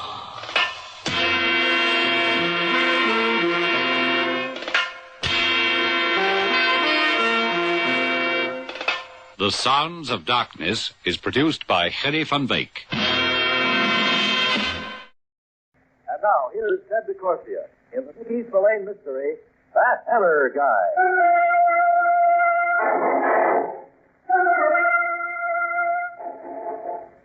You're not a poetic guy, at least you won't admit to it around the joints where you hang out. But come spring and the hardcore inside you starts to crack and melt away. And you find yourself rhyming June and moon. And like they say, in the springtime a guy's fancy turns to thoughts of light, I think. Right now, your fancy is turning to the lightest thing in your life. Your girl Friday Zelda, who's the juiciest looking dame to you any day of the week. You've got an hour to flutter before you date with her, and you amble through Central Park. You spot the couples and clinchers, and you're hoping that the warm evening breeze will melt that final wall of resistance they'll always hide behind. You're walking along a dim-lit path, creating exciting fantasies in your mind when you hear the voice. I beg your pardon. The dame is sitting on a bench alone, almost hidden in the shadow. Her voice is a pleasant, tickling effect on your ears. Naturally, you're curious about the rest of it. You've got time, so you walk over to it. My lighter's in a stubborn mood. Could you help me? You strike a match, and the light wipes away the shadows. You like what you see. You like it so much, you gawk like a hick kid who sees a sideshow dance act for the first time. You'd better be careful. Huh? The match. You burn your fingers. The match? Oh, the match. Yeah, thanks. Thank you. Anything? Thanks. Very. You, waiting for somebody? Okay, it's none of my business. No, I'm not waiting for anyone. Why? Kind of a funny place for a dame like you to be alone. I guess that's none of my business either. I'm not a dame. Well, just an expression I use loosely. Maybe you better tighten up your vocabulary. I'll take that under advisement. I'm sorry, I had no right to be so nasty. Everybody should be that nasty with me. I came to the park because I like it here. Protective coloration. I beg your pardon? The black dress you're wearing. And sitting here in the shadows. Protective coloration. I learned about it in biology once. Animals use it to hide from other animals of prey. I have nothing to hide. This, I can see. Thanks again for the light. That's it, mister. So long. Oh, wait. Yeah? You don't have to go if you don't want to. Well, I wasn't really. You're pretty sure of yourself, aren't you? I've been known to make mistakes. But it might be a big one. I'll take my chances. A gambler? When the art direct. I like you. You're direct. My name is Marcia Bowman. I like you. But you're not direct. I know what you mean. I mean, you're lying. What? About your name. What are you talking about? Your last name. It's not Bowen. No, then what is it? You tell me. Just what sort of a game is this? Suppose you tell me that, too. Now, excuse me. Look, I'm no cop. I'm not going to blow the whistle on you. You think that... When I lit your cigarette, I saw the monogram on your bag. The initials were M.J., and Bowman doesn't begin with J, even on a loose vocabulary, does it? I'm sorry I was nice to you. No, you're not. You want me here with you. That's the idea, isn't it? Where did you get that silly idea? You want me here because you're in some kind of a jam. Ridiculous. You don't know what you're talking about. You know I do. Why are you sitting here in the dark? Why'd you give me that phony name? That doesn't prove a thing. Maybe this will. Dad, you let go. You do that back to me. I'll scream. Go ahead. Get your head off. You. Here's what I was talking about. This gun. A 45 is kind of big to carry around in such a small purse, or is that the latest Parisian style? You give me that gun. Maybe after we talk. You give it to me or I'll get the police. You do, and you'll have to show them a license. The cops are real fussy about things like that. Now, what about that talk? It wouldn't interest you. Try me and see. All right, but do you mind if I light another cigarette first? When you hold up another match for her, you see her hand shake like a Model T going over a rough road, and the muscles in her face draw tight. You flick out the match and wait for her to begin. But you don't even hear her get to the first word.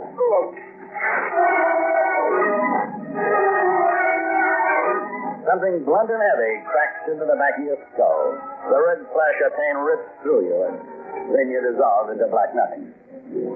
When you come to, you feel in your pocket for a match, and the first thing your hand touches is a gun, and the steel of it is as warm as light. After you light up the match, you see it's the same gun, the James 45, and 2 shells are missing from the clip. Then on the grass behind the bench, you see the dame herself with 2 circles of blood despoiling the front of her dress. She's dead, all right, and in your hand is the gun that killed her. You start looking through her handbag when you hear footfalls echoing down the walk. You make him out as he passes under a lamp. It's a cop, and he's in a hurry. The way things stack, you figure you've got as much chance if you stick around as a bow-legged dame in a beauty contest. You get out of there and more about. Then you phone Zelda from the base station. Don't tell me who this is. Let me guess. Look, Zelda, there's a legit reason for my being late. But of course, something in the way of business came up. Yeah, the worst kind. For you. Will you give me a chance to explain? Why bother? Will you listen?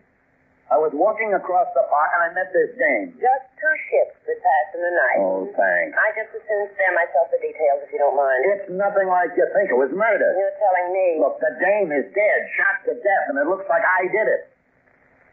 Mike, you're not kidding. I'm not kidding. Now, look, there's something you got to do for me. All right, Mike, anything. Anything.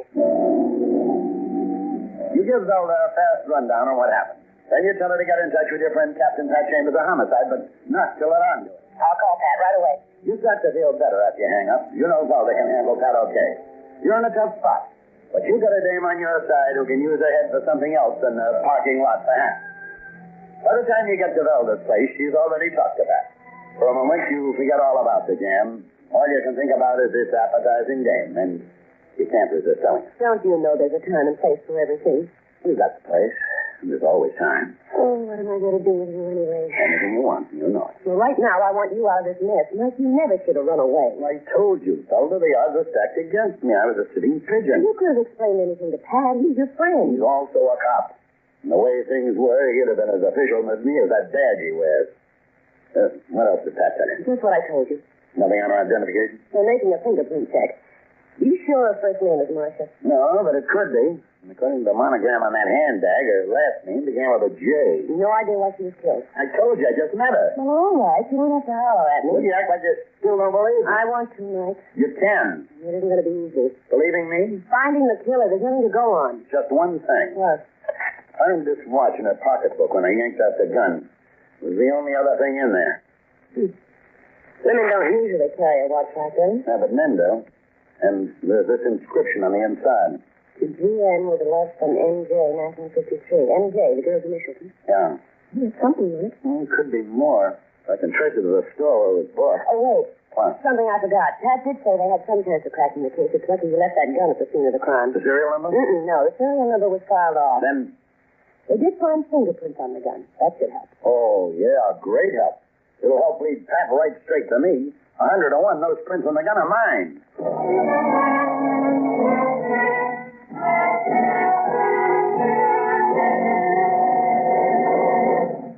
In just a moment, we'll return to the Mickey Spillane mystery, That Hammer Guy. So you're off and running in another rat race, only this time it's yourself you're trying to keep out of the trap. And so far, the only thing that's going to keep it from closing on you is that man's watch you got out of the dead dame's handbag. You and Velda do a tracking job. 2 days later, you trace the watch to a jewelry store in Madison Avenue. And from there, the trail leads to the Elms, a roadhouse up in Westchester where the right connections will get you into the back room, where the suckers flirt with Lady Luck on the green felt card and dice table. It's 9 p.m. when you amble into the joint, and you're greeted by a bamboo blonde who looks like she just stepped down from the GI's pinup collection. Hello. The way she says that is intended to make you feel like you're the last guy on earth. You're alone. Hello. I'm Dorothy Peters. Maybe I can help. I wouldn't be surprised, Dorothy. I'm here to help, do what I can to lighten our patrons' evening. And pocketbooks, too. Now, that is a crude enough. Oh, I'm a good guy. I like a man who doesn't pull his punches. Actually, I like a dame who can take it. Oh, we get along fine. Only time will tell. I have all evening. I wish I did. You know what hates me? Maybe we'll talk about the pros and cons of that later. Well, there's a cozy table over there in the corner. Why not talk about it now? Because right now, there's some talking I want to do with Ted Beckley, the character who runs this joint. Oh, he's expecting you? Mm-hmm. Ted's busy, I know. Suppose you tell him I've got to see him anyway. Well, you make it sound really important. A murder is always kind of important, especially to the one who gets killed. What's this all about? Well, right now, Dorothy, that's between Beckley and me. And that door over there marked private. That's Beckley's office. Yeah, you come on. I'll take you to Ted. Yeah, Craig. You wait here, please. Ted, there's someone outside the door. Who is it, Dorothy? I don't know. The name is Hammer Beckley, Mike Hammer. Who asked you in here? Can't you read? A sign on the door says private. That means strictly. That's what I'm here about, Beckley. Something strictly private. He said it's something about murder to you. You a cop? I just keep this hat on because I didn't brush my hair this morning. Come on, what are you? A crude guy by nature, a private investigator by what they call profession. What's this murder stuff about? That's what I want to find out. You don't talk sense. I will. Get back out front, Dorothy. But do what I tell you. Well, all right, Ted. Okay, Hammer, let's have it. There was a killing a couple of nights ago in Central Park, a dame. So far, she hasn't been identified. I traced the man's watch she'd bought a year ago to a jewelry store. According to the store's record, that watch was mailed here to a George Norton. Know anything about Norton? George used to be my partner. The dame who bought the watch gave me the name of Marcia Jordan. Know anything about her? Sure, Marcia used to work here. She was George's girlfriend before he took up with Dorothy. The dame who brought me in here. That's right. You see Marcia Jordan lately? No, not for 6 months. Not since that night it happened. Since what happened? Since that night George and Marcia went for that car ride. Since that night the Peekskill cop found George Norton in that car with 2 slugs in his head. After you leave Beckley's joint, you drive up to Peekskill and check out his story with a local gendarme.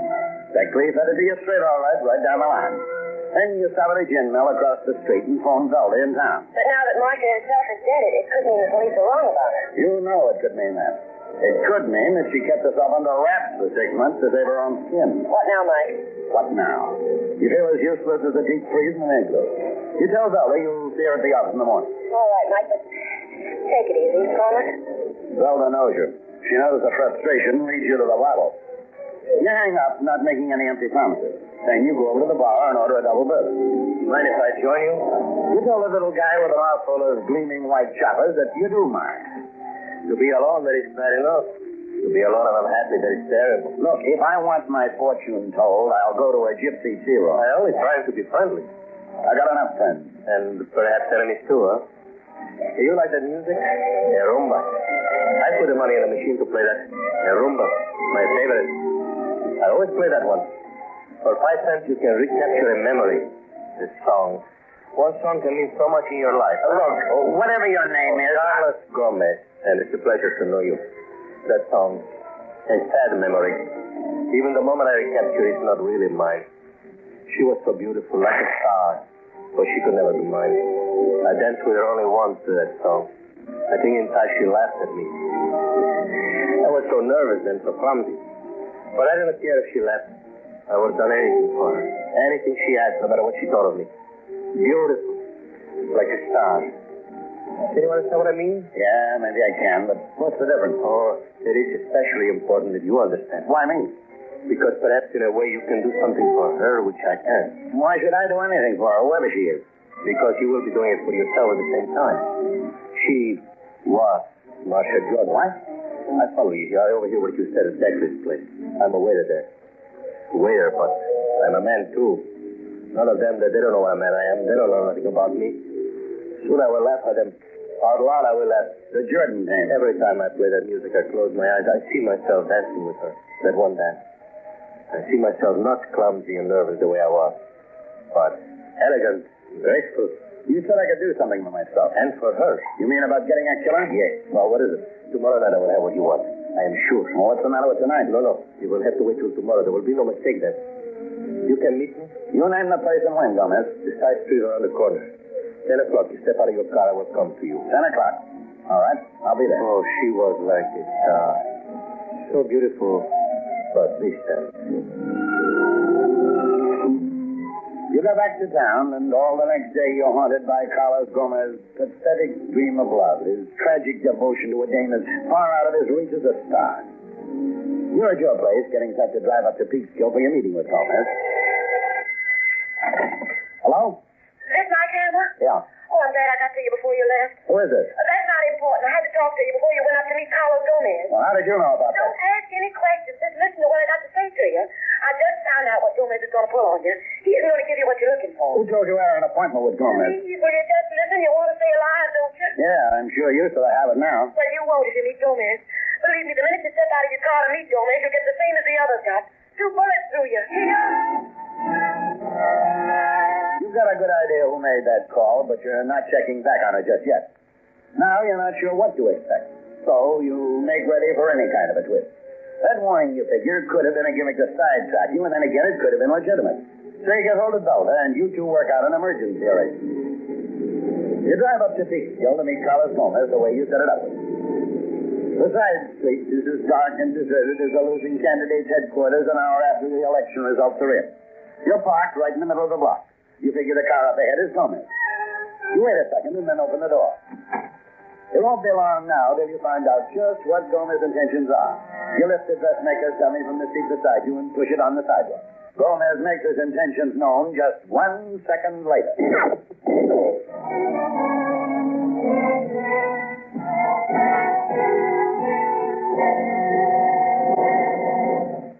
In just a moment, we'll return to the Mickey Spillane mystery. That Hammer Guy.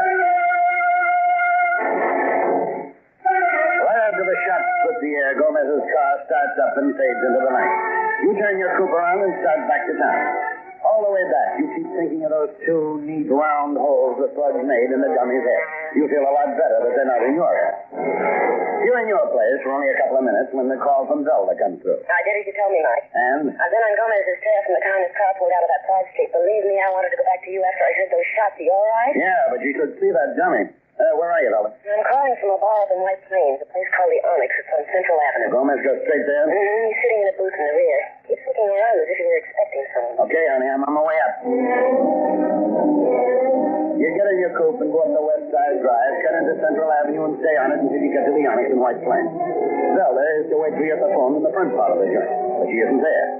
You're starting to get some black, unhappy thoughts about her when you spot her waving to you from a booth in the rear. Oh, Mike, am I glad you're here? I thought you'd never get here. What's wrong? I didn't know what to do, Mike. It's an awful spot. What are you talking about? What happened to Gomez? Where is he? That's what I'm talking about, Gomez. Oh, come on. Where is he? Just where I found him after I phoned you. I didn't know how it happened. Zelda, will you make sense? What happened to Carlos Gomez? Where is he? Just where I found him, here in the booth, under the table. Look for yourself, Mike.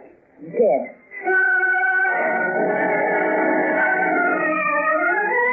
You look for yourself. Gomez is dead, all right. He's rolled up in a ball under the table, and the brown handle of a knife is sticking out between his shoulder blades. Mike, what are we going to do? There's only one thing for you and Zelda to do. Get out of there and fast. You can feel her trembling as you take her arm on the way out. Oh, Mike, I never was so glad to see anybody in my life. You tell her you're going to make her prove that later on when there's time. I'm going with you. I've gone this far. You tell her she's gone far enough. From here on, you're playing at the keep. After you put Zelda in her car and send her off, you drive over to Beckley's Roadhouse. Ted Beckley isn't any help to you this time. Dorothy Peters is conspicuously absent from the joint. You find out where she lives and go over to her place. Yes? Oh, you. The way she says that is intended to make you feel like you're the last guy on earth. It's the last guy she wants to see. What are you on? First, I want to thank you for lightening my evening. I don't know what you're talking about. I'm talking about that phone call you made to me before I left for my appointment with Gomez. Phone call? Gomez? You're not making sense. According to the switchboard record downstairs, I'm making a lot of sense. You made a call to my number. So the least I can do is to thank you for my life. I'm curious. Why did you bother? Yes, Dorothy, why did you bother? Oh, I didn't, Hammer. This time I'm inviting you. I don't see how I can refuse your invitation, Beckley. I don't see how either one can grade on this 45. Inside, both of you. But you weren't feeling well tonight, huh, Dorothy? Sick. So you couldn't come to work. Ted, You're going to be even sicker. I followed you here, Hammer. Tailing me has turned out to be a sort of a national sport. I followed you because you gave me sort of a shock when you showed up at my place alive. You know what I mean? I can guess. Dorothy here doesn't have to guess. She knows. Don't you, Dorothy? Well, no, She does, Hammer. She knows I had you tapped for the same place I sent George Norton. I had it set up nice and neat. Carlos Gomez was going to put on another shooting session for me, just like he did on Norton. But somebody tripped up me and Gomez. And it's a good thing Gomez isn't alive to hear about it. He'd be awfully disappointed. Gomez is dead. Didn't break my heart. I figured I didn't need him anymore. I had somebody pay him off at the Onyx Bar over in White Plains.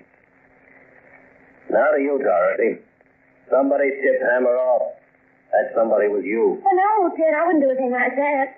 Besides, how would I know? You didn't tell me. Nobody knew about the deal I had with Gomez except you. But you didn't tell me, Ted. Right, I didn't. Well, then how could I know? I tried to figure out how Hammer got wise, and then I remembered. I remembered you were standing outside my office last night when Gomez walked out. You had your ear to the door. You heard what we said. All right, Ted, I heard. Well, I can say thanks again anyway, Dorothy. Why did you do it? Why? Martha Jordan. What? She wasn't a bad kid. You promised me, Ted, you wouldn't keep after her. You promised me as long as you kept the mouth closed about George Norton, you'd let her alone. What was she to you? Nothing. Just a nice kid. Too nice to get what she ended up with. What's the matter with you? Are you crazy? I set up a nice spot for us. I get Norton out of the way so the club is mine. Ours. And then you go full of rotten, lousy trick like that. I couldn't help it, Ted. You can't go on killing. I had to stop you somewhere. Just had to stop you. No wonder you didn't call the cops. I just wanted to stop you, that's all. And she did, Beckley. Not yet, Hammer. There's still you. And her. You won't get away so easy this time. I'll take my chances. Now get over there with her. Go on, get over there. You're over next to the dame. You can see she doesn't feel any way about it. But with you, it's different. Like I said, I'll take my chances. And you take yours. You don't know just how, but you do know you don't have much of a choice. But when the door buzzer starts to cough, you get an unexpected choice. Beckley takes his eyes off you for an instant, and in that instant, you take off with a flying leap head first. You hit him with all you've got, and the wind hisses out at him like gas is shooting from a jet. He goes down and starts to roll on the floor like a lopsided apple. The gun's still in his head, and he can still make a lot of trouble for you. So you bend over him, and with the back of your hand, back him right behind the ear. From then on, he's a sleeping rabbit. The buzzer is still sounding off. You go to the door and open it, and you find out the tweets aren't finished for this evening yet. Well, it took you long enough to answer. Zelda glares at you like the schoolgirl who finds her boyfriend carving another kid's initials on a tree. I followed you because I thought you might need me, and what happens? I find you in another woman's apartment. You tell her you've never been so glad to see anybody in your life. You're going to have a job proving that. Everything is proven for you when you bring her in and show her back. On the way back to town, she tells you how sorry she is. I am, I'm so sorry for you. But the way things stack up, you're not a bit sorry. Because that final wall of resistance, all that keeps between her and you, starts to crumble into beautiful dust.